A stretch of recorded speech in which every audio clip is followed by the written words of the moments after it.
Tantor Audio presents Till Death, Part 2 by Bella Jewell. Narrated by Roger Wayne and Lydia Dornay. Prologue. Marcus. Then. Agony. It lives deep inside me. Every ragged breath I take is consumed by that one broken emotion. Time does nothing. It fixes nothing. It heals nothing. I never expected to feel love in my life, so it came upon me like a hurricane, swooping in and tearing my world to pieces. Now I struggle to put it back together. There simply is no glue strong enough to hold me in one piece. Marcus. Voices. They all blend into a blur of nothingness. I no longer distinguish them, no longer care whom they belong to. I'm a man who ruined his own life, and there's only one voice I want to hear. It's also a voice I know I'll never hear again. I destroyed a soul. I created my own nightmare. There is no forgiveness for that. Marcus? I lift my head, seeing Julio standing in the doorway. He looks over me and shakes his head sadly. Jesus, have you showered? Why are you here? I mutter, tilting my head back and swallowing the amber liquid in my glass. It burns, but it's a feeling I've come to love. A feeling that sends fire deep into my soul until I can no longer feel. I'm here to tell you I put the money you requested in Katya's bank account. It bounced. My entire body jerks and I lift my head, hating the way my heart lurches at the very mention of her name. What? I rasp. It bounced. The account is closed. What the fuck do you mean it bounced? I roar, standing and swiping all the items off my desk. They crash onto the floor around me, my glass joining them. It creates a wet patch on the floor before soaking through the papers scattered around it. I don't care. It could all burn, and it wouldn't matter. It means she's closed her accounts. She's gone. She's packed up her mother, her life, and she's gone. Then find her, I bellow. What for? He barks. This is what you wanted, isn't it? My fists clench and unclench. He's right. I know he's fucking right. I said those things to her that day, those horrible fucking things to make her leave and never come back. I set her free. I gave her a chance at life without me. Now, it hurts so fucking bad I can't get it out. Desperation has become my new best friend. She's got nothing, I rasp. Do you fucking understand? Nothing. Putting that money in her bank account was a way of making sure she lived easily after... What? What you did? After you fucked her life? I shoot him a glare so deadly he flinches. He narrows his eyes, dropping his voice into a gentle yet low hiss. You made choices here, Marcus. You fucked up. She's gone. There's nothing more you can do. Move on. Find her, I mutter. I need to know she's okay. No. I jerk and growl. Excuse me? I said, no. I'm done. It's been a month. She's gone. She's not coming back. You need to pick yourself up and move on. It's what you wanted. It's why you sent her away hating you. If you don't, I'll find someone else to work with. Is that a threat? He turns, walking to the door. No, it's a fucking promise. Pull yourself together. Pull myself together. How am I supposed to pull myself together when my glue is fucking gone? Katya. Then. There is no worse feeling in the world than pain. Not pain from a wound or an injury, but pain from having your heart broken. Pain is something you can't describe until it delves into your soul and embeds itself. You think you understand. You even watch others go through it, wondering at times why the hell they just can't get over it. But until you've been there, you'll never understand pain. Never. Take your worst nightmare and multiply it by 100. You know that feeling that crushes your chest, taking your breath away? Double it. What about when your skin crawls and every one of your limbs is numb, beyond shaking? Triple it. Then there's your heart. Irreparable. Broken. Ruined. Damaged. Shattered. That's what happened to my heart the day Marcus Tandem broke it. I could say that was where it ended, but it didn't. I'm still bitter. I swim in hurt until it clouds my mind, and the person I was becomes a distant memory. She is no longer. There is nothing but a gaping, aching hole in my chest. He broke me. He took my life in his hands, and he wrung it until it bled onto the ground, leaving nothing but an empty shell. My life will never be the same again, and it's him who will pay for that. One day, when I find a way to breathe again. Chapter 1. Katya. Order up! I drag my feet, my worn shoes scraping across the bland wooden floor. I glance at the customers that pass me, their eyes no more than empty sockets in my broken mind. They mean nothing to me. I don't see anything, feel anything, hear anything. My soul is a bottomless pit. My body moves only because it has to. Time heals nothing. I'm as bitter as the day I was when I walked out on the man I thought I loved. He never chased me. He never called. He never divorced me. He just let me go. That almost makes me angrier than the fact that I fell in love with a man who was nothing more than a cold-hearted monster, out to keep his business. I don't care who you are. I don't care what your past is. You make a choice to completely destroy a human being for your own satisfaction, your soul will go to the depths of the earth and deeper, and you, my friend, will burn. I'm coming, I call out mindlessly. I lift the tray from the counter and collect glasses as I head to the kitchen to fetch more orders. You'd think I could get a better job, but when you move to a town where nobody knows you, and you're forced to start again, your qualifications mean shit. Especially when your old boss has nothing but bad things to say about you. Robert, that is. To say he holds a grudge would be an understatement. Besides, I had to leave, which meant I had to start again. The past no longer matters. To take care of Mom, I have to work long hours. We live in a tiny apartment I can barely afford. She stays at home most days without care. She hates it. She's depressed. She knows she can't help, and that bothers her. She deserves more than this. She deserves someone to look after her, and I can't give her that. She's grateful. I know she is. But it doesn't change facts. Pick up your feet, Katya! My boss barks, shoving a plate with a huge burger across the counter to me. Move! I lift it, turning and taking it to the customer's table. The woman waiting for it scowls up at me. I've been waiting half an hour, she snaps. I'm terribly sorry. If my voice sounded like I meant that, she'd have probably accepted it, but my guess is she heard that I truly didn't give a fuck, and so she continued. Excuse me? Great, she needs me to repeat myself. I turn and glance at my boss, who is glaring at me. If it weren't for the fact that I needed this job, I'd tell this bitch where to go. Instead, I force a smile and say in my best cheerful voice, I'm so sorry. Can I get you a drink on the house? She nods. I'd expect so. And what can I get for you, ma'am? Diet soda. Coming right up. I turn, stare up at the ceiling for calm. Then I fetch her a soda. Then I finish up the rest of my long, draining day. By the time I reach the outside of my apartment, my feet are aching to the point where I can barely stand.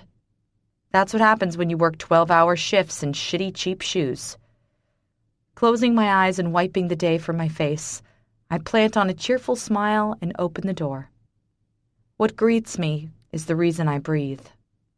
Black hair, just like his. Big, brown eyes, his too. A thick mop of dark hair curled on her beautiful head. Devastating, beautiful. The light of my life. She's sitting on the floor playing with the only toy she owns, a tiny doll that she spends most of her time sucking. The neighbors, Betty and Andy, Take her while I'm working and bring her back to Mom just before I can return. Hello, Princess. I smile, the only true smile I give. She looks up at me, and even to this day, she takes my breath away. She's exactly like him. There's a beauty about our daughter that he'll never know. She was born beautiful, and she remains beautiful. She's nearing 12 months old, meaning it's been a little less than 2 years since I walked away from him. But I came away with something he will never know. And she's perfect. She's one of the happiest, bubbliest babies I've ever encountered. She's always got a big smile for me or Mom. It pains me that we're all she has. I was always the girl who firmly believed every father should know his child. I preached it. I made it known to anyone who kept her children away. I didn't understand. I had no fucking idea of the fierce love you have for a child and the lengths you'd go to protect them. I'd die for Penny. Die for her. Hi, sweetheart. My mom smiles, but it doesn't reach her eyes. How was work? I scoop Penny up, heading over and kissing her cheek. Fine. She frowns. I don't like it. Not at all. I wish there was something I could do. You look exhausted, and I reach out and cup her cheek. Mom, it's fine. Why don't you call your father and... No, I say suddenly. We made the choice to move here and start again, so that's what we're doing. Things will get better, Mom. It takes time. She stares at me. We've had time. Mom. Katya, please. If we went back, he could help, she whispers. I turn to her, keeping the fake smile on my face. Mom, I said it's fine. Penny deserves... Don't, I warn. Don't you dare tell me she deserves better, that she deserves him. No one deserves a goddamn monster, Mom. Her eyes grow sad. Well, sadder. I just want you to be happy. This isn't fair. I'm sitting in this chair and you're working so hard. Mom, I'm doing okay. Things will get better. I run my fingers down Penny's cheek, and she looks up at me, smiling.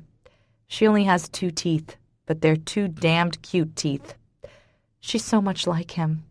I wonder if that's somewhat of a curse for those who are broken with their ex-lover's child. They never look like us. Always like them. It's as though we're given a constant reminder. How was she today? I ask, changing the subject. Andy said she was grisly. Has she been sleeping? I shake my head, bouncing Penny on my hip. No, I think she's coming down with something. She has had a runny nose. I head into the tiny kitchen. It's barely big enough to move around freely in, but I somehow manage to create meals in it.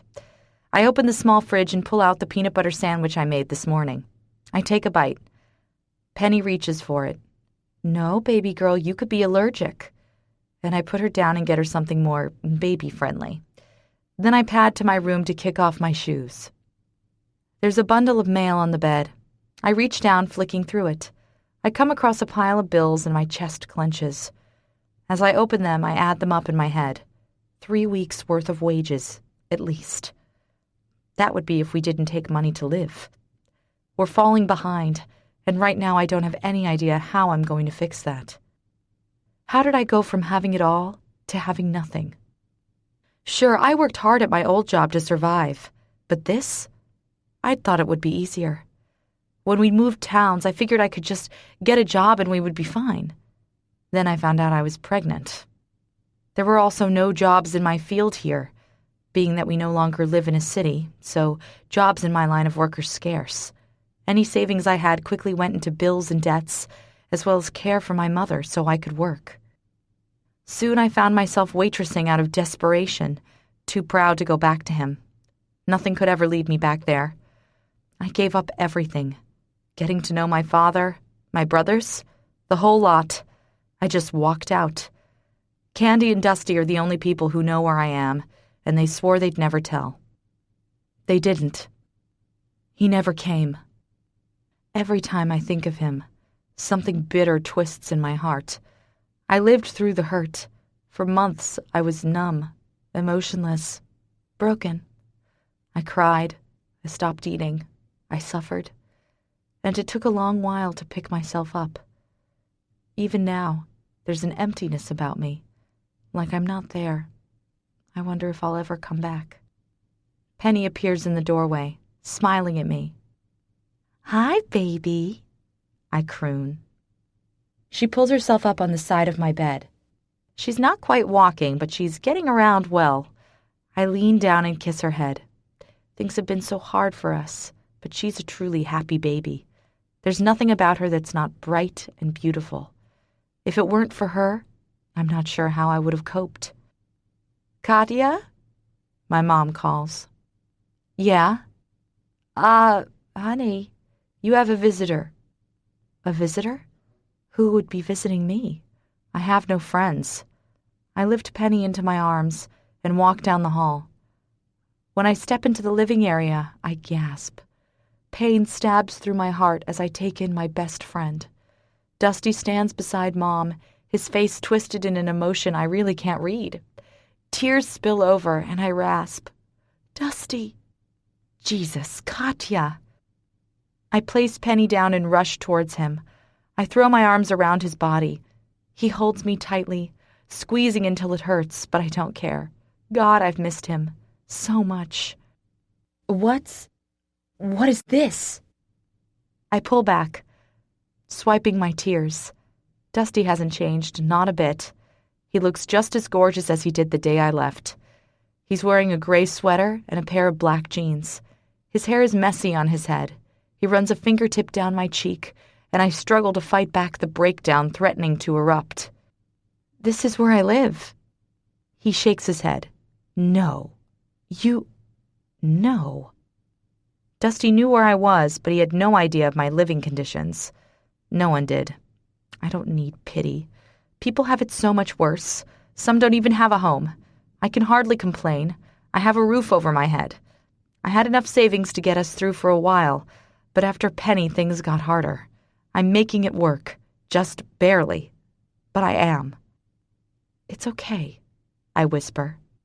His eyes flick to Penny. "Oh, God.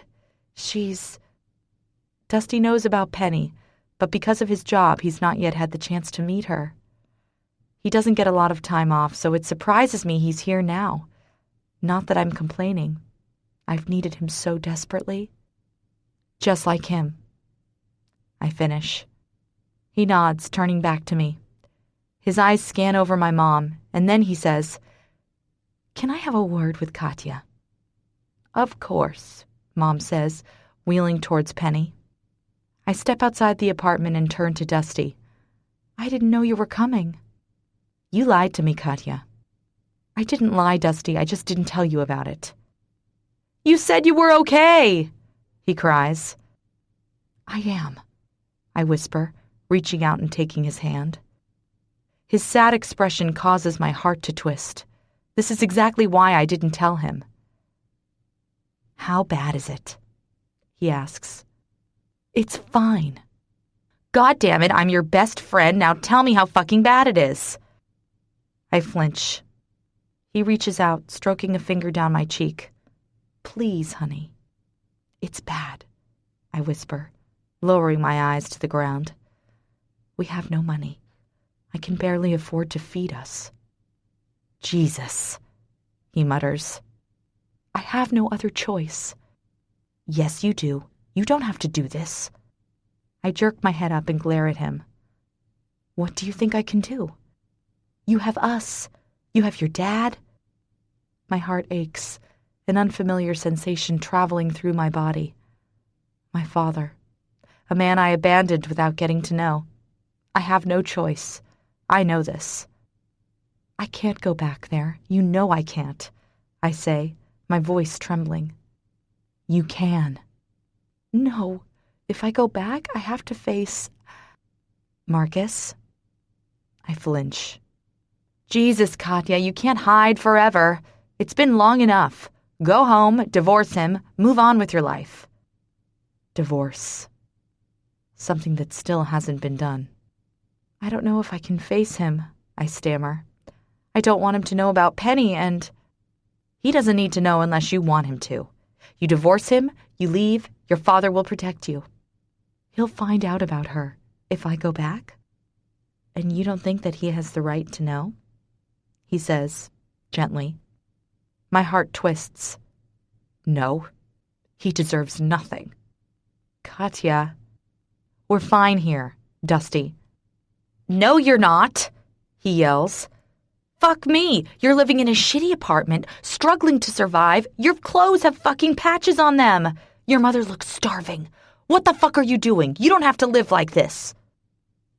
I don't have a choice, I scream. You have a father willing to help. Friends. I can't. He shakes his head, sadly. If it was just about you, I wouldn't push, but it's not just about you, Katya.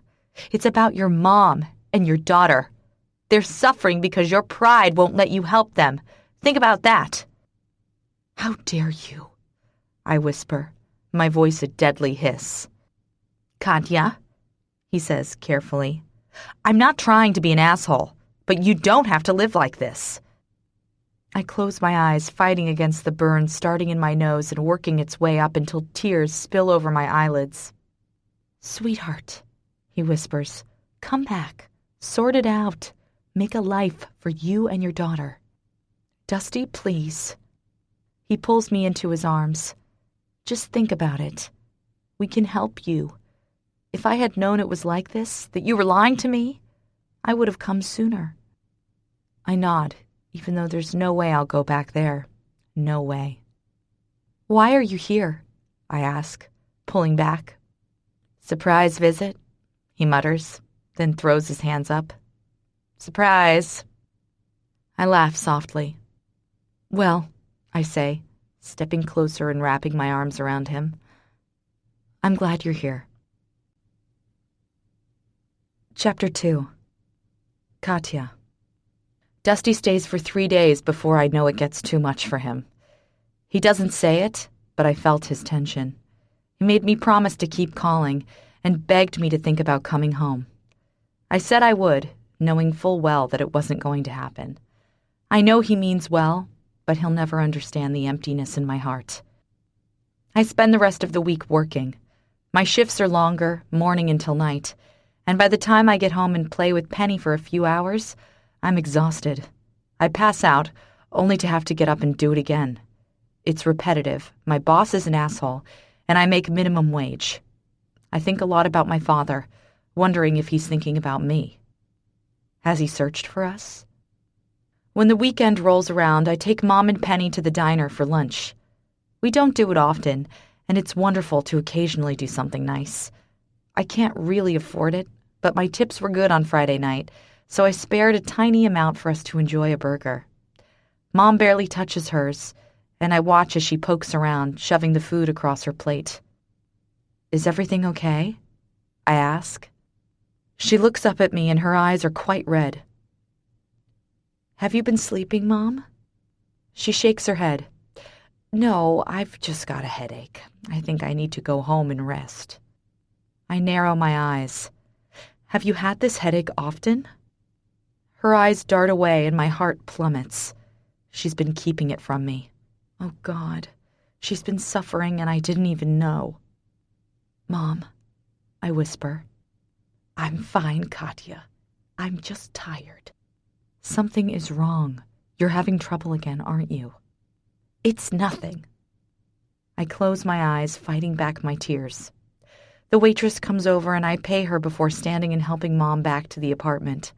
It's not a long walk, but by the time we're back, she's panting and clutching her head. You need a doctor, I say frantically, sitting her on the couch. No, I just need to lie down. Mom, I yell, you need a doctor. We can't afford one, she whispers. Katya, I'm fine. It's like a punch to the stomach. Fire scorches my heart until I feel nothing but a burning pain radiating through my body.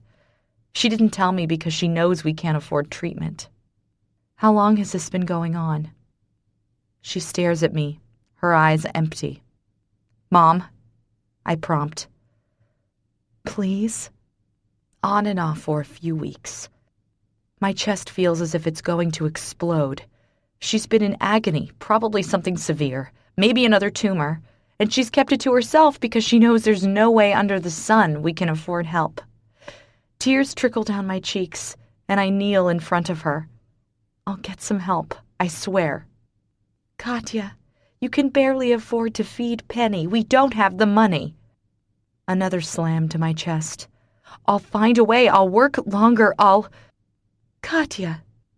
Tears pour harder now, until I can't see through them. "Mom," I croak. "I'm going to fix this." She strokes my cheek. "Penny is everything right now, sweetheart. She needs you to take care of her." "I dragged you out here," I hiccup. "This is my fault." "You didn't drag me anywhere. I needed a fresh start, too." "But you didn't need hell," I cry. She came with me purely because she knew she couldn't survive on her own. She's always been optimistic, but I know what moving out here has done to her.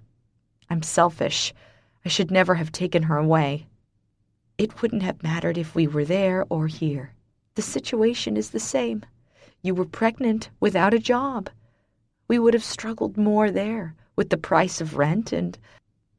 "Mom," I whisper. "Katya, it's fine. You did the very best you could.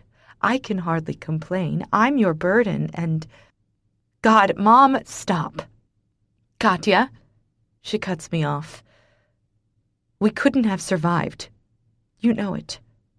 I chose to come with you. I made the choice." "Mom, I'm going to lie down. Please don't worry yourself. I'll be all right in the morning." She disappears down the hall, and Dusty's words come back to me. I'm hiding out here for me. I'm not thinking of her or Penny. I'm thinking of myself. I need to go back. I need to face and divorce Marcus so I can finally move on. Then I need to see if there's a way my father can at least help my mom get the help she needs. He will help her. I just know he will. I know what I have to do. I walk into the kitchen, digging through my purse until I find my phone. I pull out a phone book and find Penner Holdings. Then I dial the number, trembling as it rings. "Penner Holdings, Jane speaking." "Hi, Jane," I whisper. "I was wondering if Pierre still worked there?" "No, he doesn't, but I have his contact number." "Please." She gives it to me and I thank her, hanging up. I stare down at the number for a long time, debating if I have the guts to do this. Then I hear the sound of my mother throwing up, and I know I have no choice. I have to fix this. I dial the number, pressing the phone to my ear. "Pierre speaking." I open my mouth, but nothing comes out. God. "Hello?" "Katya?" he whispers. "It's me." "Christ, where are you? Where have you been?" "It doesn't matter right now. I need your help." "What's going on?" His voice is low, concerned. "It's Mom. She's sick.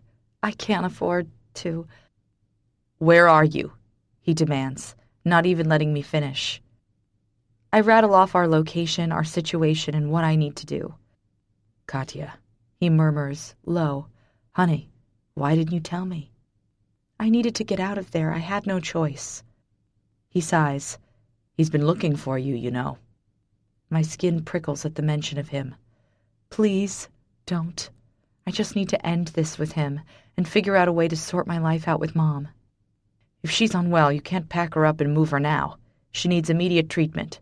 Going on a plane or for a long car ride isn't safe. I'm going to come out there, stay with her while you come back and sort out your issues with Marcus. I'll pay for some help, get her fixed up. Then when you're done, we can figure out what to do from there. Really? I whisper. Things are good for me now. I'm out of all the illegal business and I'm running my own company. I can afford to help her. Katya, I would have helped you too.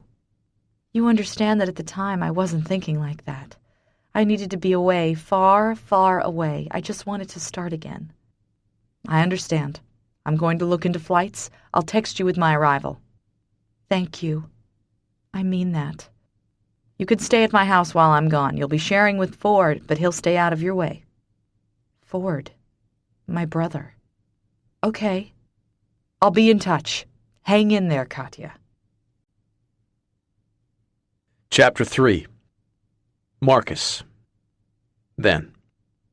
My dead eyes stare at the man hanging from the wall, my hands tight around his throat. He's dangling there like a pathetic rag doll. His blue eyes are bulging and his mouth is opening and closing on continual gasps. He's got his fingernails tearing into the flesh on my wrists as he tries to pry himself free, but nothing will help him now. There has got to be something, I growl, lifting him off the wall and slamming him back again. I looked, he gasps. There's nothing. There's always something, I bark. I paid you good money to find her. And I've tried. She's not in the state anymore. If you want me to look farther, you'll have to pay me more. For what? You're pathetic. Waste of money. Give it back. His eyes bug and he gasps. No. Give it back. I heard you were a ruthless bastard, but this is low, even for you, he wheezes. I stare up at the sky, take a breath, and then lower my hardened eyes back to his. Give me the motherfucking money. I don't have it. It's gone. You've paid me. I've done the job. I never promised to get answers. For the money I fucking paid, you should have. Now, give me the fucking cash or I'll end you. His eyes bug. You're seriously fucked up. I pull out my gun, pressing it to his forehead. You have no fucking idea. Katya. Now. My father arrives the next afternoon. By then, Mom isn't really picking up. He hires a car, and when he pulls up at our apartment and gets out, I see his expression drop. He hasn't changed a bit. He's still tall, dark, and handsome. I step out the front door, and his eyes soften when he sees me. But as usual, I see the pity in them. Katya. Hi, I whisper, walking over. He reaches out, stroking a thumb down my cheek. I didn't know. It's not your fault. Does she know I'm coming? I nod. Come in. I lead him inside and he halts suddenly. I know why. He's laid his eyes on Penny, who is perched on the couch beside Mom. She's holding onto Mom's blanket, shoving the end into her mouth and drooling all over it. Holy shit, he breathes. Dad, I say softly, meet Penny, my daughter. His eyes dart over her, then flick to me. Katya. Please, not now. Please. He nods and turns to my mom. Hi, Sandra. Hello, Pierre. How are you feeling? She shrugs, but I see it pains her. So does he. They share a look that lasts so long I feel as if I'm invading a personal moment between the two of them. I've already called the doctor in, he finally says. He'll arrive in the next hour or so. Thank God. He turns to me. I've gotten you a plane ticket. I didn't know about, Penny. I'll add her on. It leaves in 3 hours. Thank you. He reaches out, stroking my cheek. Dusty will be waiting at the airport for you. I told him you were coming. And Ford? He's aware. He'll be fine. I nod. I should pack. I hurry down the hall, giving them time together. I know Mom is slightly uncomfortable with my father being here, but she also knows she doesn't have a choice. I hate that I have to go, but it's time I end this properly with Marcus. I don't know why he hasn't divorced me, but I can't keep hanging on. I need to let this bitterness go. I need to move on. I'm sure he's suffered too. After all, the moment I left, he would have lost everything. I'm sure he wants to move on with his life as much as I want to move on with mine. He probably hates me for leaving as much as I hate him. I can't be married to him for the rest of my life. I can't hide from him for the rest of my life. The only way for me and my little family to be truly happy is to go back and face my demons and end them. It's time to face this. Sweetheart, I look up from my packing to see Mom. She's in the doorway, sitting in her chair, staring at me sadly. I try to smile, but it comes out wobbly. I don't want to leave her. The very idea has my heart clenching. I know I have to, though. I don't have a choice. She needs me to do this as much as I do. We can't live here forever. "Hey," I whisper. She pushes off the doorframe and wheels over. Then, with a struggle, she brings herself up to sit on the bed beside me. She reaches out, taking my hand and holding it firmly in hers. "You're doing a brave thing, Katya." "Am I?" I whisper. "It seems so much easier to just stay here." "That's not fair. For you or Penny. Or you." Her face scrunches in pain. "You shouldn't have to take care of me forever." "Why not, Mom?" I croak. "You've taken care of me." A tear runs down her cheek. "When this is done, we'll start again. If it's back there or somewhere else, we'll do it. Pierre has said he'll pay for my care. So you can—" "Mom, no," I whisper. "No. It's okay. Let him help us." "No, it's not okay. It's me and you. We've been in this together from the start. I'm not going to just hand you over." "You won't be," she assures me. "He'll just be helping us so we can enjoy life instead of struggling through it. I'll divorce Marcus, sort this out, and we'll figure something out, okay? Just don't make any decisions until I come back." She nods. "Of course not. I'm going to miss you. I hate that I have to leave you because of him." She nods, understanding. "I'm sure if he could have found you, he might have divorced you and we wouldn't be here." Ouch. I doubt he looked. That's a stupid statement, considering I know he did. It feels better to just push that down and pretend he never cared that I left. "No, you're probably right. I won't be gone long, a few days at most. I'm so sorry I have to go." She cups my cheek. "You've given your life for me, Katya. You've worked yourself into the ground, always taking care of me. Go and finish this, because it's about time you got something back." Tears run down my cheeks. "I'd do it all over again, Mom. Every second." She smiles weakly. "I love you. You make me so proud."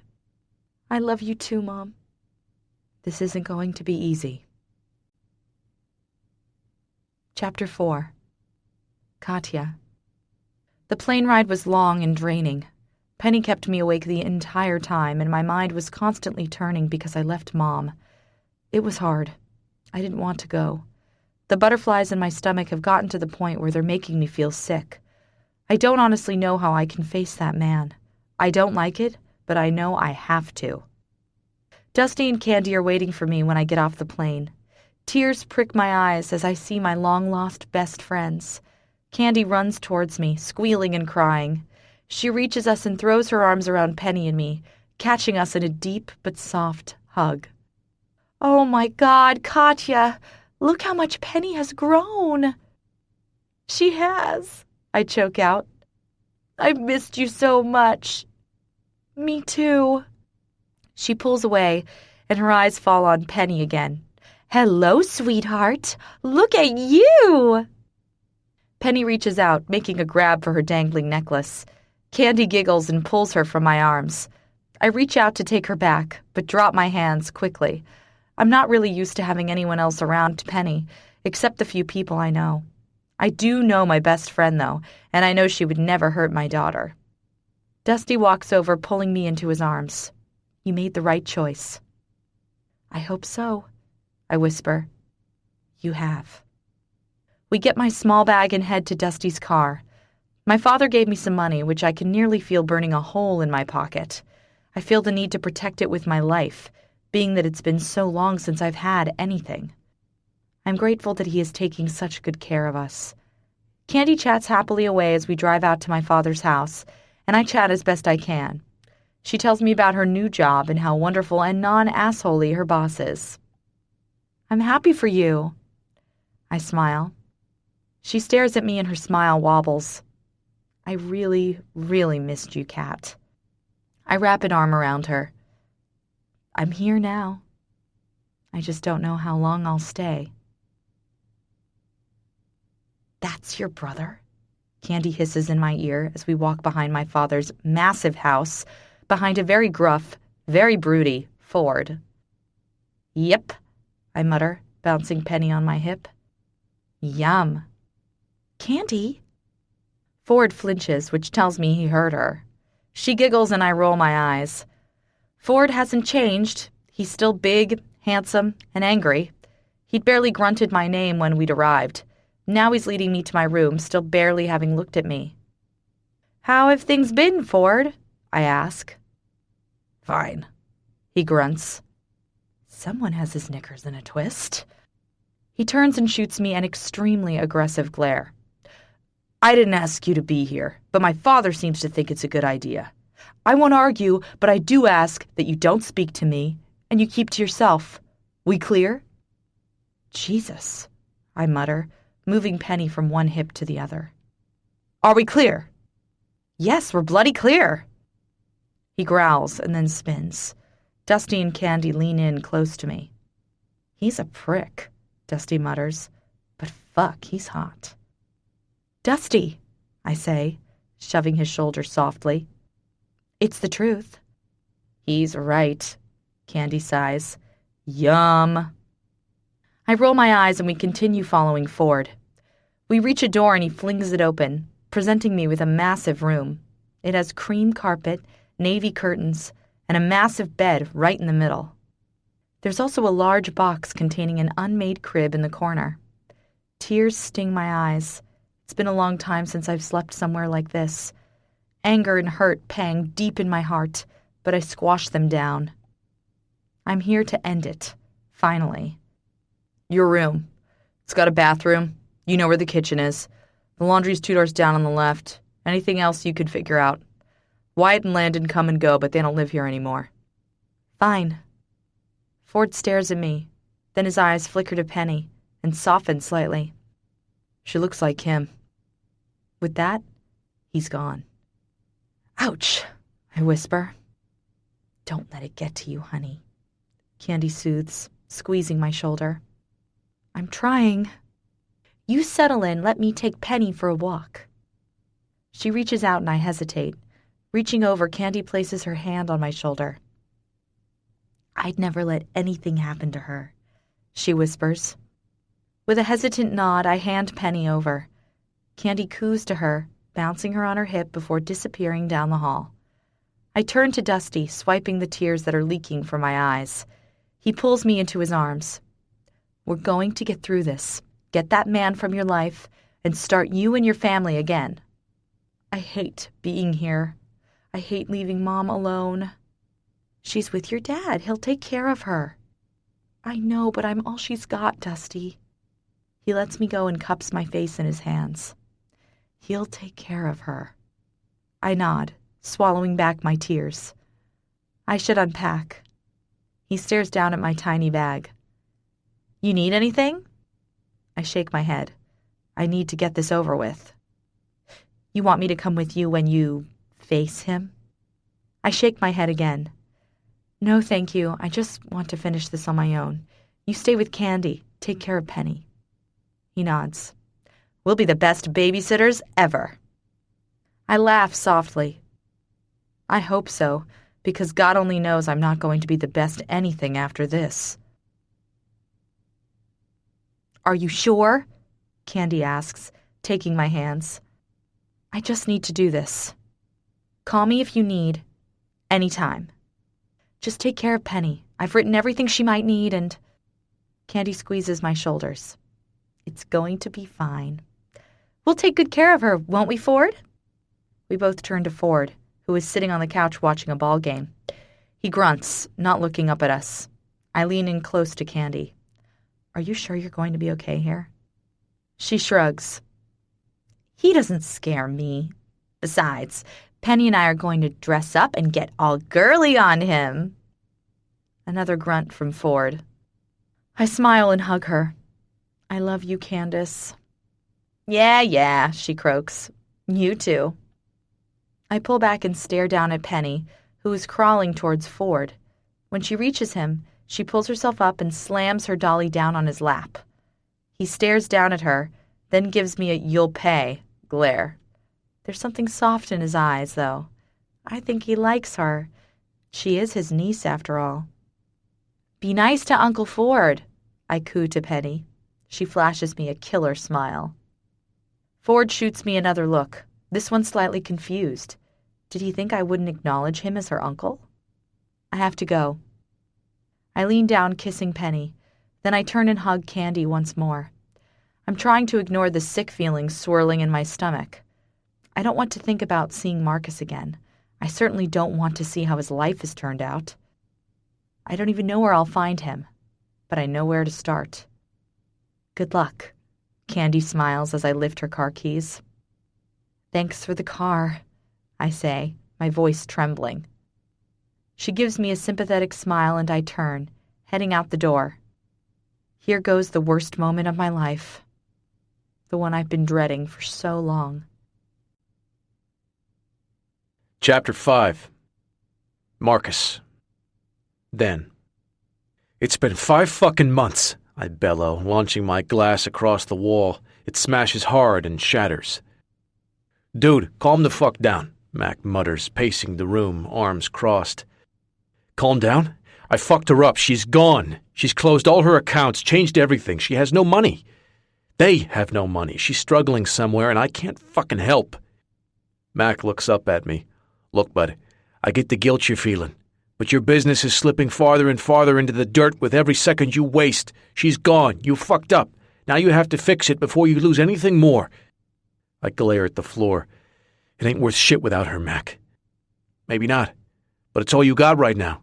Walter is moving in. You got lawyers on your ass. You gotta end this. I lift my head. And him? Mac's eyes flash. Is he standing in the way of what you want? I jerk my head. A nod. Then yeah, we fucking end him. That bastard is the reason Katya found out the way she did. The least you could do for her is make him pay for that. She's not going to know, so what does it matter? I grunt. He shrugs and drops his arms to his side. No, but you're still going to do it. If I don't find her, I say, my voice low and deep. If I don't explain. Marcus, you gotta let this shit go. I fucked her up. I destroyed her. Yeah, he sighs. You did. You're living with it. Right now, that's all you can do. Fucker is right. That's all I've got left. Katya. The drive towards where Marcus used to live is awful. It's slow, it's painful, and I pull over 4 times dry retching because I'm sure I'm going to vomit. I don't, but my stomach coils so tightly the feeling never quite disappears. When I reach the long driveway, I struggle to catch my breath.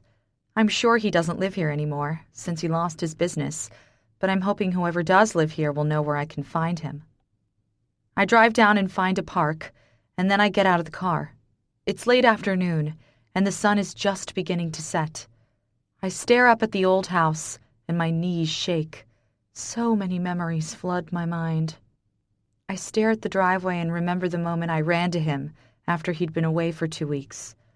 I also remember how he turned me away, how blind I was. Tears prick my eyes and anger swirls in my chest. It was all a big, fat, ugly lie.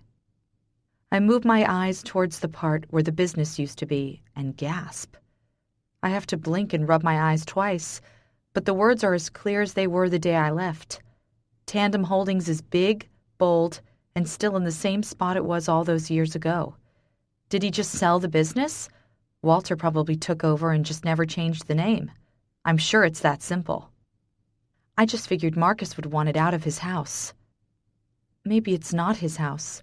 Maybe that's Walter's too. I clutch my purse to my side and march up to the front door. I have to be strong, professional, and brave. No emotion, no feelings, just business. I push the front doors open and see the office hasn't changed. Everything is as it was. There's a young blonde girl sitting at the reception desk. Taking a deep, trembling breath, I walk up to her. "Hi, how can I help?" she asks. I swallow. I was just wondering if Marcus Tandem still worked here? She blinks at me. Of course, he owns it. My knees want to go out from beneath me. He still owns it? I don't understand. Everything he did was to keep his business, but losing me would have taken it. He should have lost it. He should have paid. How the hell can he still own it? I steady myself, and in a weak voice, I whisper, He owns it? Are you sure? I thought Walter owned it? Walter passed, she says. That filthy, scheming son of a bitch. He would stop at nothing to get what he wanted. Nothing. Not even murder, because that's the only way Walter would have passed. I suddenly feel sick, and my hands wrap around my stomach as pain radiates through my body, lodging into my heart. I fell in love with a cold-hearted monster. Are you okay, ma'am? I nod, closing my eyes angrily. Can I get you some water? I lift my head. Where is he? I croak. Marcus? Yes. He's at a benefit. Where? I demand. She narrows her eyes. I'm not able to give that kind of information out, and... Do you know who I am? I bark, suddenly filled with rage. All the years of pain and hurt have finally swarmed together to create a terrifying rage that I have no control over. He took my life. He ruined me. He lost nothing when I lost everything. All this time I've been suffering, and he's been living as if nothing ever fucked up in his world. I don't, she whispers, and I see her hand heading towards the panic button. I'm Katya Tandem. She flinches. His wife? She squeaks. So he's spoken of me. Yes, his wife. Now I'll ask you again. Where is he? She rattles off an address. I nod sharply and turn, rushing back out. Rage is consuming me, my hands are shaking, and my entire body feels numb. Even my skull is tingling with fury. Marcus Tandem destroyed my life. Destroyed it. Now he's enjoying his. Not anymore. My determination is renewed. I arrive at the benefit in record time. I'm not thinking. I feel nothing but pure, unadulterated wrath. There are people everywhere when my shaking legs get me out of the car. All of the partygoers are dressed to perfection, long dresses and tuxedos. All of them are happy, all of them smiling, none of them struggling. None of them understand pain or agony. They have everything. With my legs still trembling, I walk towards the group of people, my eyes scanning the crowd for one person and one person only. I shove through people, most of them giving me a horrified look. It's not surprising. My dark hair is tied atop my head in a messy bun. I'm wearing jeans, a tank, and a pair of Converse that are old and worn. Are you lost, miss? I turn to see an older man in a suit.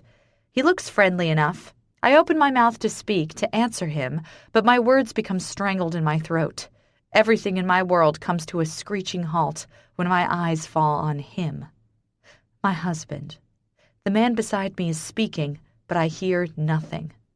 The people flitter around me, but they no longer exist. Only he does. He's standing at the end of a red carpet, his arm draped around a gorgeous blonde woman.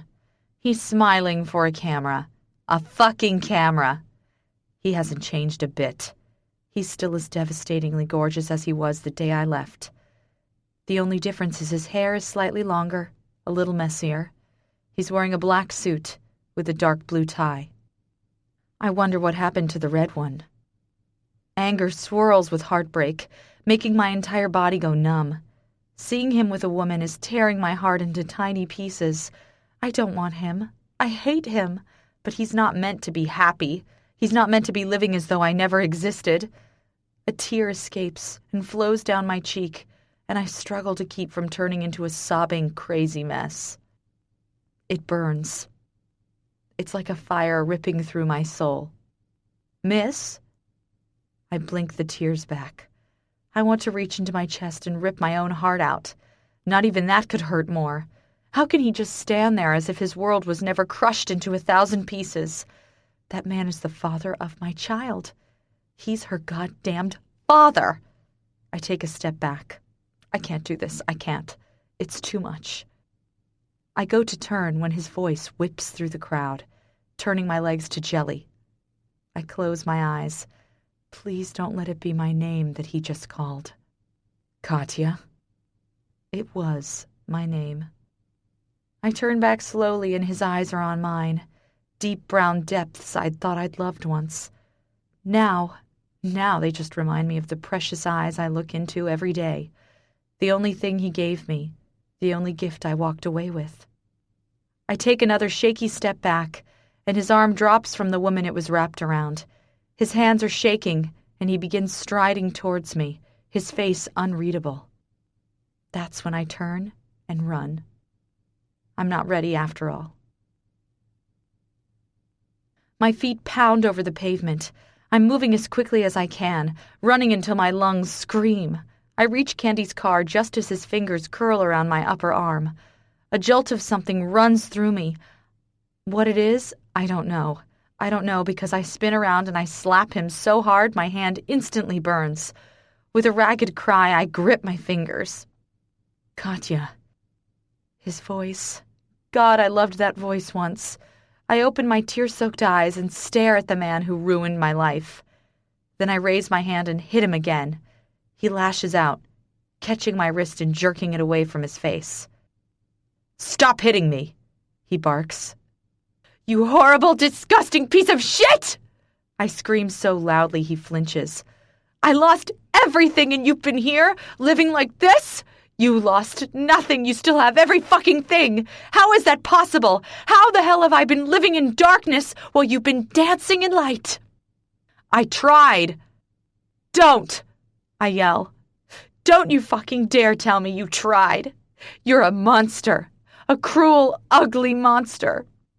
His jaw clenches. Katya, I searched. I've been looking for you, and what? I wail, my voice pathetic and broken. And fucking what, Marcus? You were going to apologize? Tell me you fucked up? Maybe beg me to sign something to keep your business? Well? His face scrunches, and if I'm honest, I'd say it's an agony. But I have no pity for him. I sent money, and I cut him off with a cold, broken laugh. You sent money? Because that would fix everything. I never meant to. He drops his head and growls low. You know what? I did fucking mean to do it, so I won't bother saying I didn't, but at the end things changed for me. When you left, it ruined me. I shake my head, a mixture of rage and agony tearing through my body. I want to throw myself into his arms, yet at the same time reach in and rip his heart out the way he did mine. Yet you still walked away with everything, including a piece of myself I can't get back, I whisper. He closes his eyes, dropping his chin down to his chest and making a low, agonized growling sound. Katya, he rasps. I know what I did.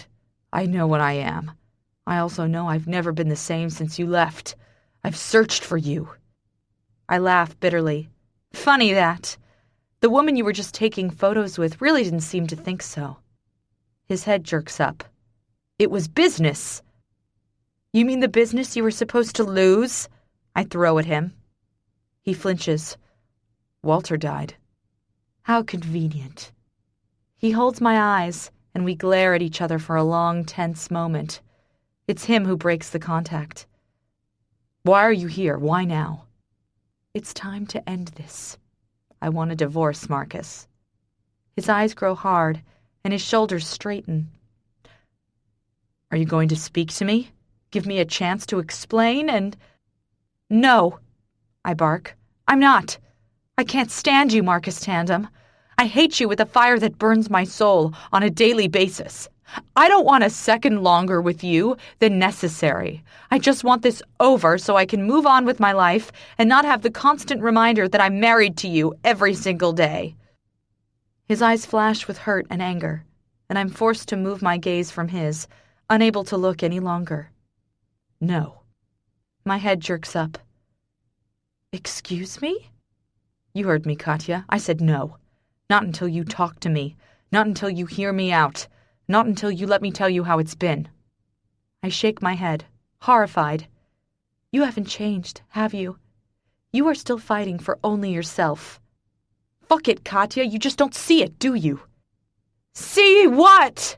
I scream, lunging forward and shoving his chest. He's going to make this hard for me. He's going to try and hold me back. What the hell do you think I could see that is going to change my mind? I despise you. You ruined my life. You let me love you. His fingers curl around my shoulders, and he pushes me back slightly. If you'll listen... No, I bark. If you won't sign the papers, Marcus, I'll find a lawyer and get it done.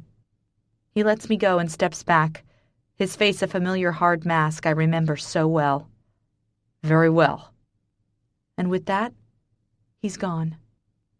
I spin, pulling the door to Candy's car open and throwing myself in. I drop my head against the steering wheel and scream in frustration. I should have known he wouldn't make this easy. Chapter 6. Katya. Hush, little baby, I sing to Penny, stroking her hair. She's keeping me calm, keeping me together. She's always done that for me, even if she doesn't know it. Every time I felt agony, she's come in and made things better for me. She's my glue. Without her, I would have never been able to keep the tiny piece of myself I have left.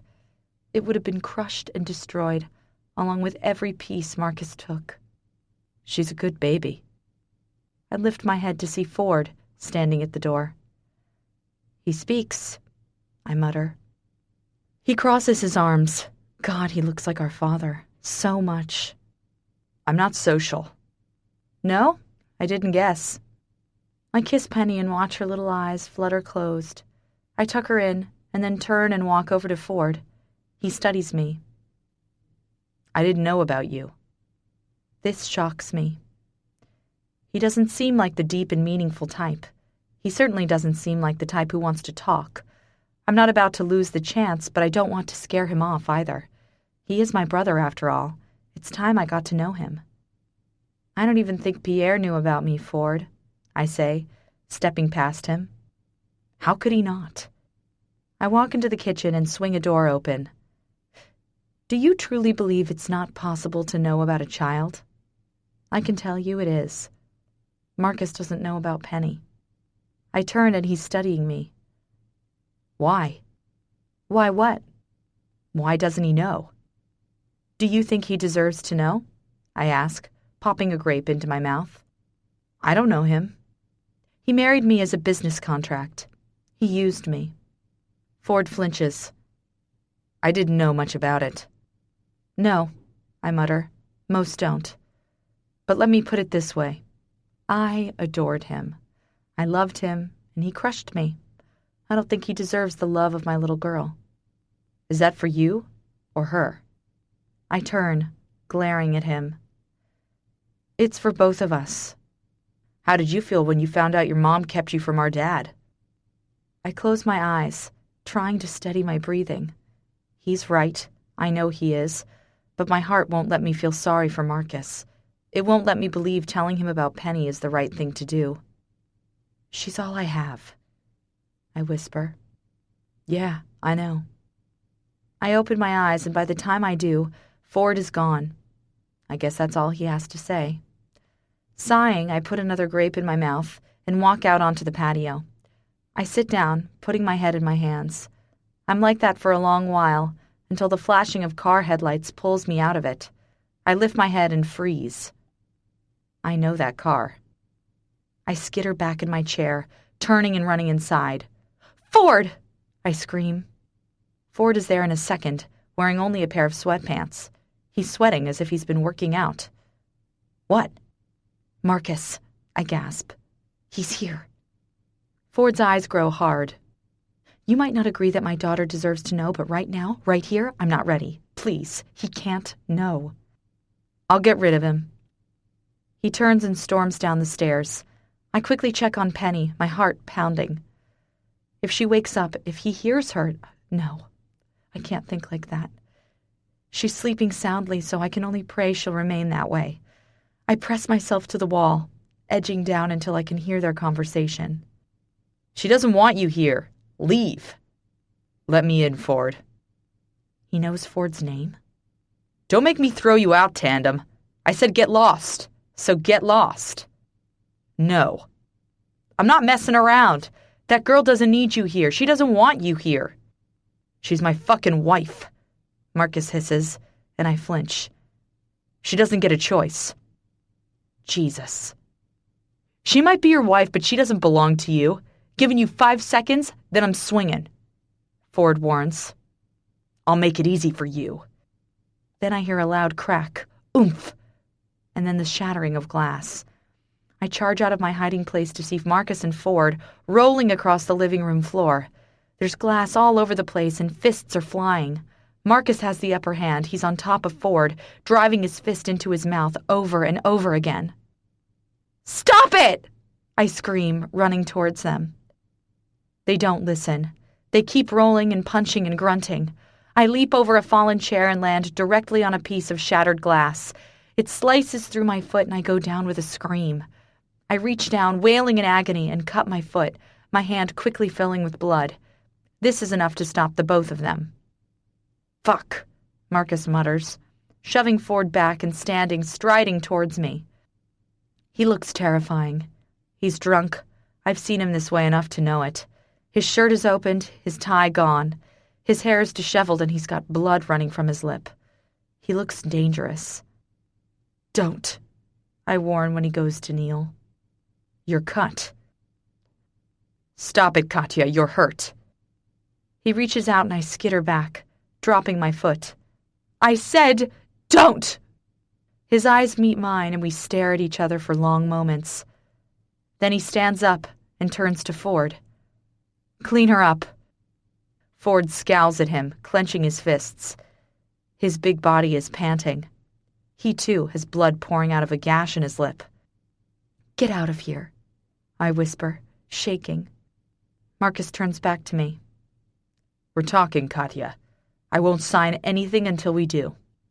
You don't get to control me anymore, I scream. You don't get to. And you don't get to fucking dictate terms to me. We fucking talk or I don't sign. You decide. Get out, I scream. Get out! He bares his teeth at me, a feral scowl that has me flinching. Then he turns and walks out, slamming the door behind him. I close my eyes, dropping my head. There's glass everywhere and blood. My blood, their blood. Ford steps forward, but I put up my hand. There's glass everywhere. He ignores me and keeps walking, dodging the glass until he reaches me. He leans down and lifts me in one effortless swipe. He carries me into the kitchen and puts me down on the counter. Without speaking, he turns and walks out, returning minutes later with a first aid kit. He says nothing as he works on my cut, and when he's done, he turns and washes his hands in the sink. Ford, I'm sorry, I whisper. He doesn't look at me. He's angry. His pride has been struck. Without turning to me, he mutters, You decide what you're going to do, but that man will not come back to my house again. Sort your shit out. Don't bring me into it. Then he disappears down the hall. My head drops and I close my eyes. This isn't getting any easier. Chapter 7. Marcus. Then. Sweat trickles down my body as I clasp at my stomach, trying to keep the vomit at bay. I drank too much, yet again. Then the nightmares came. Nightmares of her, trapped in heartache, being swallowed up by despair. Her beautiful face twisted in agony as she stares up at me. I'm in control, like I always am. Only in this dream she reaches up from her position on her knees and wraps her fingers around my clenched fists. Then she begs. Her begging destroys me, even if it is only a dream. She begs me not to leave. She begs me to love her. She begs me to let her stay. I want to tell her I do love her, and that she changed me, but my mouth refuses to open. Instead, I struggle, staring down into her eyes and trying to tell her I fucked up. I can't. My dream won't let me. The worst part? Neither will my real life.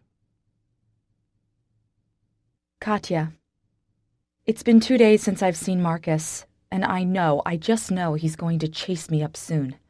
He's also not going to let me just walk away with a signed document. He wants to talk. I don't know if I'm strong enough to talk. Besides, what the hell is there to say? There's nothing he could say or do that could make this better. Katya? At the sound of Candy's voice, I turn. She's got Penny in a stroller after taking her for a walk to the park up the road, and her face is pale.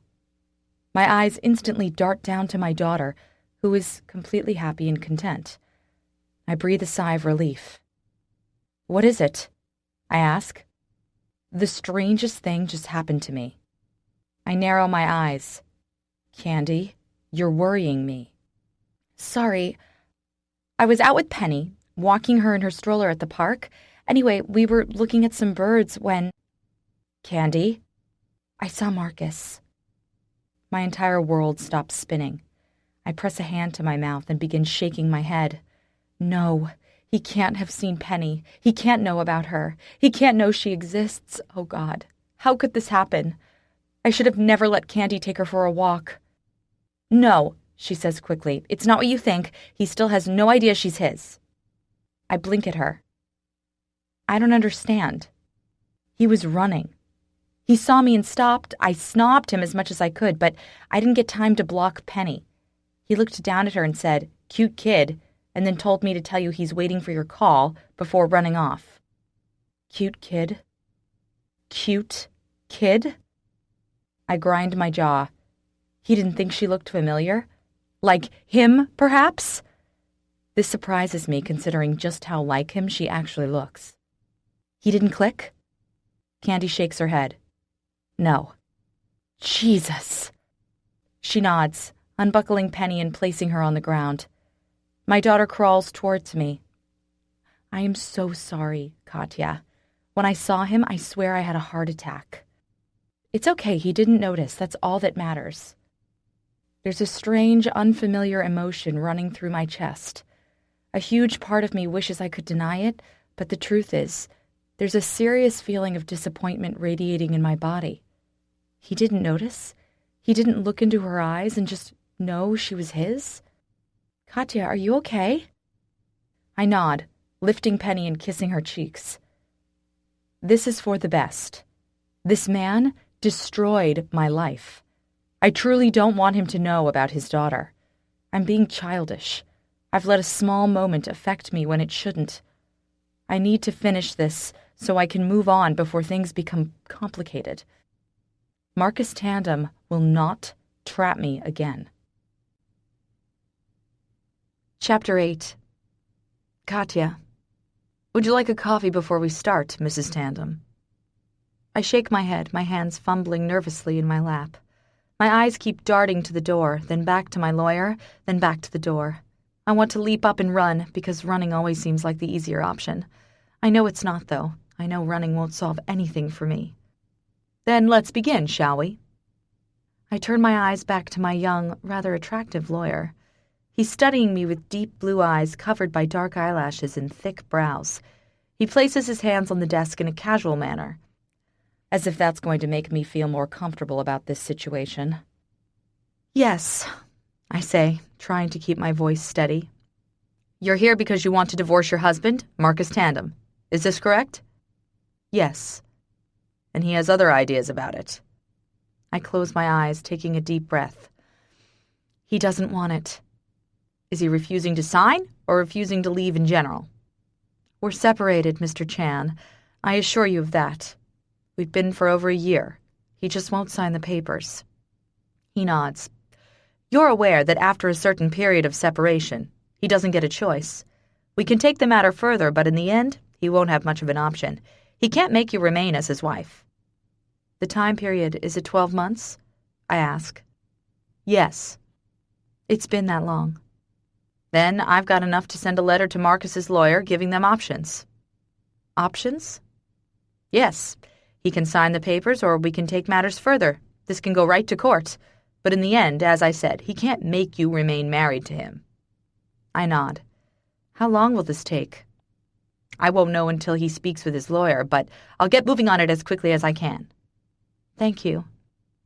I get up, sign a few papers, and pay the receptionist before leaving.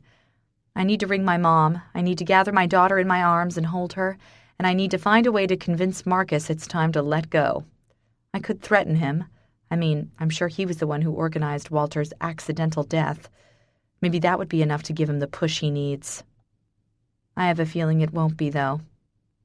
No, Marcus Tandem is far more complex than that.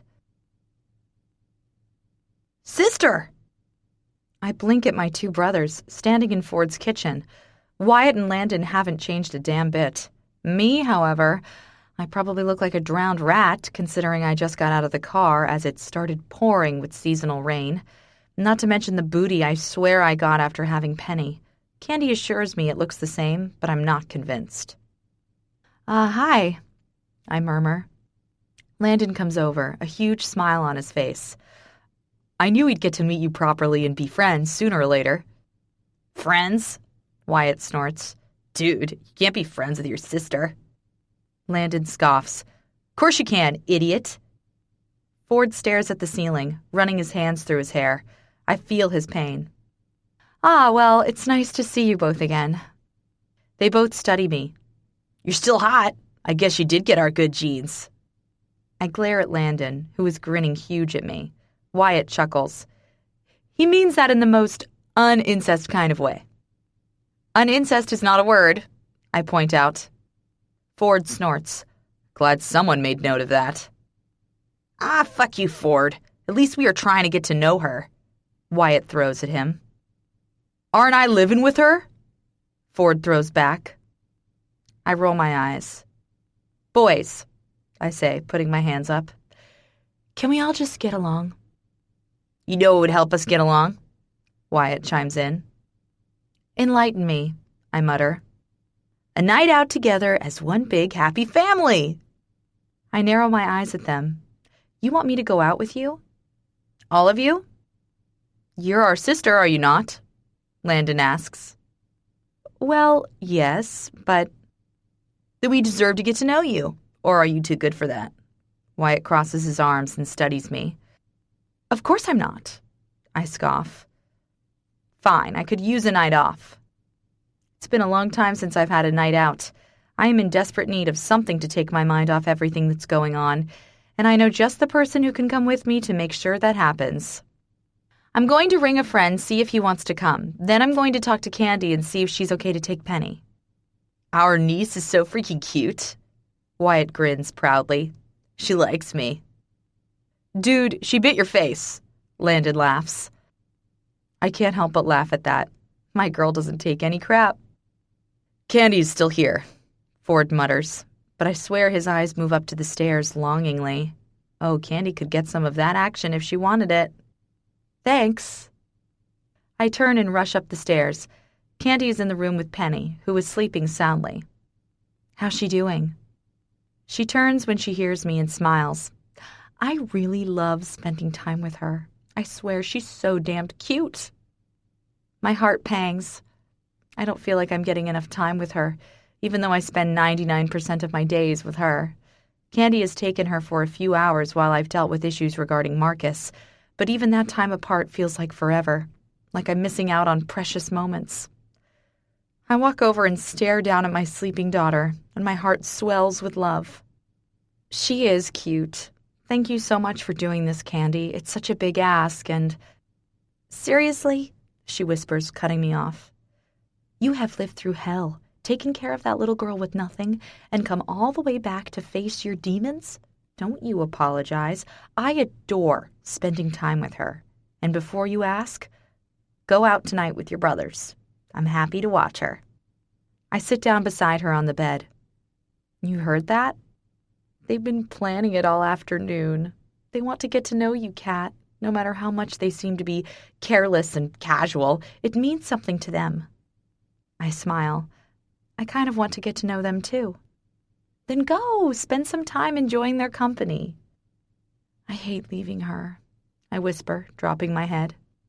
She'll be sleeping anyway. It's not like you're taking precious mother-daughter time. Besides, it's one night. I don't know how much longer I'll see her, so let me have this. I twist, reaching out and wrapping my arms around my friend. I don't say it enough, but I don't know what I'd do without you. Candy laughs. Probably have a party. I giggle and pull back. Do you think I should take Dusty? Candy groans. Oh, yes. He's been whining about not having any fun for ages now. I'll ring him. I stand and walk towards the door. Katya? Candy calls. I turn, staring at her. Yeah? You're doing an amazing job. You should know that. I'm proud of you. I smile, my heart opening up just a little more. Thank you. Candy might only be one person, but that's all it takes to make you feel as though you're making the right choice. And I am. I think. Chapter 9. Katya. Hi, Dad, I say down the phone. Katya, how are you? I'm doing okay. How's Mom? She's all right, sleeping a lot. We've got her scan tomorrow. I think she's nervous. My heart clenches. Do you think I should come back? No, he says gently. We're doing okay. The doctor has given her pain meds while we wait. They're helping. Just you calling every day is making her feel better. I nod, swallowing back my tears. Thank God he can't see me right now. I'm a mess. How's everything going there? He asks. Fine. I went to see my lawyer today. We're getting the ball rolling. Is Marcus giving you trouble? Some, I admit. But I'm okay. Wyatt and Landon are taking me out tonight. He groans. You sure you want to do that? I laugh softly. Sure, they're my brothers. They're also rebels. Watch them. They'll get you into trouble. No more than I've managed to do all on my own, I whisper. Katya, he says softly. It's not your fault. No, maybe not. But being naive put me here. Who lets someone treat them like that? I should have known. You loved him. Love Cloud so much. It makes us believe even the worst situations are something precious we have to hold on to. You can't blame yourself. He's right, I know that. It doesn't make me feel any better, though. Thanks, Dad. Can you tell Mom I called? I will. She'll call you back later. Thank you. I hang up with a sigh. It's so hard deciding what's best when your heart is torn in so many different directions. Right now I'm going to focus on tonight and enjoying myself for the first time in a long time. I walk over to the dresses Candy let me borrow, Penny crawling close behind me. What do you think, baby? I ask, pulling out 2 dresses and holding them up. Penny reaches up, nabbing the red one and tugging it. I laugh softly, kneeling down and scooping her into my arms. I like that one, too. I flop down onto the bed, letting her crawl all over me. She pulls my necklace, tugs my earrings, pokes her finger up my nose, and then curls up beside me with her dolly. I breathe her in, turning and pressing my face into her hair. Precious, perfect, amazing. My life would be nothing without her. I love you, sweet baby.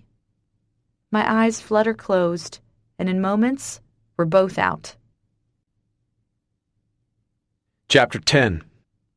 Marcus. Then. This business is mine, Walter snarls. I clench my fists, the urge to smack him into next week overwhelming me. How dare he come in here and try to take what's mine? How dare he fuck me further than he already has? I can feel my own veins throbbing in my head. I'm sure it's about to explode. Over my dead fucking body. He throws his head back and laughs. Your wife is gone, Marcus. What exactly do you think you have to stop me? My wife is helping her sick mother. We are not divorced, and she has not left me. He smirks at me. She's left you. It's been months. My lawyer is looking into changing the title now. You don't get the fucking business until I've spoken to my lawyer. What is there to speak about? He laughs. My fists clench. There are terms. technically, I'm still married. It also says she needs to live with you. She's caring for her sick mother. He shakes his head. You think I'm that stupid? I know she got those papers. I sent them to her. She has left your sorry ass, and now you'll lose everything. I launch at him, shoving him against the wall, my fingers wrapped firmly around his throat. You won't take my fucking business, I snarl. You put me down, Marcus, he wheezes, or I'll do you for assault. I put him down, sending his body soaring. He lands on the ground with a thud, his frail body seeming to take a long time to recover. He lifts his head, staring up at me with rage burning in his gaze. You'll pay for this, he growls. You'll lose everything. Bring it on, I grin. Katya. Now. This club is amazing, Wyatt says, hooking his arm through mine and pulling me towards a large, pounding club. Don't listen to him. It's totally a stripper club, Landon teases. I shoot him a look and he flashes me a gorgeous grin. It's only the three of us tonight. Ford opted to stay at home. I have a good idea why that was.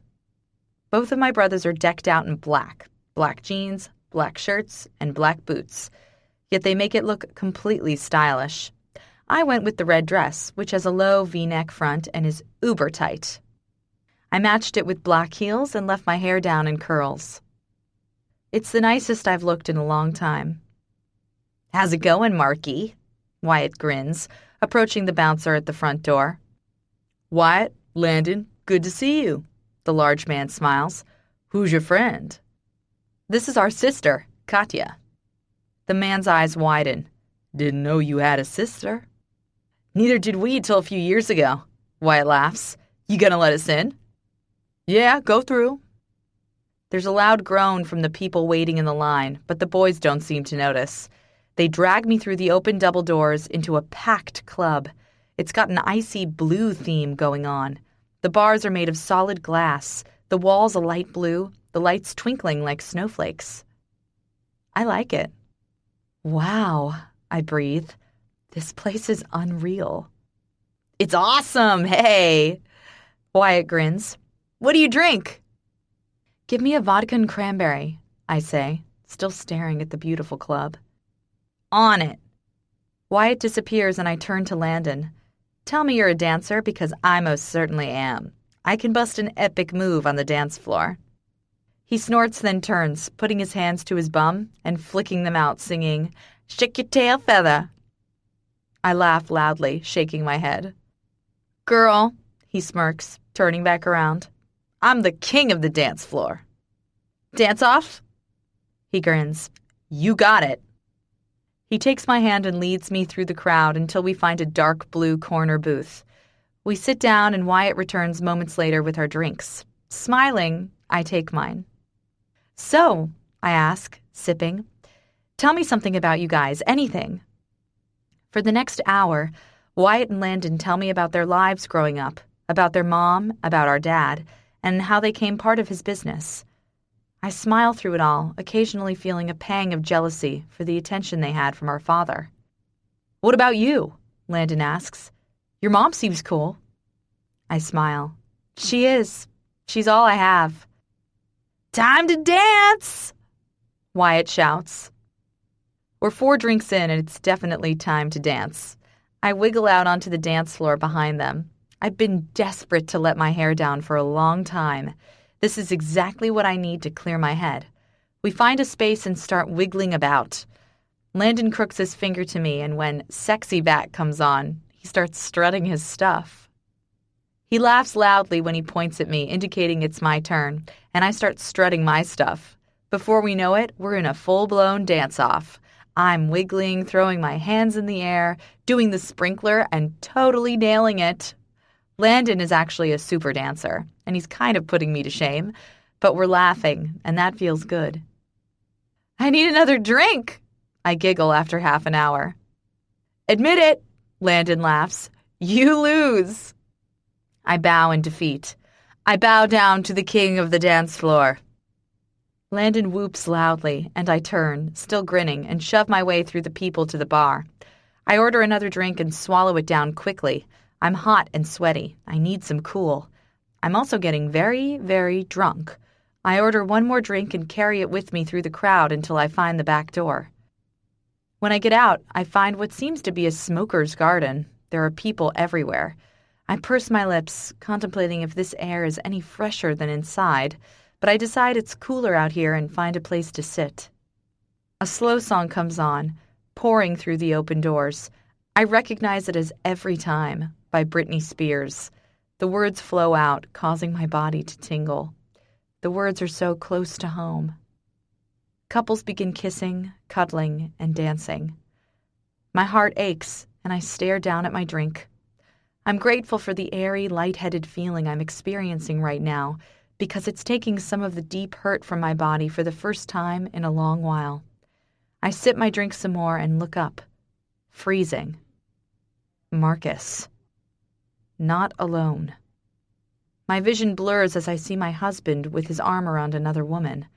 Well, it's not exactly around her, but it is resting on her hip, and he's whispering something into her ear. Rage, pain, betrayal, and hurt mix deep inside me. He's not supposed to be doing so well. This isn't supposed to be so fucking easy for him. I stand up suddenly, too suddenly, and I fall forward, a result of the alcohol swimming in my system. I brace for my landing, but manage to catch the side of a table before I hit the ground. Glasses smash and people stop what they're doing to turn and look at me. Tears are running down my cheeks, and I want to scream for being so pathetic, so fucking weak. I lift my gaze and Marcus is staring at me, his mouth slightly gaping. He lets the woman go and turns, striding towards me. I push up, turning quickly, tripping on my heels. I shove out of the garden and rush around the back of the club, pressing my back to a brick wall to catch my breath. Katya. I turn sharply to see Marcus standing under the dull glow of a streetlight. He's wearing a tuxedo and his hair is messy and unkempt, in serious need of a cut. His eyes burn into mine and my throat closes up, tightening with every breath I take. How dare you be happy? I cry, my voice an angry rasp. How dare you get to feel good? How dare you get a good life while I'm suffering? How dare you fucking look at me like you're actually sorry? How dare you exist? He flinches and steps forward. I do fucking care. If you talk to me. You tell me what? I scream. You told me I matter, that you made a mistake, that your life has been hell. You'd be wrong, Marcus. You don't know hell. You'll never understand hell the way I do. Does that woman in there make it better? His eyes grow pained, and I want to lunge forward and rip them from their sockets. She was business. Do you always put your hands on your business associates? Katya, I can't begin to understand the hurt you are feeling, but I'm hurting too. Maybe not as much, but I am. Stop lying! My voice is a frantic, emotional shriek.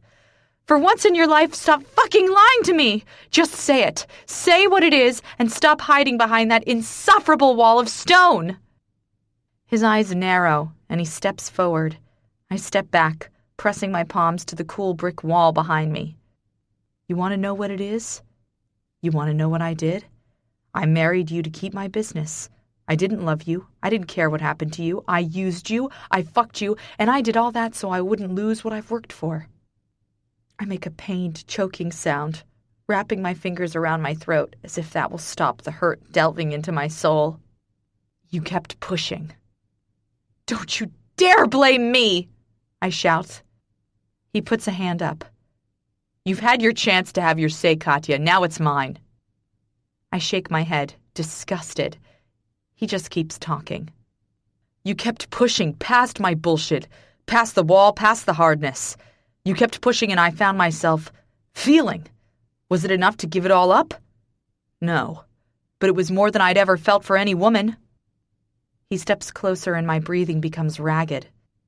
As time went on, I got comfortable. You fit me, you fit my life. We were working. You made me smile. Hell, I hadn't smiled in years. You made me believe there was more to life than business. I fell for you, And before I woke up and realized that, you found the contract and left. I shake my head from side to side. He's lying. He's only saying this so I'll go back to him, so I'll give in and he can use me for something else. Stop it! I shriek, lunging forward. You're lying! He catches my shoulders, shaking me slightly. I'm not lying, Katya. I haven't fucked another woman since you left, and I haven't wanted to. The only thing I want is you. Liar! I bellow, lashing out with my hands. I hit him in the jaw and he roars in pain, stepping back. It doesn't deter him. He lunges forward, catching my wrists this time. I thrash, pulling, kicking and screaming. He doesn't love me. He doesn't want me. He's lying. He's a liar. This is what he does. This is who he is. I'm not lying, he grates out. Fuck, Katya. I want this. No! I scream. Yes. I lift my head. There's nothing you could say that would make me believe this is real. Not even I love you? My knees tremble, and my eyes hold his. You're sick, Marcus Tandem. Sick. For telling the truth? He barks.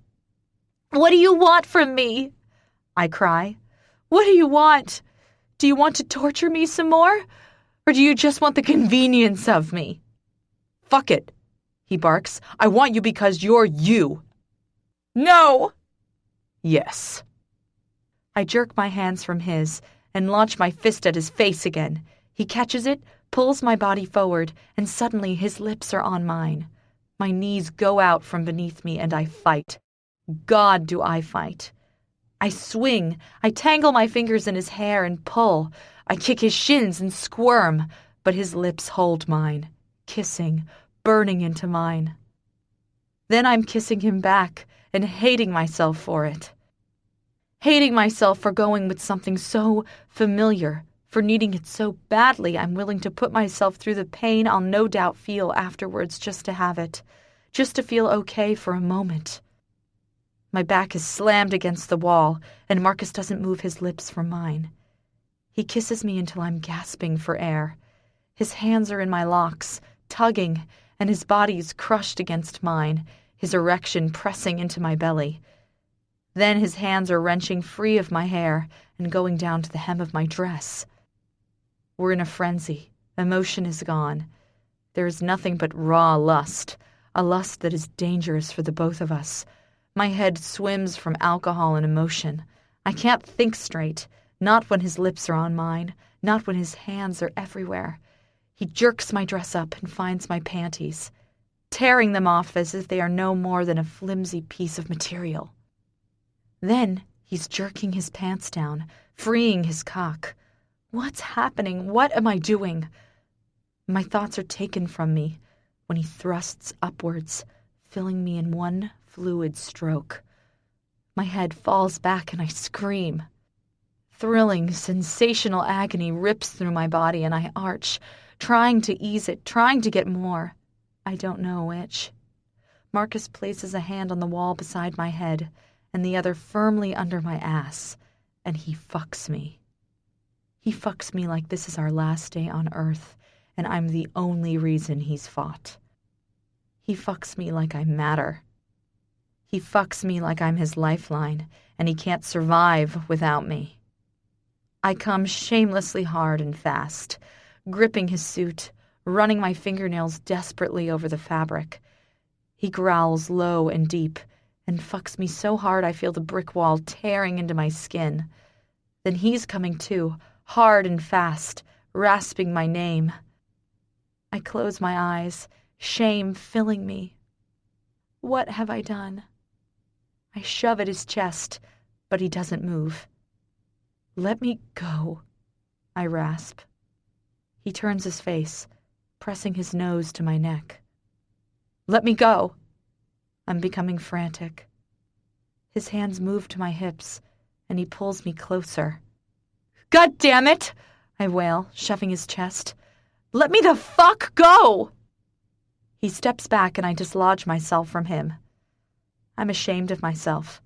horrified that I could be so pathetic and weak.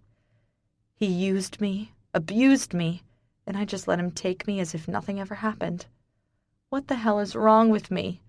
I straighten my dress, refusing to look at him. "Katya," he begins, but I turn and rush off.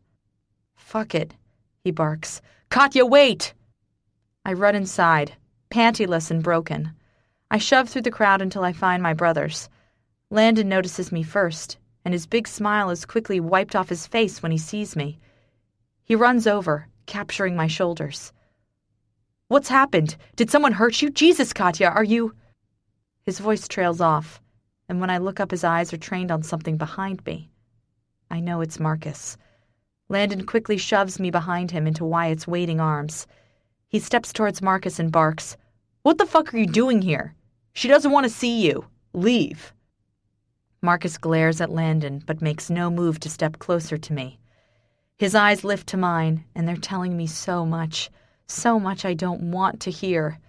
I drop my face down again, and Wyatt turns me, leading me from the club. When we're outside, I break down, sobbing uncontrollably. "Hey," Wyatt says. "You're okay, come on." He takes me to a park bench and we sit. Landon joins us a moment later. "What happened?" he asks. "I'm a whore," I cry. "That's what." "Hey," Wyatt shakes me. "You are not a whore." I turn to him, my body trembling with emotion. I don't think, I just speak. "I just let him fuck me. Fuck me. Like none of the bad stuff ever happened. Like it didn't matter." Wyatt blinks, and Landon curses. "He's your husband. You loved him. Mistakes happen." "He took my life. He took it and he fucked it up. How could I be so pathetic? I just basically told him everything he did was acceptable." "That's not true," Landon argues. "You are fragile, Katya. He mattered, and no matter what, somewhere deep down that changed something inside you. You can't beat yourself up over a moment of weakness." I drop my head. "I want to go home," I whisper. "Katya. Now." They wave down a cab, and I keep my head down until it reaches us. Landon calls Dusty, who was meant to meet us after work, and tells him what happened. I say nothing the entire ride home. My heart is breaking, my emotions are destroyed, and I'm ashamed of myself. When we arrive at the house, I walk straight inside, ignoring Candy and Ford, and heading upstairs. I can hear them talking about me as I slide into my bed next to Penny. I reach out, tucking her hand in mine, and clench my eyes shut, trying to forget tonight, trying to forget Marcus and how much he damaged me, trying to forget everything in the past 12 months. But most of all, trying to forget how good it felt to be in his arms again. "Marcus was there," I hear Landon say. "Something went down." He's not saying what. I love him for that. "What?" Candy asks. I've not seen her like that since the day she found that contract. I hiccup and begin to sob. "I don't know what," Landon adds. "All I know is she's devastated." "You don't think she slept with him, do you?" I clench my eyes closed with shame. "No," Wyatt pipes up. "I don't." "Should I go to her?" Candy asks. "No," Wyatt adds again. "She needs to be alone. Just let her be." Everything goes quiet after that. I tuck my daughter into my arms. Then I cry myself to sleep. Chapter 11. Marcus. Then. "Come on, honey," a feminine voice purrs. My drunken mind is struggling to process what's happening. I'm on my back, there's something heavy over me, but I remember fuck all else. I try to force my eyes open, but see nothing through the haze. Something cool touches my face, stroking down my cheeks. "You're so hot, Marcus." Is that a female? On top of me? I blink rapidly, and slowly a figure comes into view. She's blonde, naked, and straddling me. A mixture of anger, humiliation, and guilt swarms through my body. I try to lift my arms, but nothing happens. I'm numb. A hand strokes over my cock. I'm fucking naked? How the fuck did that happen? L- l- let... I try, but my voice is slurred and pathetic. Shh. Let me help you. She's stroking my flaccid dick. What the fuck? I try to buck my hips, but I'm so fucking smashed, nothing is happening. I bellow with rage, jerking my hips up again. Hush. Let me fuck you, gorgeous. No. No fucking way. I buck again, and this time she launches off me. Get the fuck out! I bellow. The door swings open, and I hear a familiar voice. Fuck, bro. Shit! Mac. Get the fuck out, I bellow, clawing at my chest. Get the fuck out! What did you give him, bitch? Mac roars. I just... What did you give him? I don't know, she cries. A friend told me it would help me. Get him into bed? Mac hisses. You better get out of my fucking sight before I come over there and throw you out of the damn window. I hear the scurrying of feet, and then someone has his or her arms around my shoulders, hauling me up. Fuck, dude, Mac mutters. Cover yourself. He thrusts a blanket at me, and I can see just him through my frantic haze. Where is she? I bellow. If she sees this, if she knows there was a woman near me... No. Who? Katya? Don't let her in here. Fuck, man, Mac mutters, sitting beside me. Dude, she left. Remember? Pain rips through my chest as I remember the look on my wife's face as she walked out on me. No, she can't be gone. No, Mac, I roar. Bring her back. Tell her I'm sorry. Come on, man, you're fucked up. Let me get you home to sleep it off. Tell her I'm sorry, I rasp, dropping my head. Tell her I love her. Tell her... Marcus, Spud, you're not with it. I turn, clasping his shirt and shaking him. Fucking tell her!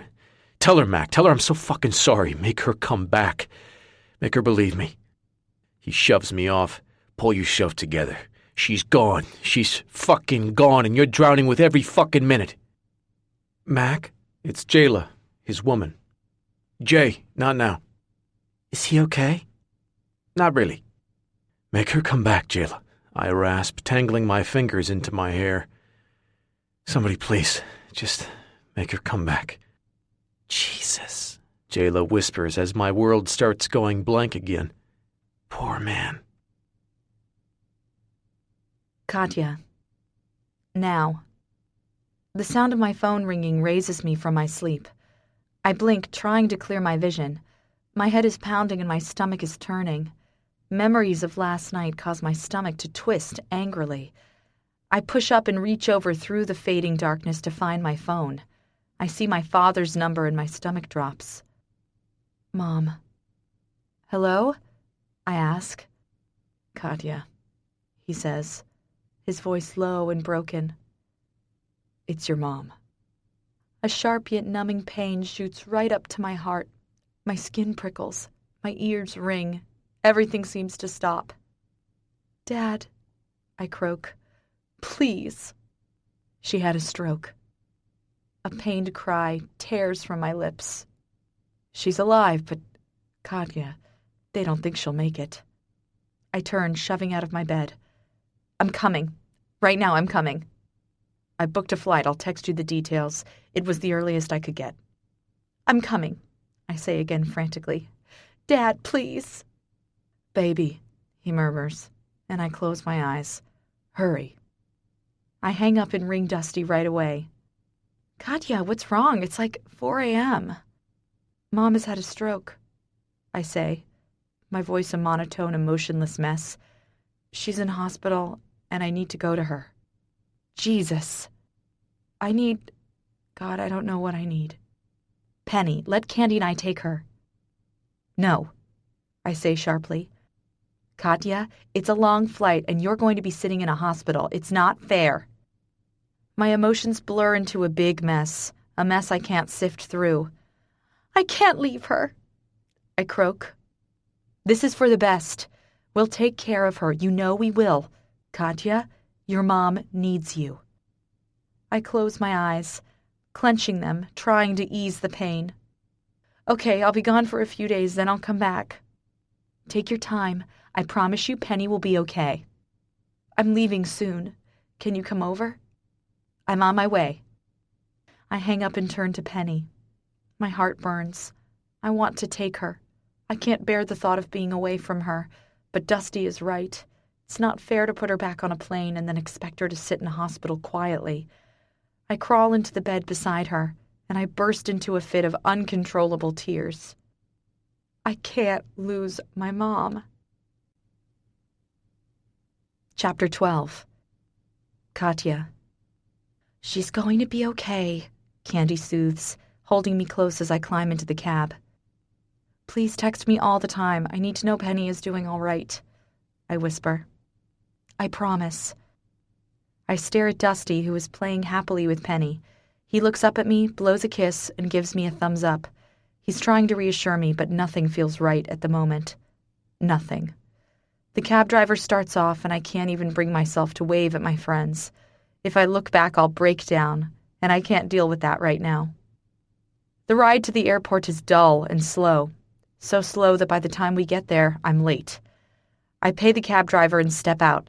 I'm about to step inside the building when arms go around my waist. I scream, thrashing as I'm dragged towards a car. When I'm thrown in, I turn and lunge, only to see Marcus blocking the doorway. You won't talk to me? I'll make sure you do. You're not leaving, Katya. I open my mouth to scream that he's got it all wrong, but he climbs into the car, pressing a hand over my mouth. He's angry, his eyes gone far and beyond compassion. He leans forward and starts talking. I'm not hurting you. I'd never hurt you. I'm doing this because you need to listen to me. You need to understand. You need to hear me out. What happened last night shouldn't have, I know that. But I won't deny how fucking good it felt to be with you again. Mom. My plane. I squirm, but Marcus wraps his arm around me, holding me close. How did he know I was here? How did he find me? He needs to let me go. He needs to let me get on my plane. I thrash. I try to bite his hand. I try to scream words at him. He takes no notice of anything. Jesus, Katya, just listen. I close my eyes and thrash my head. I was already late when I got here. The longer he holds me, the more chance I have of missing my plane.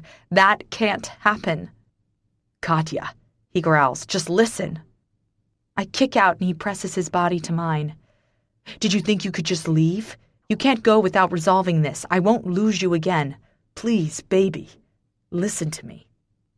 My body jerks at his words. They hurt. They find somewhere deep in my soul I've kept hidden and jerk at it. I can't fix what I've done, he says softly.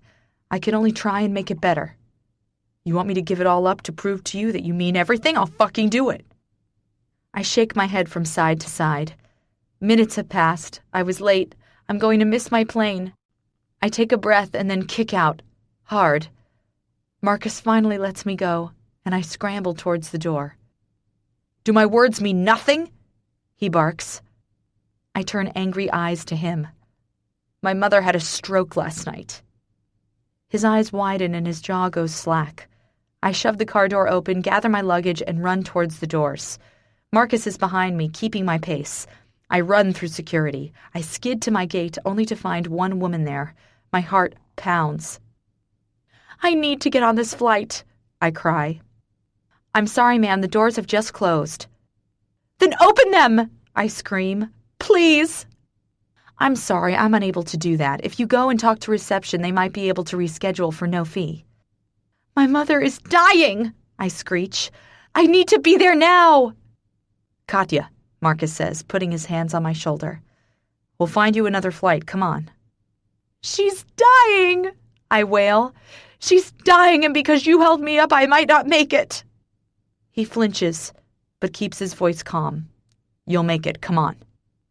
He turns me and leads me back out to the row of clerks at desks. He begins talking to them, getting angry and waving his hands. I find a seat and drop down, putting my head in my hands. I'll get there. I'll get there. I'll get there.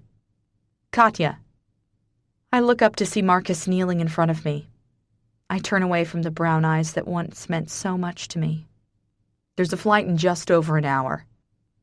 I nod briskly. You'll get there. I close my eyes and remain that way. The minutes tick by, and when my flight is finally called, I stand without acknowledging Marcus and go through the gates. He calls my name, but I don't turn back. I only have one thing on my mind: getting home to my mother.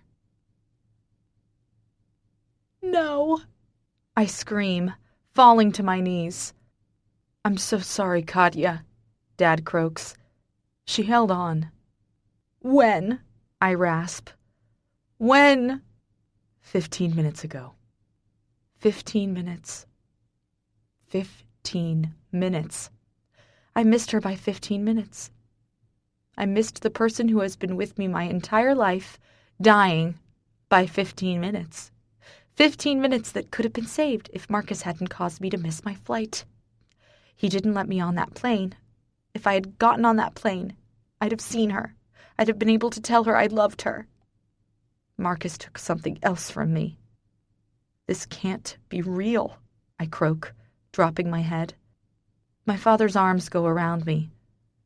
I'm so sorry. I left her. If I didn't go. Don't. You couldn't have changed this. I didn't get to say goodbye, I whisper hoarsely. She died without knowing I loved her. Baby, Dad rasps. She knew. I promise you she knew.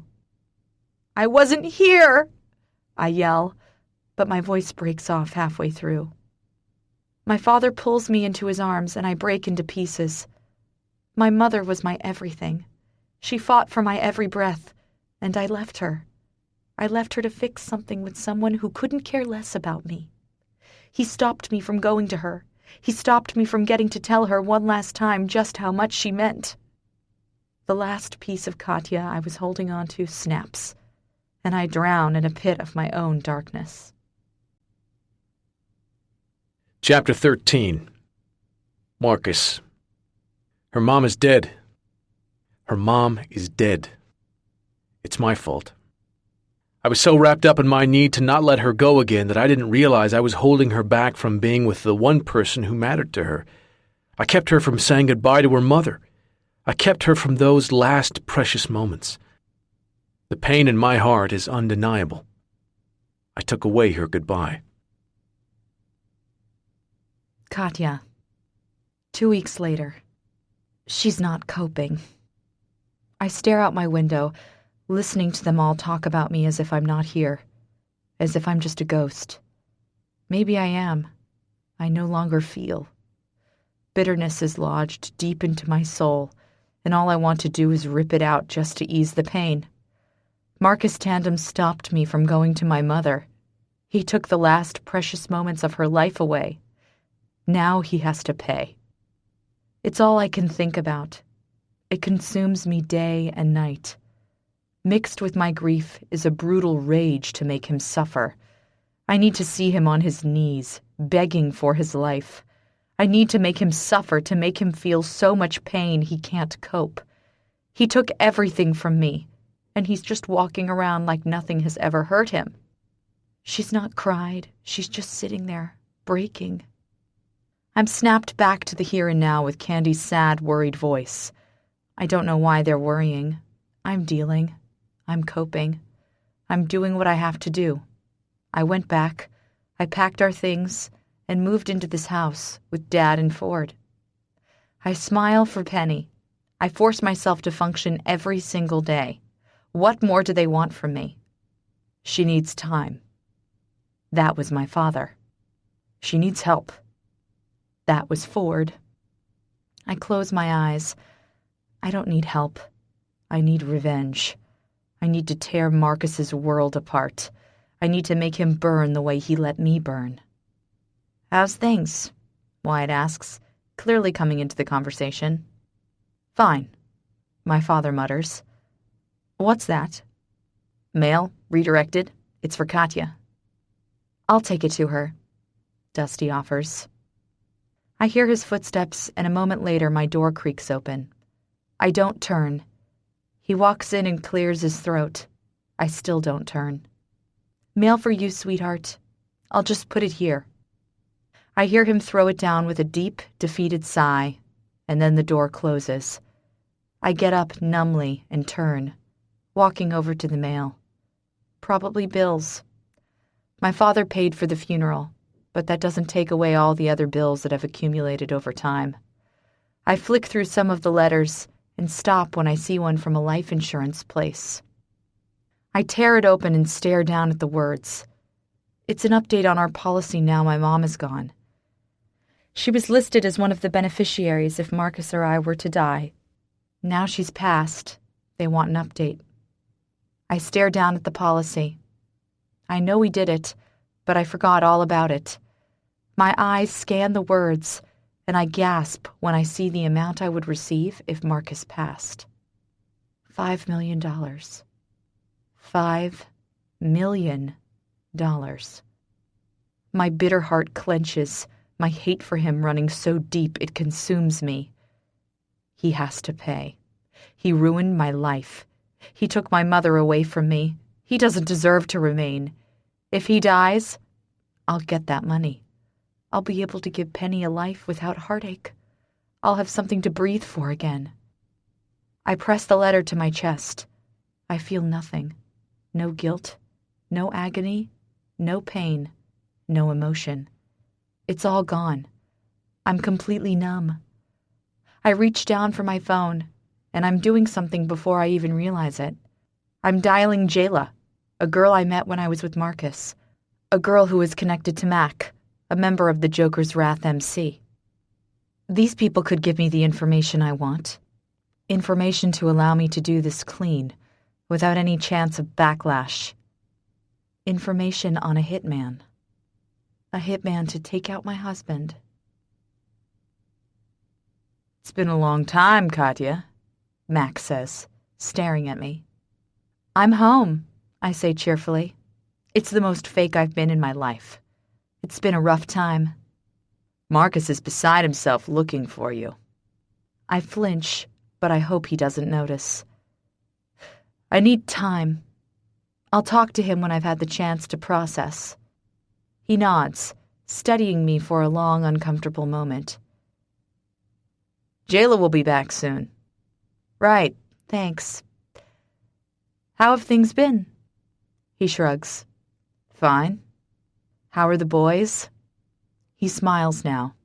I understand that. The love for a child, it's the most powerful emotion there is. Mac and Jayla have 2 kids, Diesel and Jack. They're gorgeous boys. They're doing really well. I force a smile. I'm glad. How are things in the club? He narrows his eyes. Can't talk about that. Of course, sorry. We sit awkwardly for a moment, and then the door swings open, and Jayla enters. She smiles at me and rushes forward, hugging me close. I hug her back, but once again, I feel nothing. I want to feel something. I want to be happy or sad or even angry, but there's nothing but emptiness. I'm so glad to see you. How are you? She asks, flashing Mac a smile as he leaves. I'm doing okay. I'm so sorry about your mom, she whispers. I nod, staring at the wall for a moment. I have a question. It's a rather odd question, but... She sits beside me. What is it? I was wondering... God, how am I going to put this? If Mac or one of the club members would have information about... I swallow. Hiring a hitman? Jayla gasps. Katya, why would you need to know? God, is it for Marcus? Of course not, I cry, actually sounding offended by that. I have an old ex. God, I'm a liar. He's dangerous, Jayla. Really dangerous. The reason we broke up was because he tried to beat me. Recently he's been back in my life and he won't leave. I'm afraid of what he'll do to me if he gets too close. So tell Marcus. I can't do that, I whisper. Right now I can't face him. Katya, you don't want to be messing around with hitmen. It's dangerous. She's not going to break. God damn it. You're right, I say, standing. I'm so sorry. It was a stupid question. She studies me. Did you want me to talk to Mac? See if he can help with the sex? Sure, I mutter. Let him help with the non-existent X. Katya, are you sure you're okay? I nod, forcing another smile. She can see right through me. I need to get out of here. I have to get going. Thanks for your help. I rush out before she has the chance to speak again. Damn it. I'm going to have to go deeper, right into the bowels of the criminal world. I hurry to my car, avoiding the suspicious stares of Maddox, Mac, and Crypt. I speed off. Back to square one. Chapter 14. Marcus. My hands tremble with rage as I listen to Mac. She asked Jayla about a hitman? Yeah, bro, he mutters. Not sure what it was all about. She swore she had an ex who was bothering her. Yeah, I growl. That ex would be me. Said it wasn't, he says, though I can tell he doesn't believe it. Said it was for an old ex. She's lying, Mac. You and I both know she has enough reason to want to take me out. This is Katya we're talking about, he sighs. Why the fuck would she want to hurt you? She wouldn't hurt a fly. Have you ever had someone in your life you couldn't breathe without? Mac sighs deeply. Yeah. Her mom was that someone. She was the only reason Katya fought so hard. I held her back. If I didn't stop her at that airport, she still might not have made it in time. He cuts me off. Fuck, dude, you can't blame yourself. It's not like you knew. Tell her that. I'm looking into it further, going to find out as much as I can. Until then, stay safe. Fuck me. My wife is trying to kill me. She might as well rip my heart out with a knife. It would be kinder. Katya. I stare at the large compound surrounded by a barbed wire fence. Inside there are 2 massive warehouses, and out front, a lineup of bikes for a mile. I close my eyes, my hands shaking. These are the only people I could think of who would help me. They're bikers. They're known to be badass and ruthless, and they're not going to tell anyone. It's cliché, I know that, coming to a biker lot. It's the only place I could think of that made sense right now. Oi! I flinch and turn to see a huge, burly man storming toward the gate.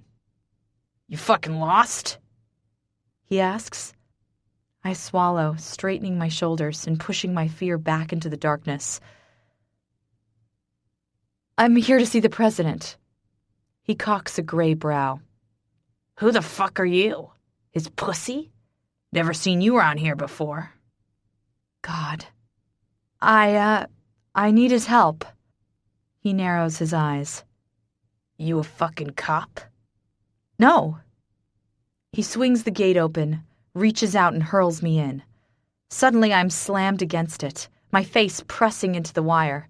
His hands start running up and down my body.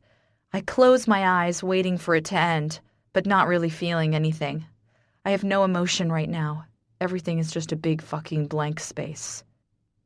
I'm not even sure I'd care if they killed me. You're clean, so why the fuck are you here?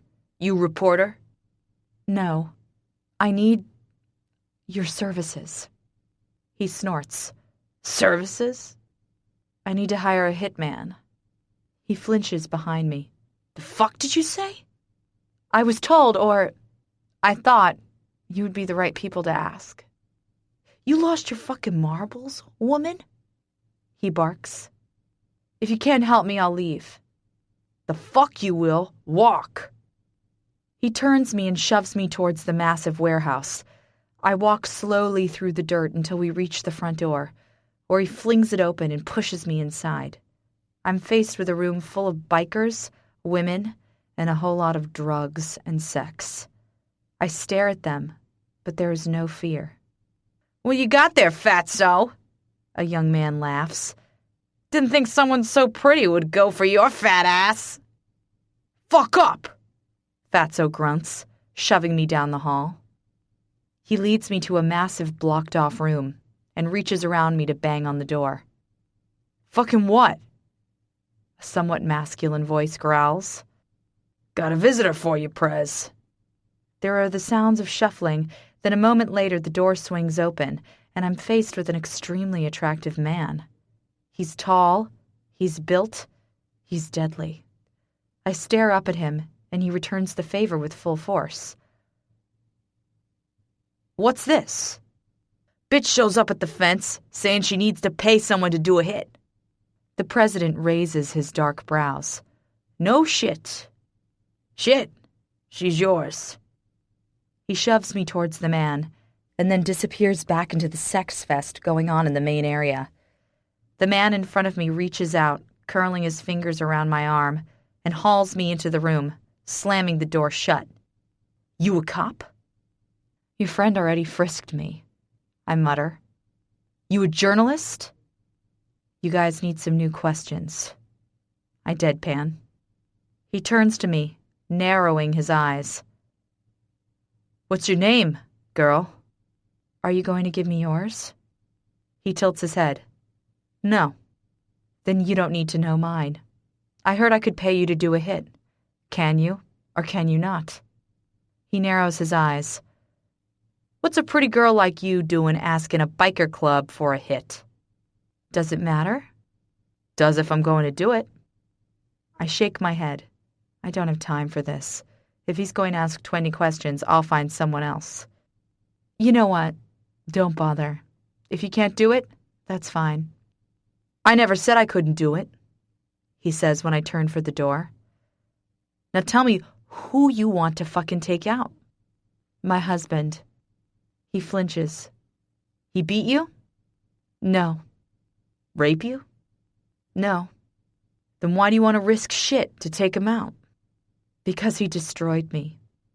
He must see something in my eyes, in my dead, cold eyes, because he sighs and mutters, "Fuck me, fine. You got cash?" I look back at him. "How much?" He crosses his arms. 20. Large." I nod sharply. Shit. Chapter 15. Marcus. I shoot back the amber liquid and it scorches my throat as it slides down. Julio is pacing the room, growling down the phone. My knee bounces as I wait for him to end the call and tell me what the fuck is going on. "Well?" I ask when he finally hangs up. "Had our guy following her. She was just seen at the Tinman Soldiers compound." "You've got to be fucking shitting me," I bark. "Nope," he says, shoving his phone back into the pocket of his jeans. "She's serious. Whatever she's planning, she's serious." Pain radiates through my heart. She won't answer my calls. She won't see me. She refuses to let me fucking make this better. Now she's hanging around with bikers asking shit about hitmen. They'll do it for her, too. Fuck me. This shit is serious. "Katya, what do you want that much cash for?" Ford asks, crossing his arms. "I'm coming to you, Ford, because I can't go to anyone else. You're the only person who will understand." He narrows his eyes. "Understand what?" I... Katya, what the fuck do you need that kind of money for?" "I need it to pay the Tin Man soldiers to kill my husband. The only people who could get away with killing someone and not be questioned. They're a motorcycle club. It makes sense. It works. They can be subtle, and with Marcus's past, the police won't suspect them." I straighten my shoulders. "I am leaving, and I need cash to help me get started." "Why would you leave when you have all this support here?" "Because." "You're lying." His jaw ticks, and I clench mine. "Please, Ford." He crosses his arms over his chest and glares at me. "You tell me, or I won't give it to you." I sigh and growl, low and deep. "I needed to pay a motorcycle club." He makes a wincing sound. "What the fuck do you need to pay a motorcycle club for?" "To kill my husband." His face goes white. My body jerks. I can't believe I just said that. I can't believe it came out of my mouth. He's staring at me, eyes wide, and his mouth slack. "Have you lost your fucking mind?" "No," I say, my voice dead. "He took my life. He kept me from my mother. He stripped me of everything real. He needs to go. Katya, he says, his voice steady. You have a child. I flinch. You don't want to mess with this kind of stuff. I turn away. If you won't help me, Ford, I'll find another way. But I won't stop until Marcus is gone and I'm free to live again. And you think you'll be free? He yells after me as I start off down the hall. You think you'll feel okay with ending a life? I don't answer him. He doesn't understand. No one would. I'm on my own. The car is hot. I'm sweaty and sticky. My hands are shaking. The money is in a handbag beside me, ready to be given. I convinced my father I needed a new car, and I couldn't live without one. I've been borrowing his, but he's due back at work soon, so it was a logical lie. He just handed the money over without question. Of course he'd believe me. Why wouldn't he? A tall man in a dark hoodie comes to the car window and taps 3 times. I wind it down to stare at him. I found out the man I spoke to is the new president of the Tin Man Soldiers, the nephew of Howard, the old president. Howard was killed in prison 3 months ago. He is hard, dangerous, and incredibly good-looking. He was captivating the first time I met him, and he's just the same now. He's got dark, messy, brown hair. His eyes are bright green, mixed with a tiny bit of yellow. His skin is olive. His body is massive and covered in tattoos. His jaw is set, and his mouth is a straight but plump line. You got the cash? He asks. Yes. I push the money towards him. He reaches in and takes it out. He leans in against the car and counts it, then nods, looking down through the window at me. You sure this is what you want, girl? Yes. He tilts his head to the side. Seen a lot of things in this world. Seen darkness. Seen pain. Never seen emptiness the way I see it in your eyes. Whoever this man is, he probably deserves the bullet going into his forehead. I flinch. He continues. But can you live with that? Can you live with his death? Yes, I croak. We didn't share names. I don't know you. You don't know me. This will be clean, and it won't come back to you. You've got 48 hours to change your mind. You know where to find me if you do. I won't. Think long and hard about that. I turn to him, and God, does he have beautiful eyes. Aren't you supposed to be the criminal? His lips tip up. I am. I'm also trying to clean up a lot of mess my uncle left this club in. I'm doing this because the money is needed. But if you change your mind, it's yours. I know these men are the enemies to the Joker's Wrath MC, but this man, whoever he is, seems like he isn't so bad. I supposed he probably thinks the Jokers are the problem, just like they think he's the problem. Life is twisted like that. Who is really the bad guy, in the end? I'm going to leave now, I say. He nods, stepping back. 48 hours. I don't answer him. I just drive off. I won't change my mind. Chapter 16. Katya. The moment I step inside my home, I know something is wrong. Everyone is there. My father, my brothers, Candy and Dusty. They're waiting for me. Their faces are tight and hard. Candy has Penny in her arms, stroking her softly, but her face is a hard mask, boring straight into me. Where have you been? My father asks. I shrug. Out. Katya, he warns. Where have you been? I stare at him. Out. Where's the money I gave you? I flinch, lifting my head. My eyes shoot to Ford, and he's glaring at me, arms crossed. He told. He fucking told. My father pulls out a letter, and I know it's the life insurance policy. He's put 2 and 2 together, with Ford's help. You told! I bark to Ford. You have any idea what you're doing? He growls. Any idea what sort of danger you're putting yourself in? My business is none of yours. Katya! It's Dusty that barks my name. He nods to Candy, and she walks away quickly with Penny. What the fuck is wrong with you? You were seriously going to get Marcus killed? Did you even think of how that could go wrong? Stay out of it, I say. You feel nothing, do you? He whispers, shaking his head. You're completely broken. I said, I growl, stay out of it. Katya, where's the money? My father asks. Gone. Jesus, he growls. Who did you pay? None of your business. Katya, Wyatt says sadly. Come on, girl. Stop it, all of you, I say, my voice so dead I don't even recognize it. This is my life, my business. If you don't stay out of it, you won't have me. I don't look at any of them after that. I just turn and rush out of the house. Fuck them all. They don't understand. I walk quickly down to the barn behind my father's house. I find a haystack and sit on it, staring out at the crisp blue sky. Boots crunching alert me to a person approaching, but I don't turn. Where have you gone? It's Ford. Leave me be, Ford. You've gotten what you wanted. Katya, look at me. Get fucked. He steps in front of me. Wake up to yourself. Do you not see what you're doing? I say nothing. Fuck. Get out of that shell and listen to me, he bellows.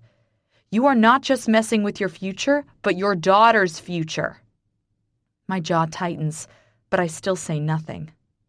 Do you think the cops won't find out it's you? Do you think that they won't see the massive transaction from my father to you and wonder where it went? Do you not think that they won't then place him in the firing line, too? What's going to happen then when you go to jail? Stop. No, he growls. What's going to happen, Katya? Where's Penny going to go if Marcus is dead and you're in jail? Well, picture it. Her in a foster home, alone, with no one. Stop, I rasp. Imagine how that's going to feel for her. All because her mother couldn't think about her. Instead, she thought of herself. Stop it! I scream, launching my body towards his. He catches me, jerking me backwards. Can you live with that? He roars. Can you live with ruining your daughter's life? What about your father's, you selfish, self-centered little cow? How dare you take her life away from her? Stop! I thrash. Stop it! No, not until you see what a monster you've become. Did you think of her once during your little plan? My knees buckle, my hands hit the dirt, and I scream. He destroyed me! Ford drops down beside me. I know. He took everything. He took every fucking thing. Honey, he says, gripping my chin. I know. He needs to pay, I screech. He needs to suffer. He needs to bleed. And Penny? Tears explode from my eyes. No, I croak. No, not Penny. She'll suffer. She'll go down for this too. You'll go to jail, Katya, and Penny will be left alone. I'm so numb, I wail. So fucking numb. I feel nothing. Why is this happening to me? Sometimes we feel numb because we're too scared to feel the pain.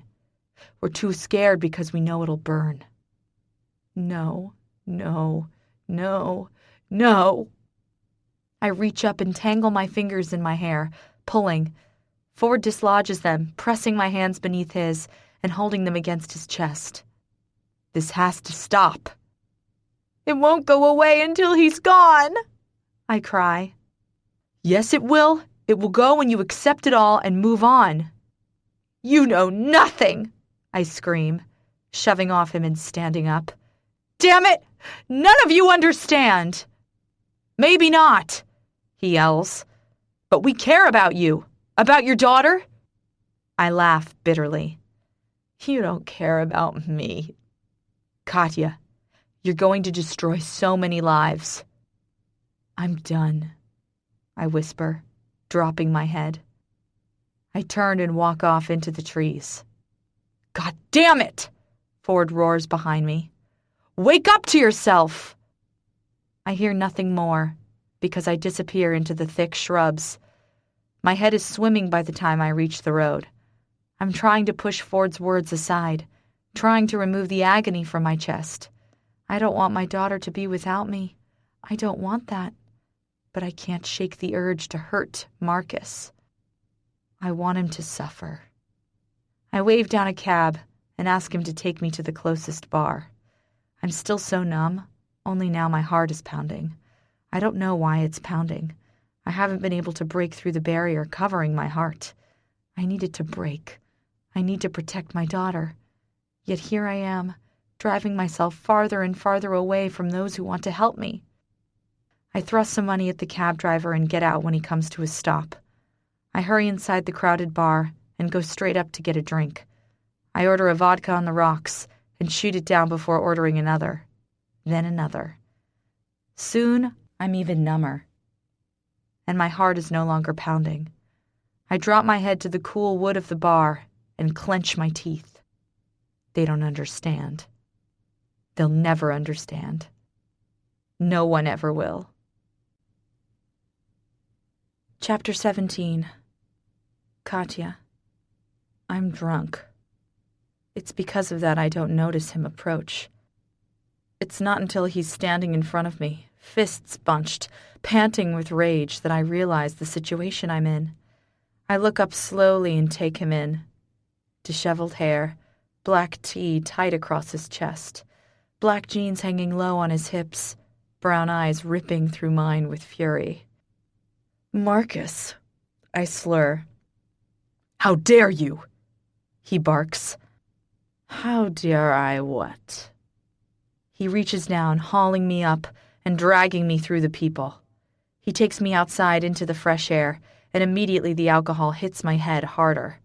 I groan, leaning against a wall in pain. "You are trying to have me killed."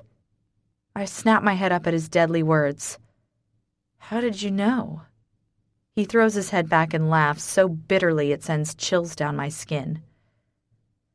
"How did I know? Not, 'Oh my God, I regret it,' or 'I'm sorry, Marcus,' but instead, 'How did I know? What sort of monster have you become, Katya?" "Monster?" I growl. "Me? You're the monster here, Marcus." He shakes his head. He's angry. I don't think I've ever seen him like this. He's panting, sweat trickling down his forehead. His entire body is wound up so tightly his muscles are bulging. "You want to make me pay?" He roars so loudly I flinch, pressing myself against the wall. "Then you come and you fucking do it to me. You don't turn into a motherfucking coward and call on a hitman. What the fuck sort of woman tries to have a man killed? I fucked up, Katya. But death? Where the fuck did you go?" Tears flare to life under my eyes, and I scream. "She was all I had left. And I never fucking killed her," he bellows. "I didn't know. I didn't do it intentionally." "You held me back," I yell, lunging forward. He takes a step back and I stumble. He doesn't try to help me. "And I live with that. But this..." He laughs bitterly. "Imagine how proud she'd be looking down on you now." "Fuck you!" I scream, swinging out and hitting his jaw. "You want to make me hurt?" He barks. "Go right ahead. Hit me, Katya. Fucking hit me. Do us all proud." I swing again, connecting with his jaw once more. He grunts in pain, but doesn't try to stop me. Rage explodes in my chest, and months of agony take over. I swing at him, pounding into his face over and over, taking my fists to his perfect skin. It doesn't go away. It doesn't make it better. It doesn't stop. "Enough!" he barks after my fourth or fifth hit. I keep going. He takes my hands and hauls me backwards, slamming them above my head as my bottom hits the wall. I lunge forward, but he doesn't budge. I want to spit in his face. I want to kiss him. I want to smash him until he cries. "Does it make you feel good?" he barks. "Does hurting me fix everything?"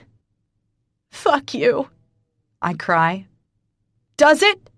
he bellows. "Fucking does it? Go to hell!" "I'm already fucking there, baby." Then he smashes his lips over mine. I kiss him hard. I kiss him deep. He lets my hands go, and I shove them forward, dragging them over his scalp, tugging his hair, bringing them down his neck, down his back, and shoving them under his shirt, finding his hard, bare back. I dig them in, and he hisses in pain. "Make it fucking burn, Katya. It's what you want," he growls against my mouth. "Make me pay." I need his muscles like a woman crazed, desperate to feel more of him, even though he's smashed against me. He slams me harder against the wall, bringing his hands down and shoving them up my skirt. His fingers dip beneath my panties and he finds my clit.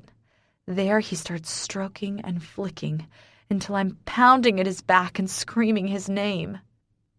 "Fuck," he snarls. He puts a hand under my backside, launching me upwards. I curl my legs around his hips as I thrust towards his hand, wanting more, needing everything.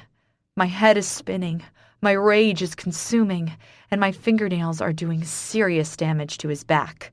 His cock is hard against my core, and I don't want to wait anymore. "Fuck me," I mewl. He jerks his jeans down, freeing his cock, and then he drives upwards, filling me. I throw my head back and scream his name over and over, my legs tight around his waist, my fingers drawing blood on his back. He tangles his fingers into my hair, and he fucks me, hard and deep, just how I want it. "Make it fucking burn," he snarls against my skin. I release his back and move my hands up to his hair. I curl my fingers in and tug his head back, exposing his throat. I lean forward, closing my mouth over his neck. I begin sucking and biting, relishing in his sounds of tortured pleasure. He grips my hip, driving his thrusts, his fingers burning into my skin. "God damn it, come!" he barks. "Fuck you! You fucking are!" He comes before me, roaring his release, jerking his hips like a madman. It's enough to send me over the edge to mine. I close my eyes and pant his name as my body convulses around him until we're coming together. Our release lasts a good long while, and our bodies slowly grind together until we're satisfied. Then Marcus lets me go and steps back. He jerks his jeans up, and it's then I see he's still angry. His jaw is so tight, I can see the muscles bunching beneath his cheek. When he's done himself up, he looks over at me, still panting against the wall. "You call them off me, or I'll be forced to take my own action." His words pound into me, and I blink at the beautiful man in front of me. I hope you're truly proud of everything you've become, Katya. I might be a monster, but you've outdone me. You can't judge me when you're equally as evil. Your mother would be turning in her grave if she could see you right now. My knees wobble, and something hard pounds into my chest. "Stop it," I whisper. "She'd be ashamed to call you her daughter." "Stop it." He steps forward. "Just like I'm ashamed I ever called you my wife." My knees crumble, and I cry out in agony. "I've lived with my mistake. I've lived with it every fucking day. You're only just beginning." "Please," I scream, clutching my head as the walls I've been holding up so long burst and come crashing down around me. "You want a divorce? You fucking got it. Just stay the hell out of my life. We're done. The papers will be delivered tomorrow." With that, he turns and disappears into the darkness. I scream so loudly, the agonized sounds get caught in my chest, and my throat closes over. I crash forward, my hands slapping against the bitumen. What the hell have I become? God, what sort of monster am I? He's right. I'm no better than him. My mother would be so disappointed in me. Mom, I'm so sorry. Marcus. I slam my fist into the car over and over until my knuckles bust and bleed. An agonized roar escapes my throat to drown out her screaming. Once again I left her devastated and broken. Only this time she returned the favor. She took my soul the same way I'd taken hers, and she crushed it. Now we were as pathetic as each other. God help us both. Katya. Ford? I rasped down the phone. Jesus, Katya, where are you? I'm in town. At the Radcliffe bar. I need a lift. Please. I'll be there in 10. Sit tight. I close my eyes, dropping the phone to the floor. My hips are sore, my sex swollen, and there are so many pieces of Marcus surrounding me. I'm defeated. I've ruined myself. I've ruined him. Together we've destroyed each other. Shame and guilt swarm my body as my actions become clearer to me. I was going to have him killed. What kind of heartless, cold, cruel person does such a thing? What Marcus did to me doesn't even compare to what I had planned for him. When did I ever think something like that would work? When did I think I could get away with destroying a life? Worse, when did I think about my daughter in all of this? Tears rack my body, and by the time Ford reaches me, I'm hyperventilating. Shit, he mutters, leaning down and scooping me up. He quickly walks me to the car and puts me in. I slump forward, crying so hard I can't see. How could I be so careless? How could I be so cold? I forgot about my daughter. For a second there, I forgot about her. Hey, Ford says. Shit, Katya, look at me. I'm a monster, I wail. I'm a heartless monster. No, you're not. I jerk my head up, glaring at him. I am! I scream hysterically. Katya, calm down. I was going to kill him. Yeah, but you didn't. That doesn't make it better. He sighs, closing his eyes for calm. Then he reaches over, taking my shoulders. Listen to me, he begins, but I cut him off. I was going to have him killed, I scream. I was going to destroy his life, and I didn't care. I didn't stop and think about myself or my daughter. I forgot her, Ford. I forgot Penny for a brief time in my life, determined only to seek revenge. I became him. You did, but you want to know the difference between you and him? I lift my tear-soaked eyes to his, my body trembling so hard my teeth are chattering. He wouldn't pull back, he continues. You're doing just that. You're realizing what you've done and you're going to fix it. That's the difference between a monster and a person who is simply broken. My daughter deserves better. He lifts my chin. Perhaps, but that's not your choice to make. It's hers, and right now, you're the only thing in her world that matters. Pick yourself up, end this deal you've made with whomever you've made it with, and put your life together. I don't know if I can. He cups my face in his hands. You can. I close my eyes, dropping forward and cupping my face. What have I become? Jesus, is she okay? I can hear my father's worried voice as Ford carries me up the stairs to my room. She broke tonight. It needed to happen, but she's taking it hard. She needs to rest, and then we can deal with this. Deal with this. Deal with the horrible, icy person I've become. I don't deserve them. I don't deserve Penny. My mother would be ashamed. She looks terrible, Candy whispers. Jesus. She'll be okay, Ford assures her. Penny is asleep. Put her in the bed with her. It'll help. You sure that's a good idea? Ford questions. Candy scoffs. That's her baby girl, the only thing she has left. She's not a monster, Ford. She's a broken woman. Put her in the bed with her daughter. Fine. I hear the sound of doors opening, and then I'm placed down onto the bed. Tears burn under my eyelids again when I feel Penny next to me. I reach out, taking her tiny hand in mine, and she automatically rolls towards me. I cry hard and heavy as I tuck her into my arms. I'm so sorry, Penny. I'll fix this. I'll fix it all. You were right, I whisper, dropping my head so he can't see the despair in my eyes. We all fuck up, girl. I still don't look at him. He was right. He knew what I was. He saw it even before I did, and he called me on it. Now I have my father's money tucked back in my arms, even though he never had to give it back. He didn't have to, but he did. He might be the new president of a massive biker club, but he sure as shit isn't a bad man. Look at me.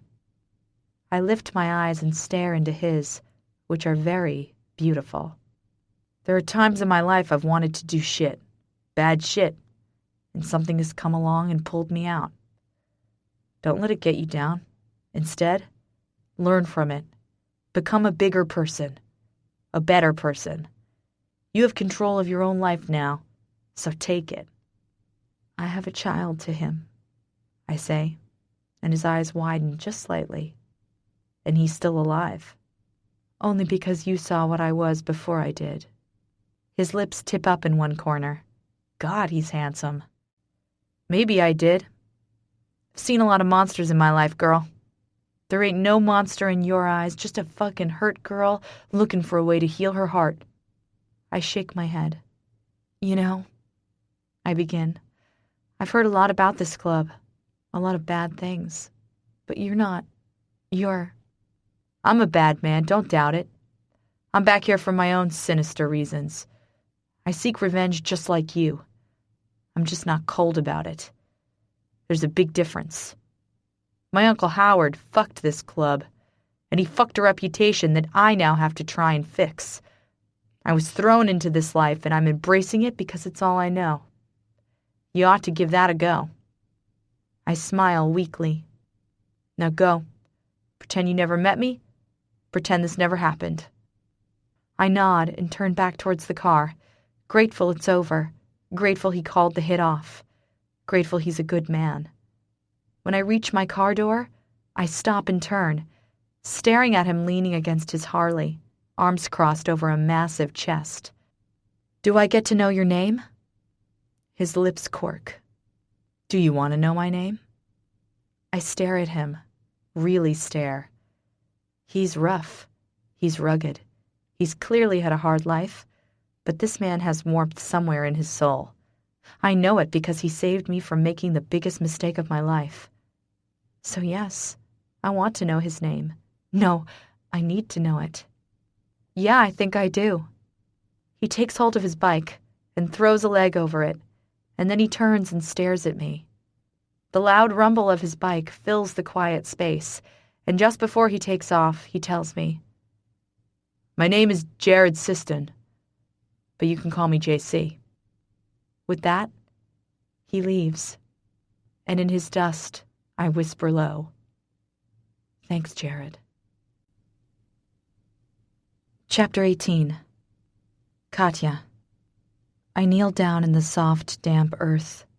My fingers drop to the dirt that still hasn't settled. Flowers are now wilting over a headstone with beautiful script. I close my eyes, breathing in the fresh air surrounding the gravesite where my mother lies. We brought her home to be buried. I haven't come to see her. I haven't cried. Today I'm here. Today I'm going to start making things better. I'm so sorry, Mama, I whisper, my voice too hoarse to make an appearance. I screwed so many things up. I took you away from your life because I was too scared to face mine. I messed up in so many ways, and when you passed, I went into a dark place. I love you so much.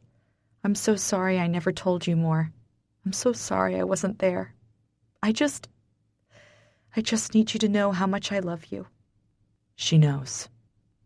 I turn to see my father standing, hands in pockets, staring down at me. "I thought you'd be here," he says softly, stepping forward. "When I woke up this morning, you were gone." I turn back to the soft earth again. I haven't come to see her. I've been so wrapped up in my own business and vengeance that I haven't even come to see her. Do you think that matters to her? Tears burn under my eyelids. Of course it does. Is that what you believe? Truly? He kneels down beside me, running his fingers over the soft soil. Your mother was a miraculous person, Katya. She loved with a purity so many lack. She would have given her life for you, but more than that, she was so damned grateful because you gave so much of your life for her. I close my eyes, clenching my jaw. I wasn't there when she needed me. Not before, not after. Katya, he says, his voice firm but gentle. You worked yourself into the ground just to give her a life. You came here to try and fix something so you could continue to give her a life. And I fucked up, I cry, my voice breaking. I came back, and instead of doing what I had to do, I ruined things. I didn't make it back to her. I didn't make it back when she needed me back. Katya, listen to me. He takes my chin and turns my face towards his. She wanted you here. She wanted you happy. She wanted you to move on. She never wanted you taking care of her. It caused her more pain than you not being there.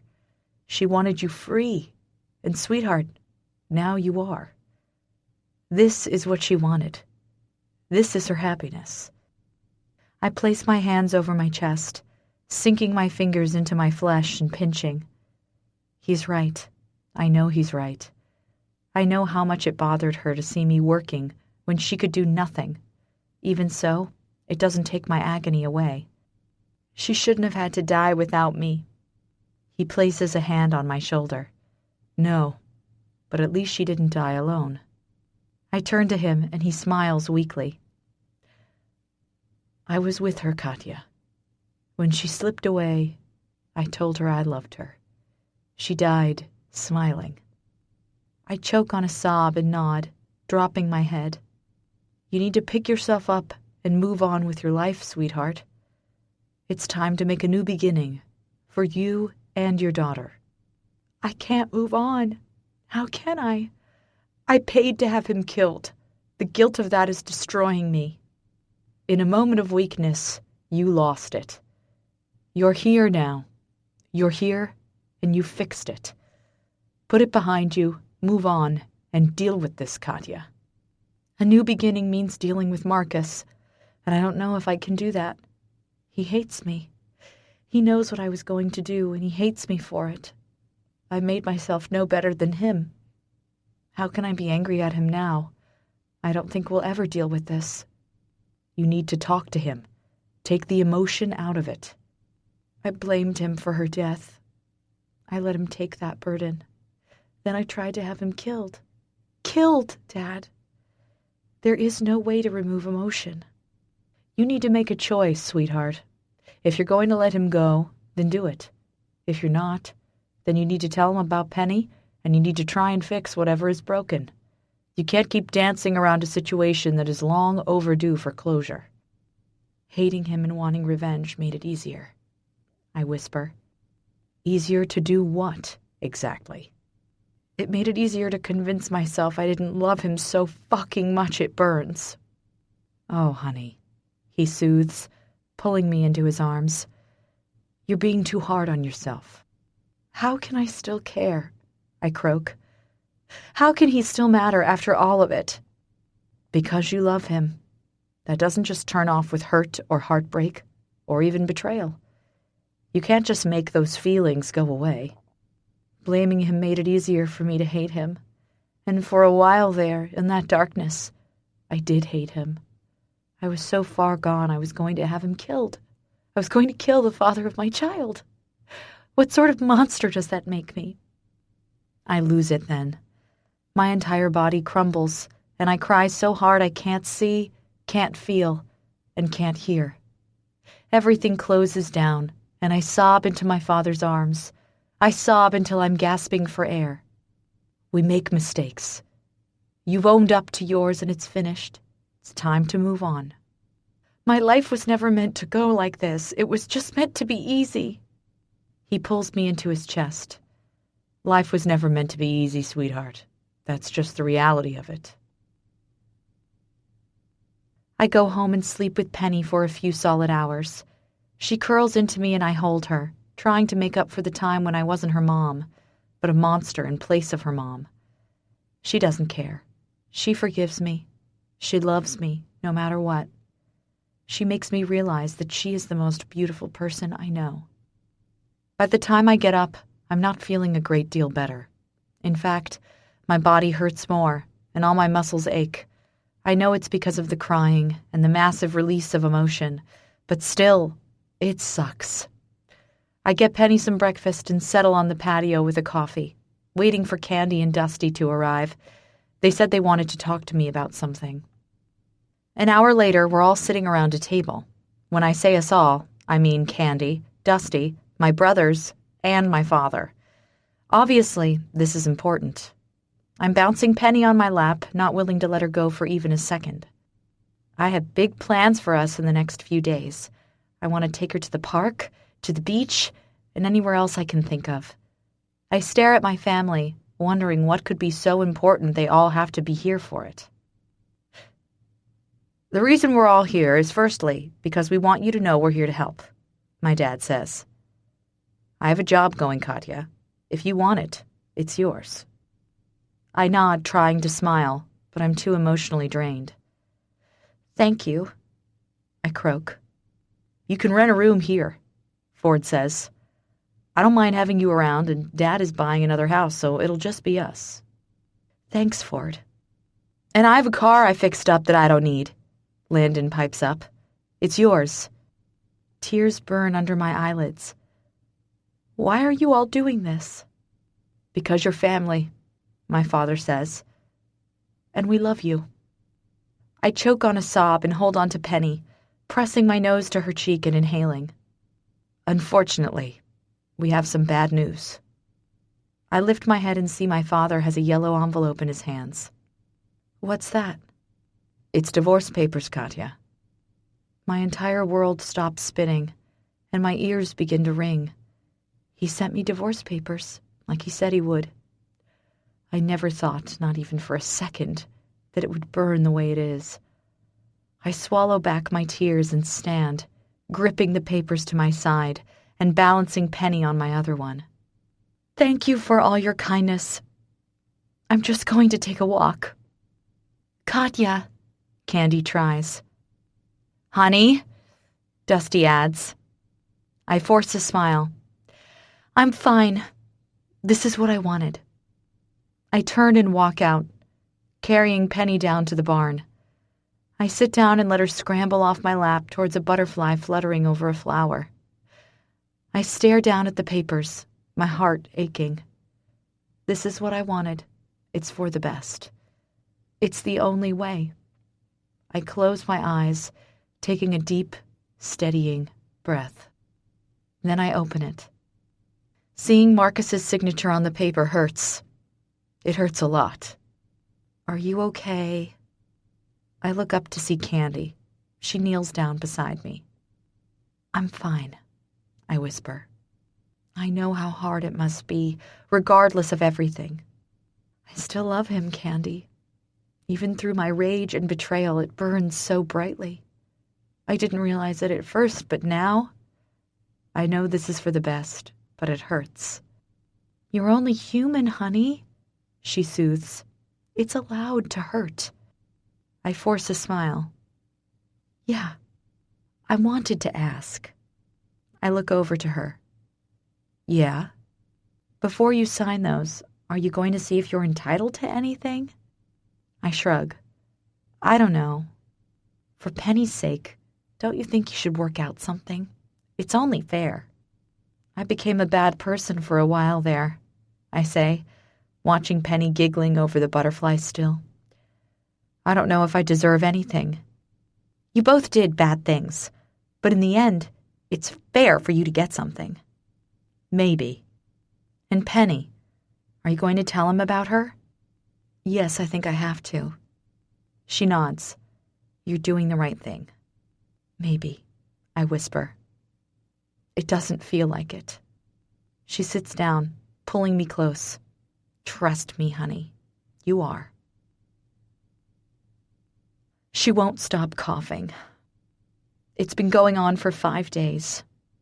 I'm taking her to the hospital, I say to my father as I rush down the stairs, Penny in my arms. Her fever has spiked. I'll drive you, he says. Penny has been sick for 5 days, this one being the morning of the 6th. It started with a cough that got worse. I took her to the doctor, but they said it was just a virus and to give her painkillers and rest. After 3 days, it wasn't better and she started getting fevers. She stopped eating, stopped drinking, and I knew that it couldn't go on. I took her to the hospital.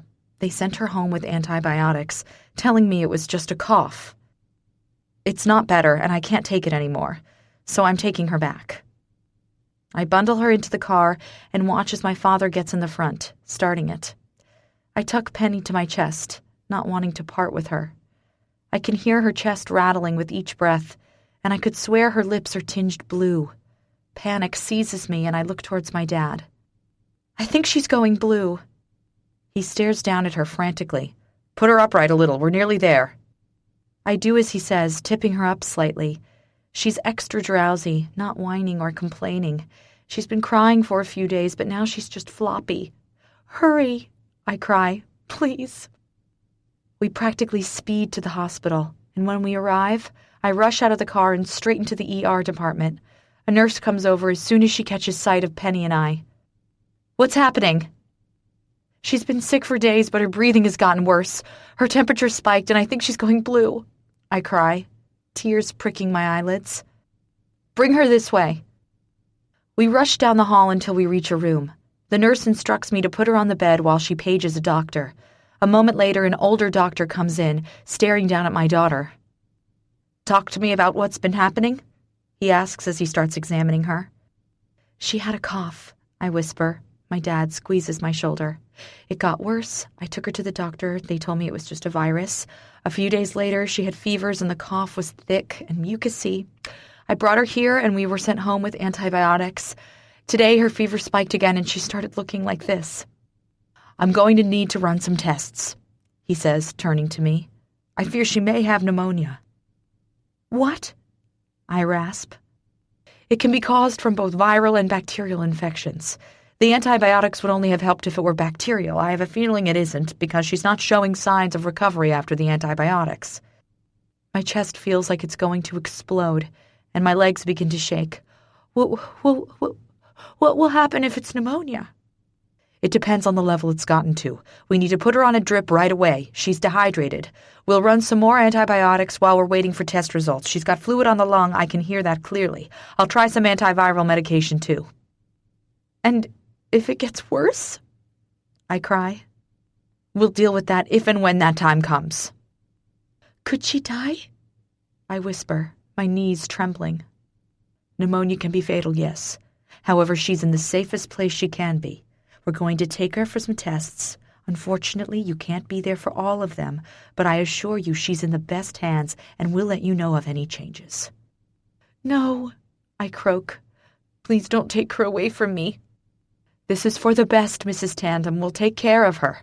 I'll have the nurse take you to a room. You can wait there. We'll bring her back in as soon as we're finished. But she needs me, I rasp. He squeezes my shoulder. She'll be okay. Dad wraps his arms around my shoulder as they wheel Penny away. I cry out in agony and my knees buckle. Is it my fault? I sob. No, honey. Come on, let's sit. He needs to know, I whisper. Who? Marcus, he needs to know. My father sighs. This isn't the ideal time, but I agree. I'll call him. I drop my head as he disappears down the hall. I begin sobbing, clutching my arms and praying through my tears that my daughter will be okay. Please let her be okay. Chapter 19. Katya. "What's going on?" Marcus asks, standing in front of me. He's wearing a suit, as if he's been working all day. He probably has. My father didn't tell him why he was here. He only told him he had to come. "I need to tell you something." He stares at me. "Are you sick?" "No." His face goes pale. "Katya. Shit. Are you pregnant?" I wince in agony at the sound of his voice. Tears flow again, and I wrap my arms around myself. "No," I whisper. "No, but—" "Jesus, Katya, don't you think we played enough fucking games? Why am I here?" I look up at him through my tears. It's time. I know it's time. But I wish I had done it sooner. This isn't fair on him. He's going to hate me even more for it. "I'm here because—" I swallow and my body begins to shake. "Because—" "Katya," he warns. "I'm here because our daughter is sick." I hear his sharp intake of breath and look up in time to see him stumble back a few steps. His eyes are wide and confused, his mouth open. He shakes his head slightly and then stares into my eyes. "What did you say?" "You have a daughter, Marcus," I croak. "Her name is Penny, and she's just under a year old." "You're lying," he rasps, stepping back. "No, I'm not. You've seen her. You saw her in the park with Candy." He stares at the wall, and I see the moment it clicks. "No," he breathes. "She's sick. They think pneumonia. I didn't want to tell you like this, but—" "But what?" he suddenly roars. "You think telling me about my child when she's in danger is suitable?" "Marcus," I say, standing, "I never wanted you to find out like this." "Didn't you?" He laughs bitterly. "You've done everything you can to destroy me, Katya. Most of it I deserve, but this—" "Marcus." "You fucking bitch," he breathes. I flinch. "I'm sorry." His eyes dart about, and his jaw ticks. "You wanted to make me pay?" he rasps. "You wanted to make it burn? Well, congratulations, you've gotten what you wanted. You ripped my heart out, stomped on it, and shoved it back in. Are you happy now? Does it feel good to know you've destroyed me?" "Marcus," I plead. "Does it?" he screams, shocking me. "I'm sorry." "You're sorry," he barks. "You're sorry? I am a lot of fucking things, Katya. I'm a monster, I broke your heart, but I never, not fucking ever, deserve to find out about my little girl while she's on a bed, her life in danger." Tears run down my cheeks. "You're right. I know you are, and I'm sorry," I whisper. He shakes his head, turning and charging down the hall. "Marcus!" I cry, rushing after him. He shoves through the front doors and out into the cold, pounding rain. I follow him, catching his jacket just before he reaches his car. He spins around and bellows. "How could you? How could you keep her from me? I hurt you, I know that. I paid for what I did, don't you think? But for you to keep her from me, did you think I wouldn't love her? Did you think she wouldn't matter?" "I don't." "What is it you want from me?" He rasps, his voice suddenly broken. "What do you want?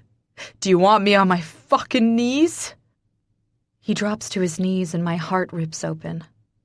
He lifts his hands and clutches his head. "Do you want me to tell you how fucking stupid I am? How I wished it never happened? How I fell in love with a fucking angel, and then I destroyed her? Do you want me to beg, Katya? What do you want? Do you want me dead? Will that make your heart feel fucking better?" "No," I cry, dropping to my knees in front of him. "No." I deserve a lot. But that's my child, and I might never get to know her. His voice breaks off and he drops his head. His entire body shakes and I realize he's crying. The strong, determined, unbreakable Marcus Tandem is crying. "I'm so sorry," I whisper. He says nothing. His head just remains dropped. I reach out, cupping his rugged cheek, and he surprises me by turning his face into my hand. I can't take any more of what you have to give, he whispers. You tried to have me fucking killed. I didn't, I croak. I wouldn't. Shit, Marcus. I was in a bad way, but I wouldn't have done it. You think that makes it better? He growls, pulling back. I open my mouth, but nothing comes out. What can I say? Does it make it better? No, it does not. It does nothing to fix what I've done. I became equally as monstrous as Marcus, and because of that, I'm hardly in the place to beg for forgiveness. I fucked up, I whisper. I reacted on pure, numb emotion. We really have fucked each other, haven't we? He looks at me through pained brown eyes. Water is dripping down over his face. His hair is flattened to his forehead. He looks devastatingly beautiful. Yeah, he croaks. Katya? It's my father. I turn and see him standing at the entrance to the hospital.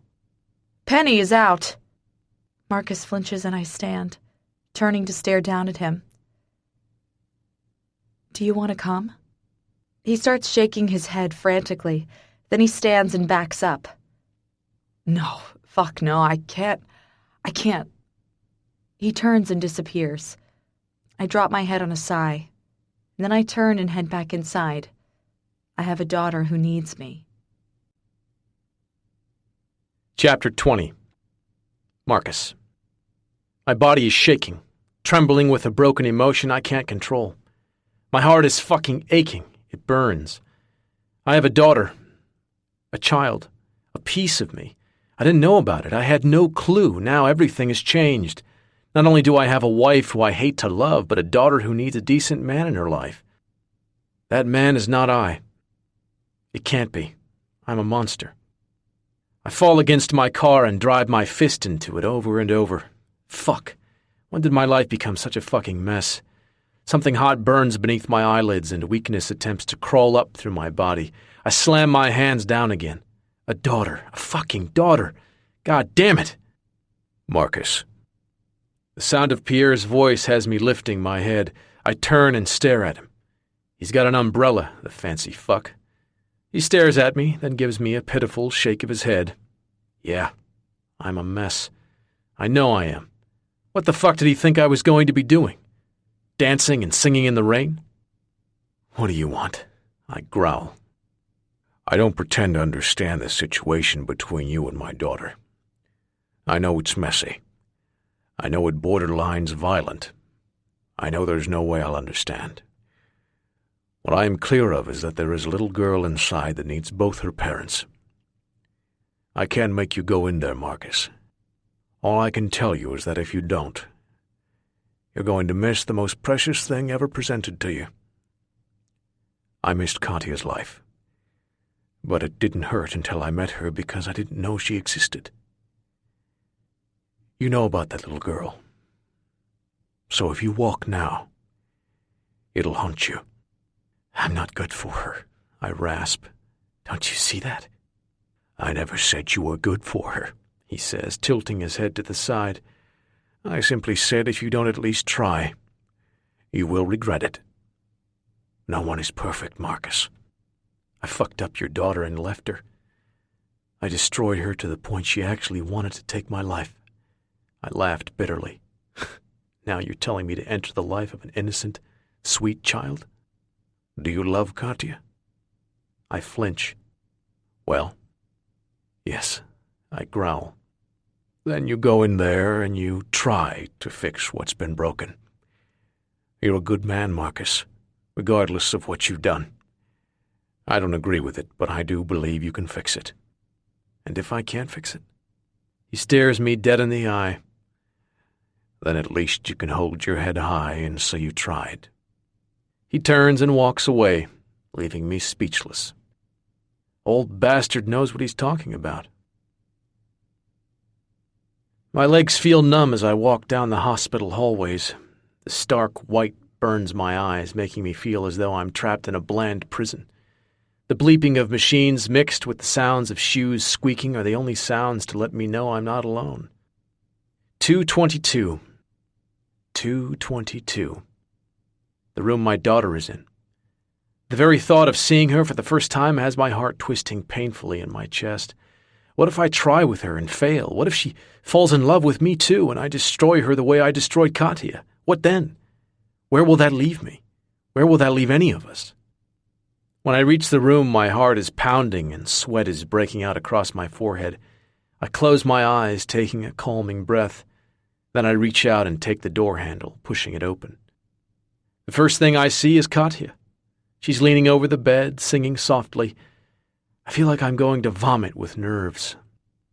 She shifts slightly, and I suck in a broken gasp. There on the bed is a tiny girl. My eyes burn as I step in closer and her face comes into view. I struggle to keep my breathing even. I've never seen something so beautiful in all my life. Dark, thick ringlets frame a soft, beautiful face, a face that's so much like mine, yet so much like her mom's. I make a pained sound, and Katya turns, her eyes widening. "Marcus," she whispers. I open my mouth, but nothing comes out. Katya drops our daughter's hand and comes to me, taking mine. She slowly leads me over to where the tiny baby lies. She's got her eyes open, and God, she's precious. She smiles as we approach, and my heart cracks open. It cracks. "Marcus," Katya whispers, "this is your daughter, Penny." I stare at her, unable to speak. Emotions overtaking my tired, damaged body. My daughter. Mine. Ours. Perfect. "Penny, this is your daddy." Daddy. It's as if someone has punched me in the chest. Daddy. Chapter 21. Katya. Marcus looks as if he's going to pass out. He's staring at Penny, his mouth opening and closing, his eyes red-rimmed and glossy. He reaches up, running his fingers over his face, trying desperately to calm himself. Penny reaches over to the dangling gold bracelet hanging around his wrist as it passes her face. When she catches it, he jerks, and his eyes dart down to her. She starts tugging it, and he's forced to take a step closer. My heart breaks. "Hi, Penny," he finally croaks, leaning down so she can pull him closer. "You can touch her," I whisper. "She won't bite." He turns his pained brown eyes to me, and we share something I haven't felt since I first fell in love with him. We have a connection, something we've both desperately tried to fight. My heart aches to reach over and touch him, to take the pain out of his eyes. Pain I put there. Was this how he felt when I looked at him with the same pain in my eyes? He slowly turns his face back to Penny and reaches over, stroking his fingers over her forehead. She stares up at him, still holding the chain on his wrist. He reaches up, touching her soft curls, and he makes an agonized sound, deep in his throat. Tears prick my eyes, and I have to try awful hard to swallow them down. "She's perfect," he whispers. "Yeah, she is." He leans down, brushing his lips across her forehead. She lets his bracelet go and reaches up for his hair. He smiles, showing that gorgeous dimple, and presses another kiss down, this time to her cheek. After a moment, he stands. He turns to me. "What's going on with her?" I gather myself and say, "The doctors thought she might have pneumonia, though since she's been on that drip, she's perked right up. She's smiling and showing life. They've done some tests, and she's on antiviral medication, so we just have to see. They're keeping her overnight, but it's all looking good." He nods, pulling out his phone. "Julio, yeah. I'm at the hospital. Need you to take my business dinner tonight. Can't be there." I blink. "He's staying?" "Thanks. Call me if you need." He hangs up, snapping back into Marcus mode and waving down a nurse. "Yes, sir?" she asks. "We'll need 2 pull-out beds. If you can't fit them in here, you move us all to a bigger room. I'll pay, no matter the cost." The nurse nods. Of course, sir. 20 minutes later, we're in a bigger room with 2 fold-up beds laid out. Penny has fallen asleep, tucked up in her crib. She's still coughing every half an hour, and every time she does, Marcus is by her side, rubbing her chest, soothing her. My heart is breaking into 1,000 tiny pieces. I'm just going to... I start, but my voice wavers. I need some fresh air. Marcus, who is standing by Penny's side, looks up at me. You doing okay? I smile weakly. Sure. I'm not. I turn and rush out of the room as the tears flood my eyes. I'm so sick of tears. So sick of crying. Why couldn't I have found a wonderful, beautiful love that was easy? Not this. This is so fucking hard. Tears pour down my cheeks as I power down the halls, needing fresh air. The moment I burst outside, I collapse to my knees and I cry. I cry for Penny. I cry for Marcus. I cry for my mom. But most of all, I just cry for me. It's late. Marcus is asleep, and Penny is too. I get out of the uncomfortable hospital bed and walk over to the window, staring down at Marcus as I pass. He's in the bed, arms up behind his head, sleeping rather soundly. I take in all his beauty, and my heart aches to curl up in his arms and stay there. Fucking aches. I sit on the chair by the window and stare out at the city lights. I tuck my legs up to my chest and just stare. It's all I can do. I'm too emotional to sleep. I'm deep in thought when a low, gravelly voice penetrates the darkness. Penny looks like my mother. I flinch. The only thing he's ever told me about his mother is that she died and his father remarried. She must have been beautiful then, I whisper. She was. Did your father love her? He's quiet for a moment. No. My father was as selfish as me. He treated her badly, bashed her all the time. One night I found her dead in the bathroom. She had overdosed. I close my eyes, my body trembling. Jesus. You're nothing like that, I say hoarsely. You'd never hurt someone like that. Wouldn't I? Didn't I? No, I say. You didn't. You're a lot of things, Marcus. You ripped my heart out, but you never ever hurt me physically, and I know you never would. He's silent again. I go to turn when he speaks once more. After she died, my father just went on with life, as usual, as though he had no part in her death. As if he did nothing to lead her there. I hated him. I despised him. When he remarried, I hated her and her kids just as much. I went to live with my grandfather when I was 12, with the permission of my father. I never saw him again after that. He died a few years back. Cancer. Justice was served. I whisper. Yeah. And your grandfather? Hard, cranky, selfish. My entire family was like that. The only thing he taught me was how to be strong, to have a backbone, and to never feel. He knew I could run that business. He saw it in me at a young age. Unfortunately, he also saw I was reckless and a whore. I flinch again, closing my eyes, hating that word. I slept around a lot. I never kept a woman.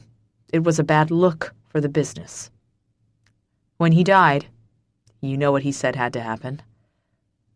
He sighs. I thought that business was all I had, Katya. I never thought there could be anything better out there for me. I believed it was the only thing keeping me afloat. Until I met you. I close my eyes, tucking my knees closer to my chest. Why me? He shrugs.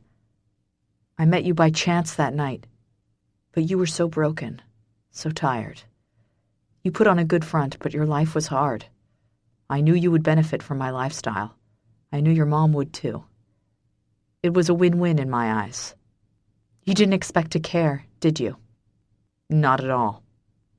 I keep my eyes fixed on the glass in front of me. Katya, I don't turn. Come here. I still don't turn. Katya. His tone carries a warning. What did it feel like? I whisper. When I left. Like someone had ripped out my heart and crushed it. Then why did you let me go? Why did you say all those horrible things? Do you not see? I was setting you free. I wanted you to hate me. I wanted you to leave and get away from the monster I was. You deserved so much better than me. I narrow my eyes. But setting me free would have meant no business for you. If Walter hadn't died, I would have lost everything. I turn slowly to stare at him. He's staring at me, sitting up, his big body calling me. You set me free knowing you could lose everything? Not only would you lose that, but you would lose me too? He nods. You deserved so much better. Hurting you and making you hate me meant you would move on, and you would find someone to give you the love you deserved and so desperately searched for in me. Marcus, I whisper. Emotion hits me like a brick. He set me free.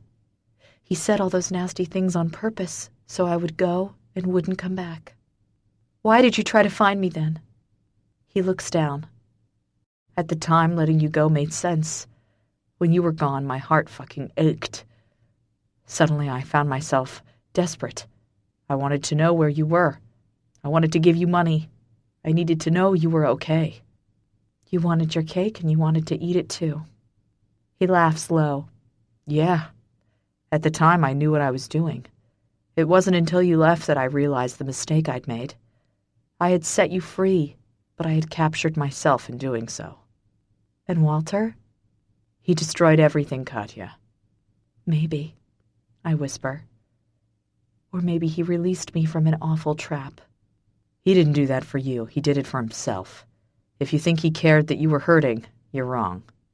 Did you kill him, Marcus? He looks up sharply. Does it matter? I tilt my head. I guess not. I've done a lot of things in my life, Katya. Until that day, I didn't realize that marrying you was the best damn thing I ever did. My heart clenches. And now? I say softly. Nothing has changed. Marcus, I tried to have you killed. You were angry, hurt, and you had just lost someone important to you. I can't hate you for that. It doesn't make it any better. No, he admits. It doesn't. But it's finished. We have a daughter now, a daughter who needs us to function. I don't know if there can ever be an us, I say, dropping my head. He sighs. Neither do I. Marcus? Yeah? I'm sorry. Another sigh. Me too, baby. Fuck. My heart cracks open.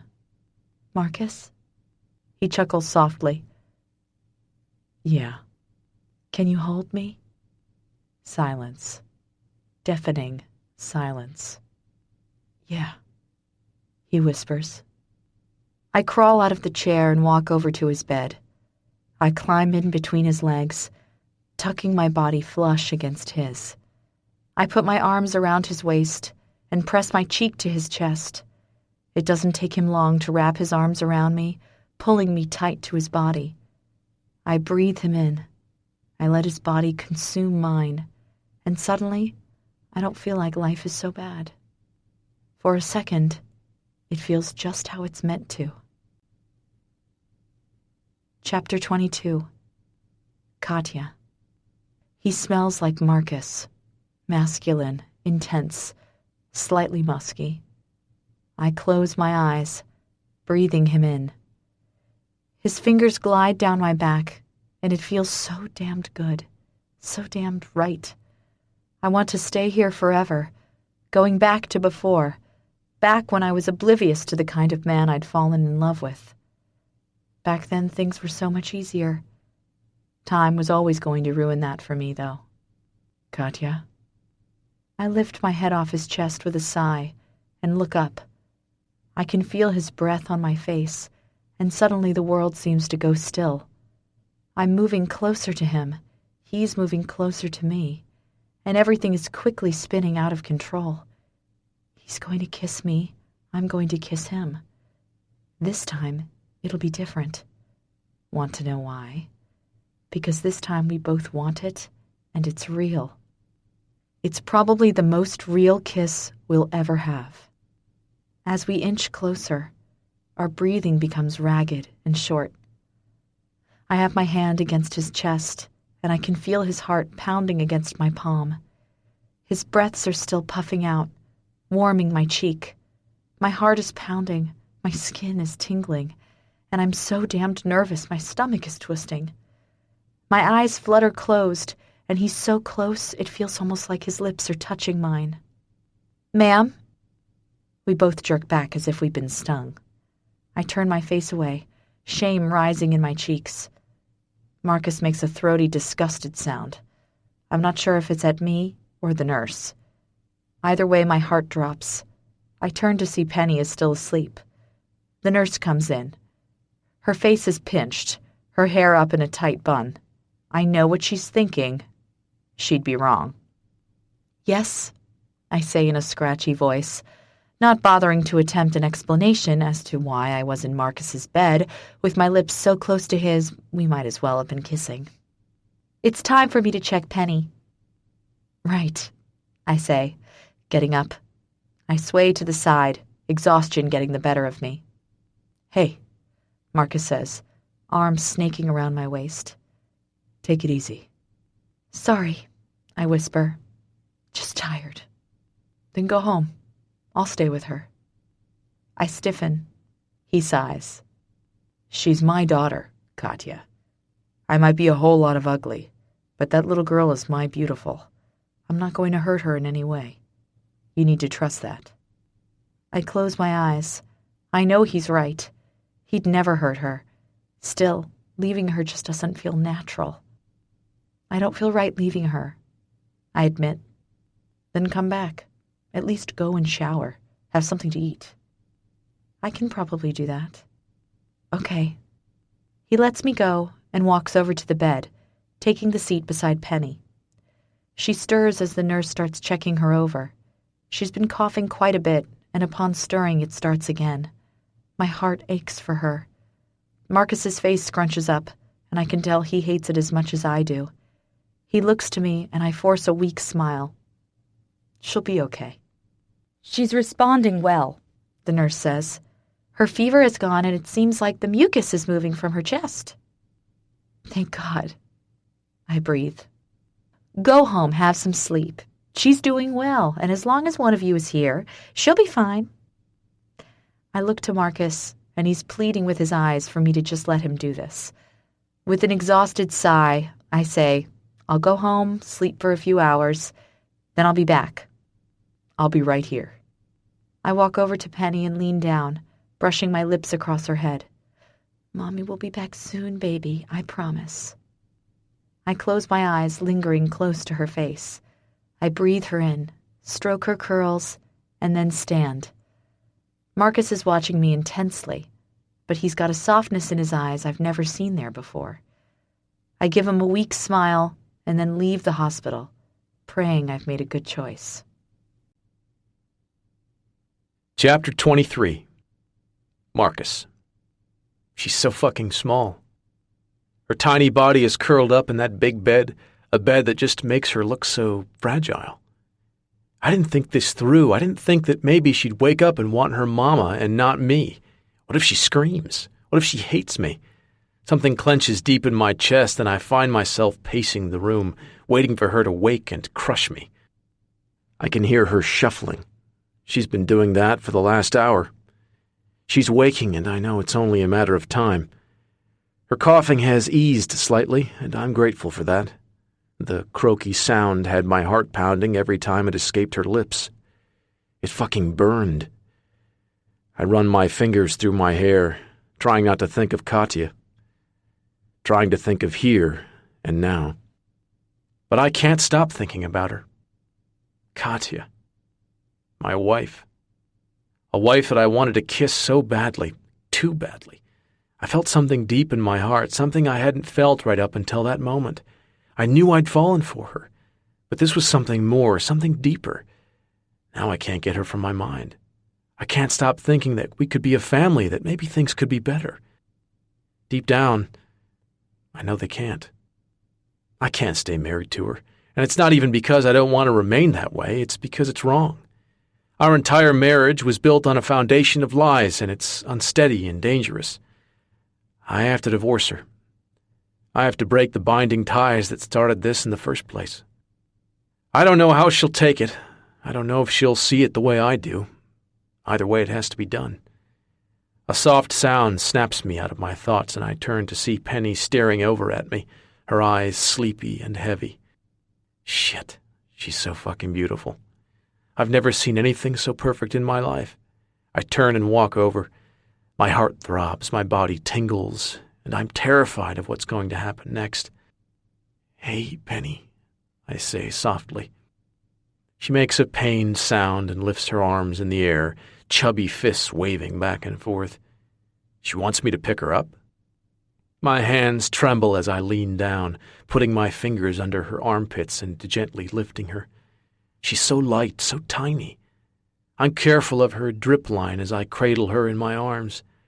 She stares up at me for a moment before her face cracks into the biggest, most beautiful smile I've ever seen.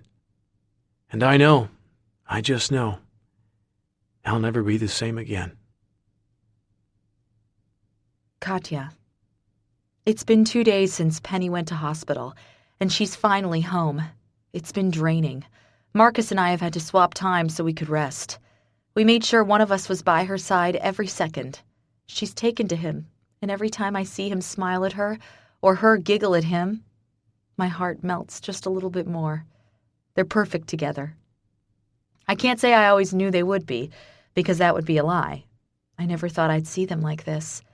I never thought I'd see him like this, so free, so happy, so in love. He adores her. It's written all over his face. He's constantly touching her, constantly making her laugh. It's beautiful, truly beautiful. Now I'm home, and I don't know where we go from here. He's at his house, I'm at Ford's. We're separated, and I really don't know where this leaves us. How often will he want to see her? Will we have to work out custody arrangements? Will we get back together? Do I want to get back together? It's all too confusing, sending me over the edge. I have to talk to him. I guess that's truly the only way. I pull out my phone as soon as I put Penny down for the night. I know he's probably tired, probably sleeping, but this needs to be done, and for my sanity, I need it done now. I dial his number and hold my breath, praying I'm not waking him up. Yeah. He answers in a gruff yet not groggy tone. Marcus, hey. Katya. I swallow. He always manages to have this effect on me, even after everything. With one word, he renders me speechless. Katya? Sorry, I finally whisper. Marcus, can we talk? Now? If you have time. He's silent for a moment. Can you come around? Not sure Ford will want me there. Penny is asleep. Right, don't wake her. Hang on. I pull the phone from my ear and walk to the door. Hey, Ford? He comes out of his room, shirtless and panting from yet another workout. Yeah. Penny is sleeping. I need to go and see Marcus for a few hours. Is she okay here while I'm gone? Of course she is. My eyes widen as Candy pops her head around the door. Then my mouth drops open. He was sweating and panting from a workout. Candy! I cry. She grins. Sorry. You fucked my boss, I fucked your brother. It's only fair, right? I bite my bottom lip. Her smile gets bigger. Ford groans and looks at the ceiling. Right, well, sure. And don't worry, she winks at Ford. We're done for now. I'll watch Penny. Are you sure? Absolutely. I nod, still staring at her in shock. With a shake of my head, I put the phone to my ear. I'm all yours. I didn't mean it to sound like that. I close my eyes and curse softly. Do you want me to come and get you? Is that a hint of amusement in his voice? No, I'll drive. Okay. I hang up and roll my eyes. Could I be any more pathetic? I quickly get dressed, go over everything with Candy, chew on her ass for another 10 minutes about Ford. Then I kiss Penny goodbye and drive over to Marcus's house, our old home, a place where so much darkness unraveled. Chapter 24. Katya. My entire body is shaking as I knock on the door. I don't know what's about to happen, and I don't know how this is going to go down. All I know is that we need to figure this out once and for all so we can all move on with our lives. Together or apart. I fiddle with the necklace around my neck as I wait for Marcus to answer. When he does, my breath catches. He's wearing nothing but a pair of exercise pants, a light sheen of sweat over his chest and abs. Jesus. His hair is slightly damp, falling over his forehead, and he looks amazing. I swallow, adjusting my top, even though it really doesn't need adjusting. Hey, I mumble, trying to look anywhere but at the amazing body facing me. All that bronze, tight skin, all those muscles, all those tattoos. Hey, he murmurs. Come in. I step past him and freeze as I look around. The house hasn't changed, not a bit, but it still hurts like it did the day I left it. Seeing it again brings it all back. I clench my eyes shut, take a deep, steadying breath, and pull myself together. That was then. This is now. I can't hold on to the past. It won't do either of us any good. Do you want some wine? He asks as I enter the kitchen. Sure. He steps past me and lifts the bottle of red off the table. He pours some into a glass and hands it to me before getting himself a beer. We move to the living area, and I stare out the massive windows. Why are you here, Katya? I know you wouldn't just come in here without a reason. I take a deep breath, a sip of wine, and then turn to him. God damn him for looking so perfect. He doesn't make this easy. We need to talk about this. About us. About Penny. He nods shortly and leans against the wall, accentuating all that he is with that one simple movement. I don't know. I don't know what to do or where to go, but I think for her sake, we need to know. I want Penny in my life, Katya, but I'm not going to bring a fight into it. I just want what is best for her. My heart aches at his words, purely because he didn't say he wanted me in his life, and I never thought that would hurt the way it is. I want what's best for her too, I say, trying to keep my voice steady. I want you in her life, Marcus. I just don't know how we're going to do that. He stares at me, really stares. Then in a low rumble, he says, I grew up in a fucked up household. My mother, my father, my grandfather, the entire lot of them, created the monster that broke your heart. I don't want that for her. I don't want her to live every day watching her parents fight. And that's what you think will happen? I rasp. That we'll fight? Katya, he says, his voice almost sympathetic. We didn't just cheat on one another or make a mistake. I fucking broke you and you tried to have me killed. I'm not sure that's something that can be overlooked. My chest constricts, and I manage to say, So, what do you propose? I don't know right now. All I know is I want my daughter in a happy world. Do you love me, Marcus? His eyes narrow, and his jaw clenches. I watch as he gathers himself. Then he says, Love isn't enough, Katya. You and I both know that. So that's it? We separate and put Penny on visitation rights? My voice comes out bitter, and I can't help that. I want to scream, to rip my hair out, to beg. I hate that I feel like that. Marcus broke me. I broke him. We're a train wreck, and sometimes there just aren't enough parts in the world to put such a mess back together. I don't know if he can fix me, and I sure as shit don't know if I can fix him. He's right. Penny doesn't deserve to grow up with parents who resent each other. Only, I don't resent him. I fucking love him. And that's why this hurts so damned much. Katya, He says in a low, scratchy tone. I turn. I can't look at him. I can't face him. If I do, he'll see the tears, the disappointment, the loss. All of it. All of it. A result of what we created for ourselves. I can never take back what was done, and neither can he. But it burns. It fucking burns to my very core. It burns because I want it to be okay. I want him in my life. I want him in hers. And there's a good chance that'll never be. His fingers curl around my shoulder just as a slow, beautiful song fills the room. I close my eyes, trying to calm myself. His fingers run down my arm, stopping at my hand. He grips it and turns me slowly until I'm facing him. I look up into his eyes, and my heart feels as if it's going to take a leap right out of my chest. Don't think that I wouldn't fix this if I could. If I could. But I don't know if something so toxic can be fixed. Toxic. If I knew what I know now back then, I would have never let any of this happen. This is on me, Katya. I have to live with not having the family I always wanted because of my selfish, fucked up heart. Family he always wanted. You're fucking precious, Katya. I drove you to consider murder.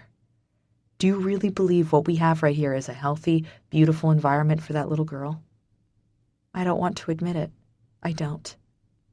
I won't. If that's what you want, I whisper, dropping my eyes.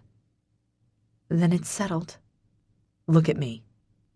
I don't. Katya, fucking look at me. I lift my eyes and connect my gaze with his. We stare at each other for so long my legs begin to tremble. I want to say something, I just don't know what it is I want to say. I agree. I don't agree. I love you. I fucking hate you. A tear rises up and trickles down my cheek, and he catches it with his thumb, before gliding it over my cheek to my bottom lip. Dance with me, he says, pulling us back. Marcus. Dance with me. He wraps his body around mine, puts his hands on my hips, and I can't help but raise my hands to lock around his neck. My fingers find a stray piece of hair at the very base of his neck, and I twist it around as we begin to move across the living room floor. We're moving softly to the song Feels Like Home, and the words cling to me in a way I know I'll never be able to detach. His eyes are on mine. Mine are on his. And there is nobody else in this room but the two of us. Just him and me. There are no problems here, no issues, no monsters lurking behind the curtains. It's just us, and us I always wanted us to be. More tears slide down my cheeks, because the sudden realization that I'm going to lose this man hits me like a sledgehammer to the chest.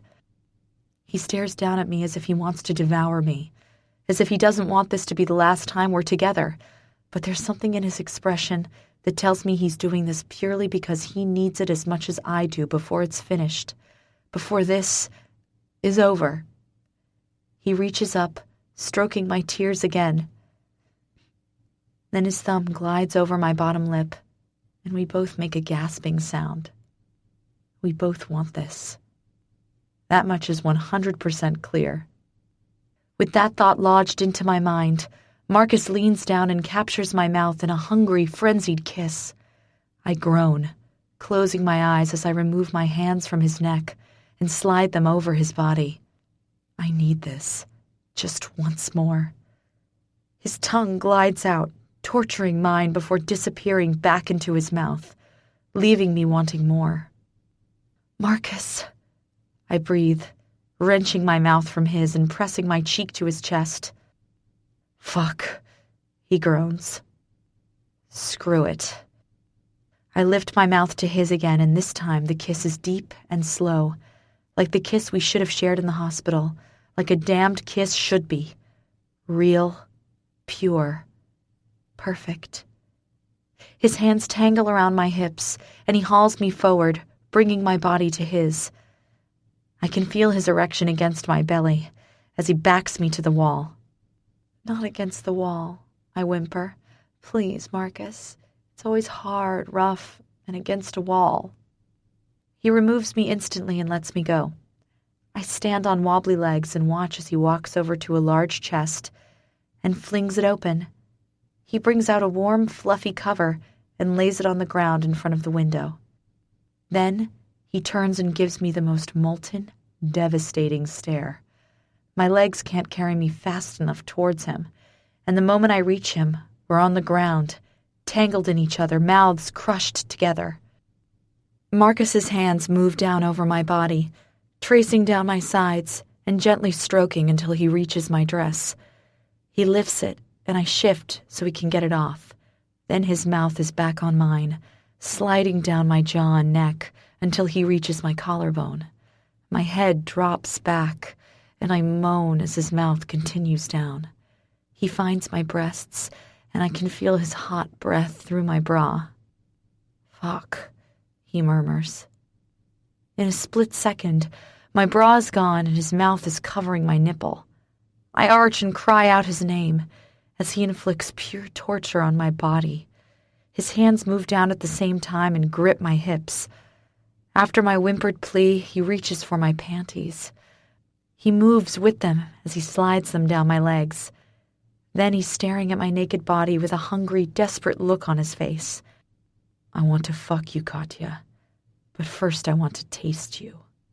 He takes my knees, slowly lifting them. Then he pushes them apart before lowering his body down until he's between my legs, his hot breaths coming out in short bursts against my exposed pussy. I groan, reaching up to tangle my fingers in my own hair.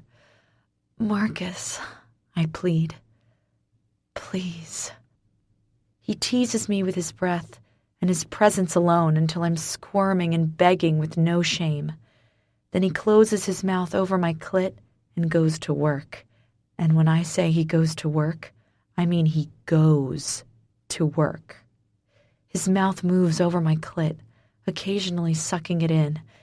Then he moves down, plunging his tongue inside me before moving back up for more torture.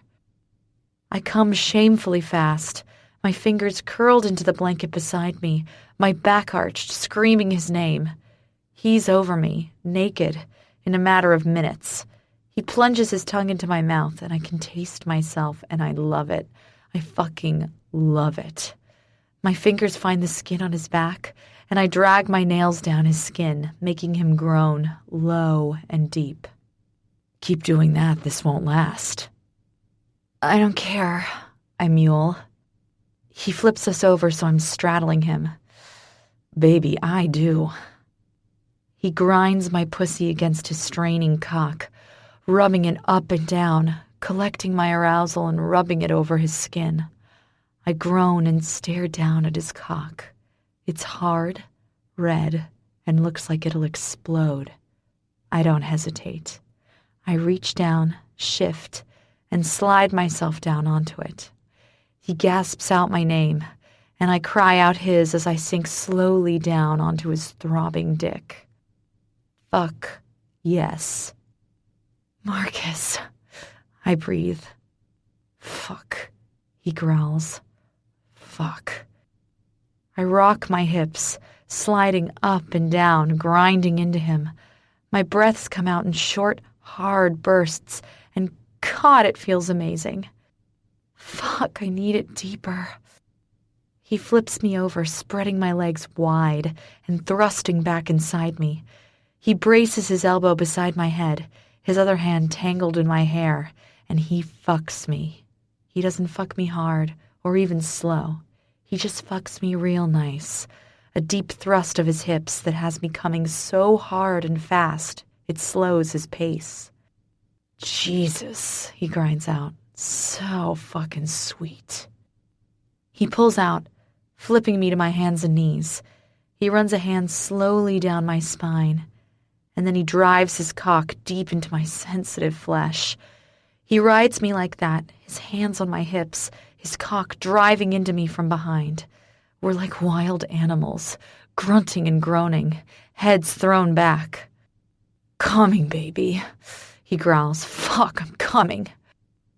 Oh God, Marcus, I scream. On a convulsion, we explode together. Marcus roars my name and I whimper his. When we come down, we're both panting. We flop down beside each other, and he pulls me over onto his sweat-coated chest. I can hear his heart pounding against my cheek. Some things never change, I whisper. No, he agrees. They don't. Did you think this would be how he ended? He flinches, and the finger that just started tickling my back stops. I didn't think I'd ever see you again, Katya, so this is fucking heaven. I clench my jaw, trying to push down the hurt rising in my chest. Is there any way this can work? Not with this Marcus and that Katya, he says, tapping my shoulder. Those two are fucked up. I close my eyes. Pain radiates through my body. I never thought I'd feel anything but hatred for you, Marcus, I whisper.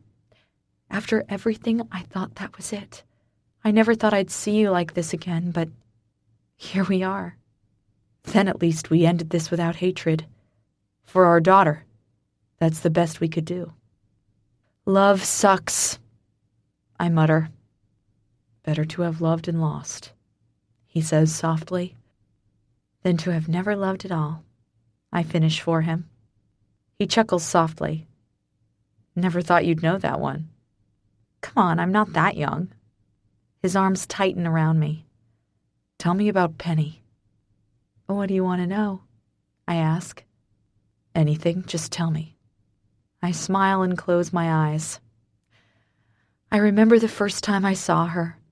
All I could think is, of course, nature would make her look so damned beautiful and so much like you.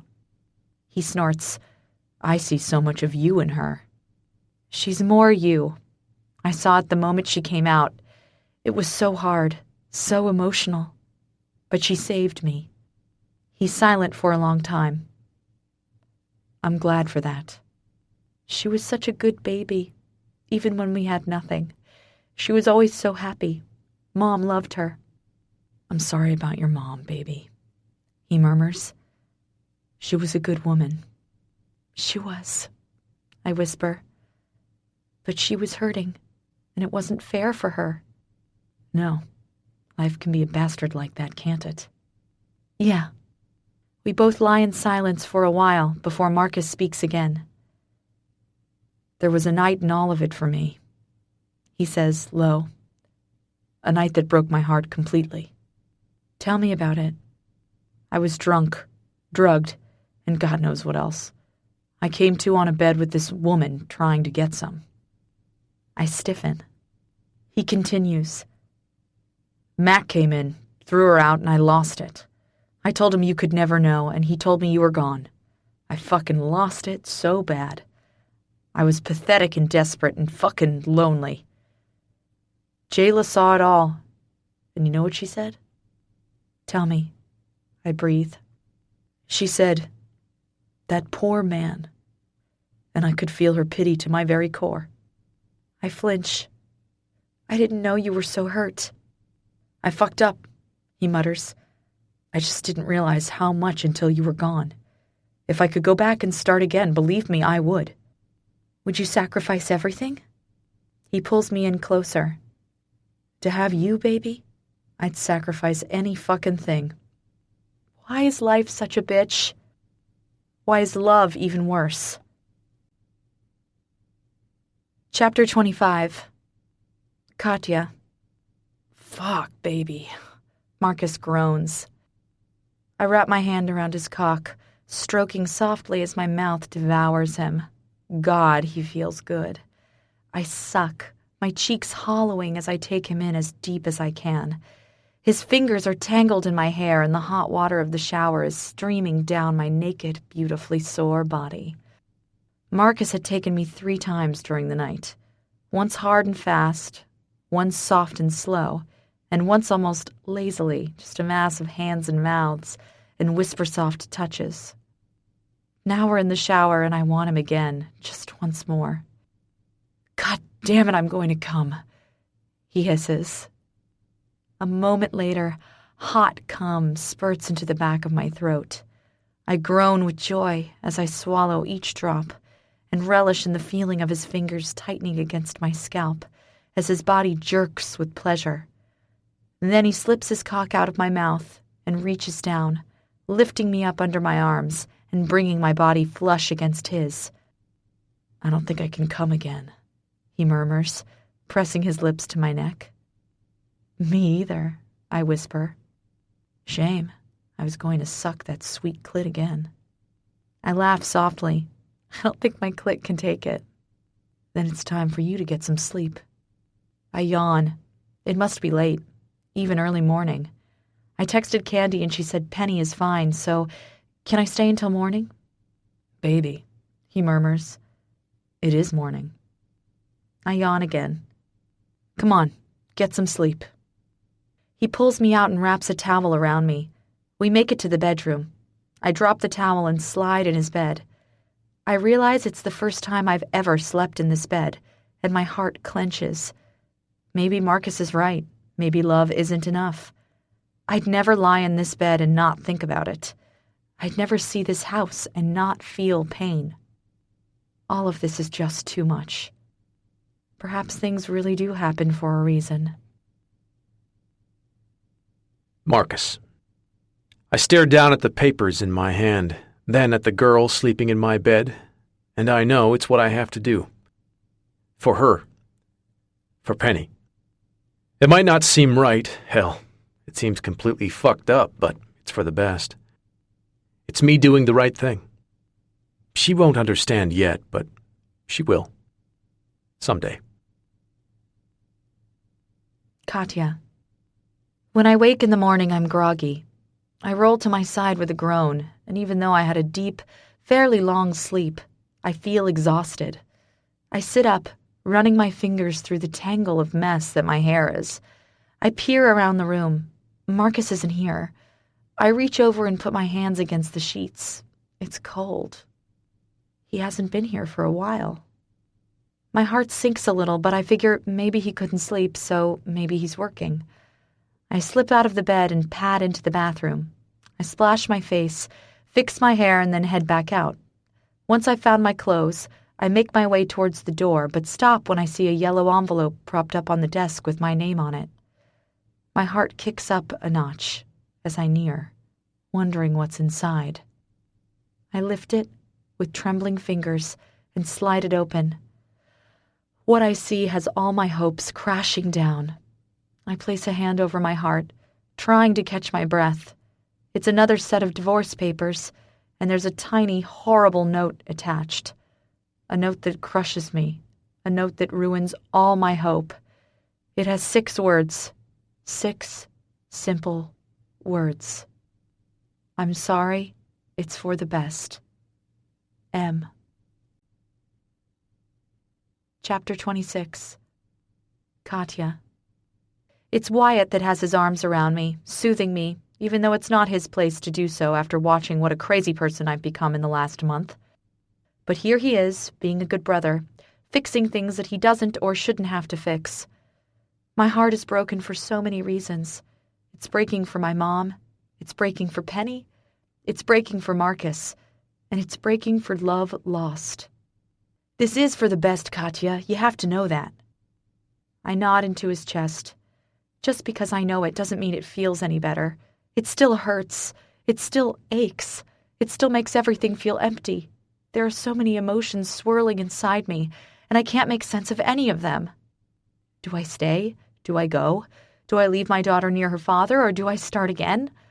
I know staying here is the kindest, most logical thing to do, but can I really watch him move on without me? No. What am I going to do, Wyatt? I whisper.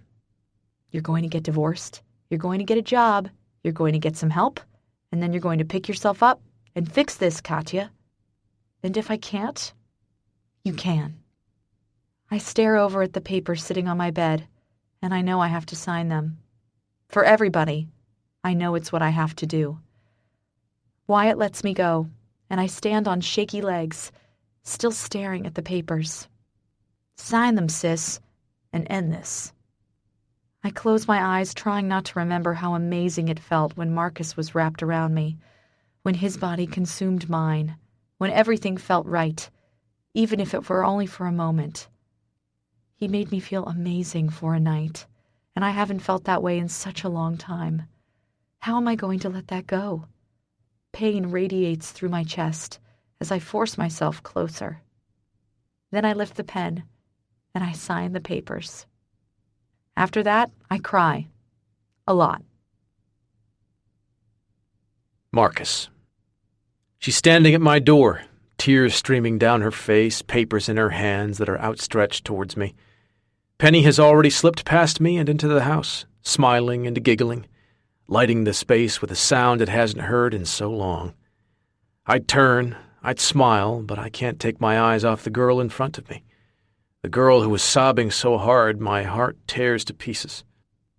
I signed them, she rasps. I open my mouth to say something, but what can I say? This has to happen, it has to.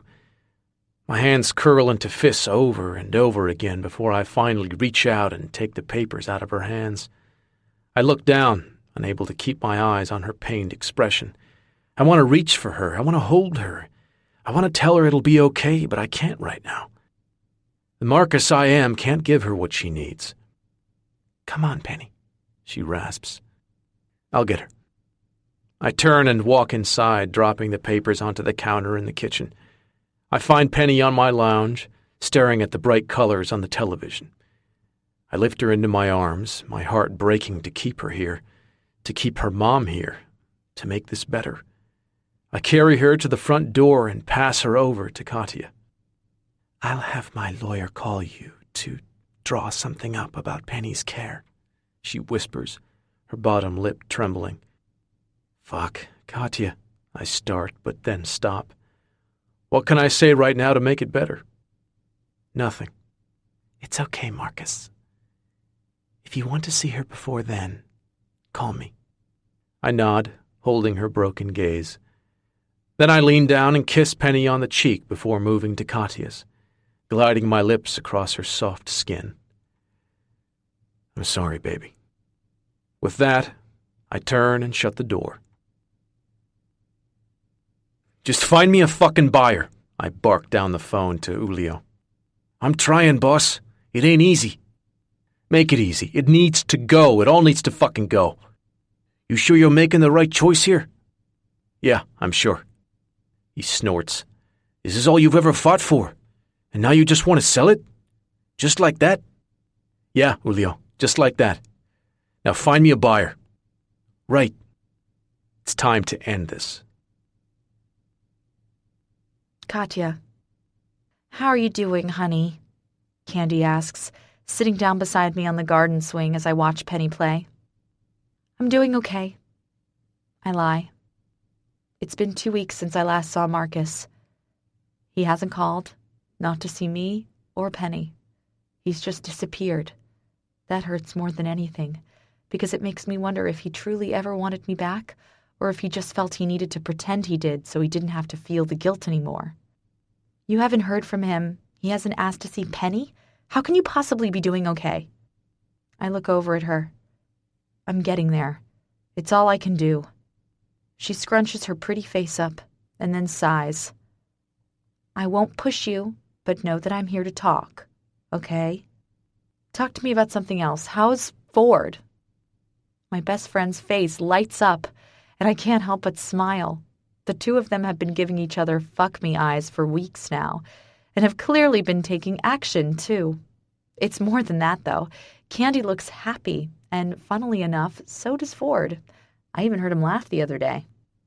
It's going really well? So it's more than just, hanky-panky? I ask. Candy giggles. You know, I think it is. I'm happy for you, Candy. He's a good guy. She sighs. He is. I wrap an arm around her, and we hold on to each other like that for a while. Damn it, why do the girls hugging have to be related to me? I hear Landon's voice and turn to see him coming down the stairs, followed by Wyatt, Ford, and my father. I smile at his comment. "You're disgusting." "Hey," he says, flopping down beside me. "Don't blame me. Girls hugging is hot. Girls kissing is—" "Landon," my father warns. Landon rolls his eyes. He's such a prude. I giggle softly. "Katya, do you have a minute?" my dad asks as he steps around in front of me. "Sure, what's up?" He looks at everyone else and then says, "Alone?" My chest seizes. Why would he want to see me alone? I stand, turning and asking numbly if the others can watch Penny. Then I follow him into the garden. "You're freaking me out, Dad," I say. "I heard something today." I swallow. What was it? He turns and faces me. His handsome face scrunches up, as if he's weighing up if he should really be telling me this. "Dad, what is it?" "Marcus sold the house." I gasp. He goes on. "And the business." My legs tremble. He sold the business? What does he mean he sold the business? I don't understand. Marcus wouldn't just sell everything he's worked for unless... "He's leaving me," I rasp. "Isn't he?" "Leaving you? Honey, he already has." "I mean, he's leaving me here alone. He's leaving town." "I don't know, Katya. All I know is it's all gone. He's gotten rid of everything." It takes me a moment to be able to gather myself enough to speak. Marcus doesn't just let everything go for no reason. The only reason he would want it all gone is to leave and start again. "I'm sorry, honey," he says, putting his hand to my shoulder. I drop my head and tears stream down my cheeks. I didn't realize until this moment that I was holding out hope that something would change, that maybe, just maybe, we could fix things with time. This only proves to me exactly what my heart truly knew all along. Marcus was never going to stay. He was never going to be the man for me. He was never going to sacrifice it all for love. "I'll be fine," I whisper, stepping past my father and walking away. I'm not sure if that's a lie or not. Right now, I think it is. Chapter 27. Katya. "Come on, Kay," Wyatt says, tugging my arm. "You need to come out." I stare up at him from my spot on the sofa. "No thanks. You can't keep sitting here wallowing over a man that's clearly moved on." My heart aches at his words. It's been another week since my father told me about Marcus selling everything, and since then, no one has heard a thing. No one knows where he went or what he's doing. All I know is that he's gone, and he's not coming back. "I said no, Wyatt." "Right, that's it," Wyatt says, jerking me so hard I stumble up. "You don't get a choice." "Wyatt!" I protest.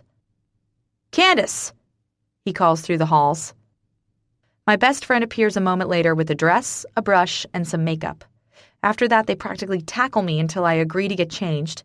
Then I'm held still while Candy applies my makeup and does my hair. They're not giving me a choice, and I know I won't be able to get away with it. "Dad," I groan when they drag me towards the door. He's bouncing Penny on his hip. He grins at me. "Have fun, honey. Penny and I have a movie night planned." "Seriously, Dad?" I try again. "Enjoy." Wyatt and Candy drag me to the car, and the entire way I spit curses at them. When we arrive at an uptown club, I know there's no point in fighting, so I willingly get out of the car, much to my despair. We line up, and I do this with my arms crossed, glaring at the side of Wyatt's face. "Glare at me all you like, girlie. You're doing this." "We're not friends, me and you," I spit at him. "Got me?" "Don't matter," he grins. "I'm your brother. Can't just end that shit. You're stuck with me." "Prick," I mutter. Candy tucks her arm through mine. "It'll be the best night of your life, honey. You'll see." "What makes you so sure of that?" She smiles. "It's the stars, you know?" I roll my eyes and we head inside. I'm dragged to the bar where I order a shot of tequila straight off the mark. I shoot it down and go for another one. "Don't get drunk, honey," Candy yells in my ear. "Just have fun. Look, there are some hot guys on the dance floor." I I shoot her a look and see Dusty making his way through the crowd. My face splits into a grin. I can't help it. He's been away for a week with work and I've missed him. I shoot another shot and rush towards him. "Girl, I'm so glad to see you out," he yells, spinning me around. "I'm glad you're here. These two are torturing me." He grins, poking my nose. "I'm here to torture you too." He breaks out into a super cool dance move and spins before pointing to me. "With my dancing." I shake my head, but my smile is real and it feels nice. Maybe they were right. Maybe they did have the right idea coming here. "Fine, one dance." With a happy clap, he reaches for me and drags me onto the dance floor. We wiggle and move, laughing and clapping until I'm sweating. I tell him I need a drink and rush off the dance floor to get one. Then I find Candy and Ford at a table nearby. I don't know when he arrived, but he's currently got his tongue down my best friend's throat. Gross. "Ew," I say, flopping down beside them. "Ford, seriously, enough tongue." He pulls back and flashes me a wicked grin before leaning back in his chair. Candy turns to me with a lusty smile. "So, any hot guys out there?" "No." "Seriously? You haven't seen one?" I frown at her. "No, Candy." She grins and points. "What about him? Yum." I turn and follow her finger, and when I see the man she has pointed to, my heart stutters and my breath quickens. Walking through the crowd towards me is Marcus. He looks exactly as he did the night I met him, only this time he's wearing a gorgeous blue tie over his white shirt that's unbuttoned at the top and rolled up to the elbows. His hair is messy, his eyes intense, and God, he looks as beautiful as ever. My breath hitches. He didn't leave. He didn't abandon us. Something, maybe relief, clogs my throat, so when he reaches me, I can't even open my mouth to say anything. I'll leave it to him. Is he here to say goodbye? God, what if he is? Or maybe he's here to demand something? Maybe he wants to see Penny? Maybe he's got a new lady? God, why is he staring at me like that? He stops at the table and stretches his hand out towards me. "Hi," he says, his voice low and throaty. "I saw you dancing and wondered if you'd let me buy you a drink." "Huh?" Has he lost his marbles? Candy giggles behind me. What am I missing? "Marcus, what are you doing?" He tilts his head to the side. "I'm asking a pretty girl if she'd like a drink. What's your name, honey?" "Stop being a dick," I say, standing and shoving his chest. "What are you doing?" A slow, sexy grin appears on his face. "I said, I'm asking a pretty girl to share a drink with me. Now, are you going to tell me your name, or do I have to guess?" I narrow my eyes at him, and he holds mine. I see then that there's something different about him. There's something missing in his eyes. I gasp when I realize it's pain. He no longer has any behind the dark brown depths. All I can see is happiness, humor, and love. No more anger, no more hurt, no more stress. What the hell has happened? "What are you doing, Marcus?" I whisper, pain in my eyes clear for him to see. He drops his hand and steps closer. "I told you I couldn't love you as the Marcus I was. I couldn't be what you wanted. I needed to let it all go. I divorced you, I sold my house, I sold my business, and I started again. Right now, I live in a 2-bedroom apartment, a quarter of the size of my old house, and I work at a rather large machinery company that I'm not the boss of. You'd never believe it, but I even wear jeans now and then. I told you I couldn't love you as I was, but I never said I wouldn't love you again. To start over, the past had to be buried. We need to do this right. We need to start at the beginning. So I'll ask you again, sweetheart, what is your name?" My lip trembles and tears run down my cheeks as everything falls into place. He gave it all up for me. He divorced me because the man he was could never be my husband or Penny's dad. He sold his house because we could never build a life on such foundations. And he gave away the one thing that caused so much heartache in our lives, the business. He gave it all up For me. For us. So with a shaky hand, I reach out and whisper, "My name is Katya." He smiles, big, beautiful, and real. "It's nice to meet you, Katya." "And you, Marcus."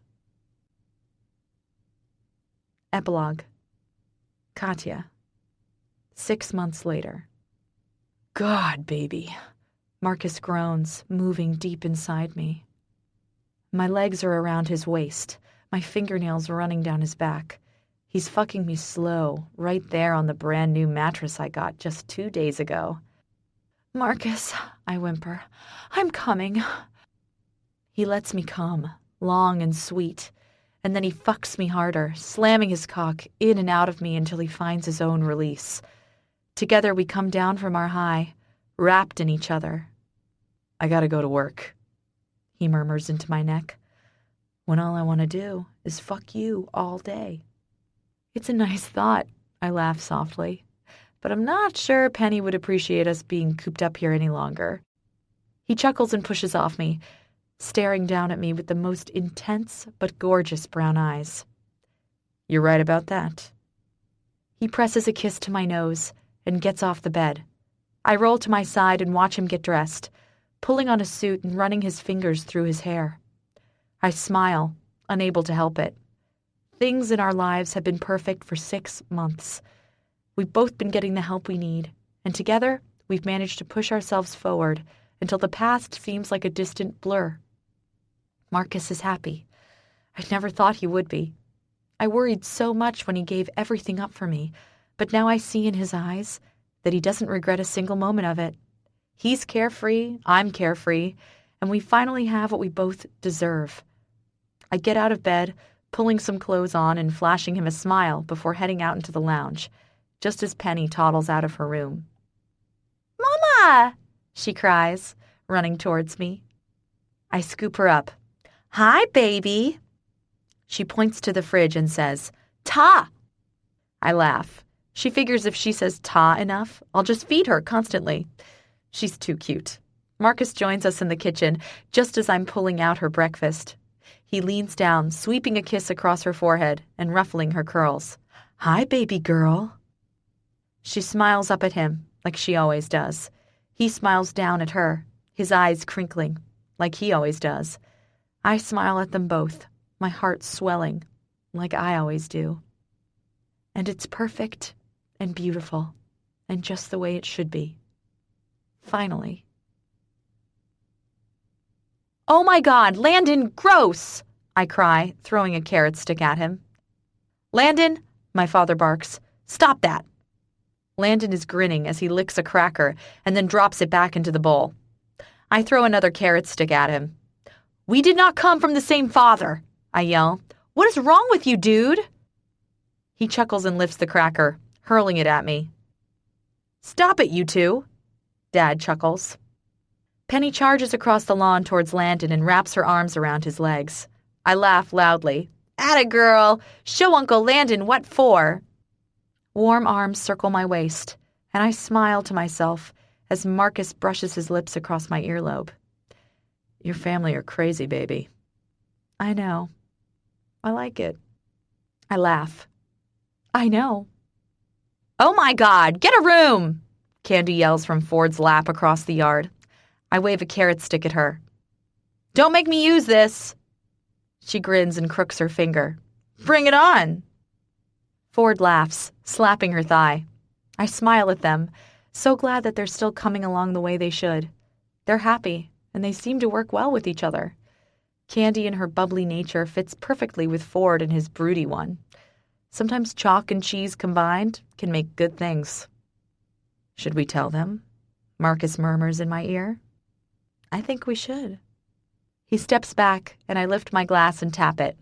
People, I have an announcement to make." "Oh my God, she's pregnant!" Candy squeals. I throw her a scowl. "Seriously, Candy?" She clamps her lips together after mouthing sorry. "I'm not pregnant," I say, scanning all of them.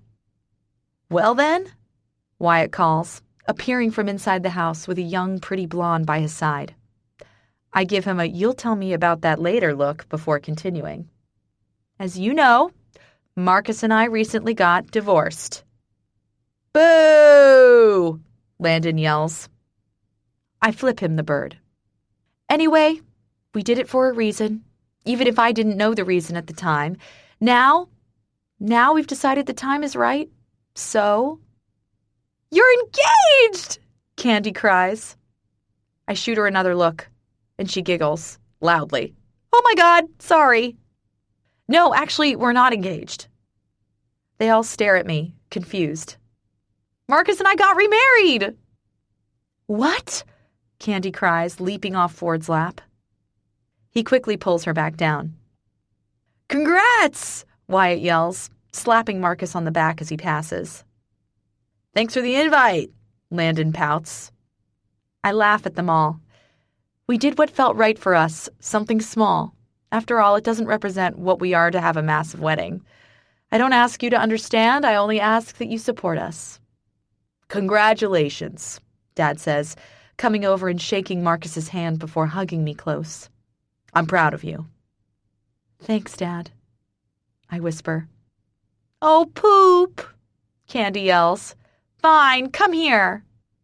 With a grin, I pull back and rush over to Candy. We hug and she slaps my ass once before squealing with delight. Does this mean another baby soon? I roll my eyes. God, Candy, give us a break. We're busy practicing, Marcus chuckles. Oh, and I bet it's good practice, too. I laugh and pull back. The best. Candy smiles now, for real. I'm happy for you, Kat. I really am. This is what y'all deserve. My bottom lip wobbles, but I keep it together. Yeah, I think you're right.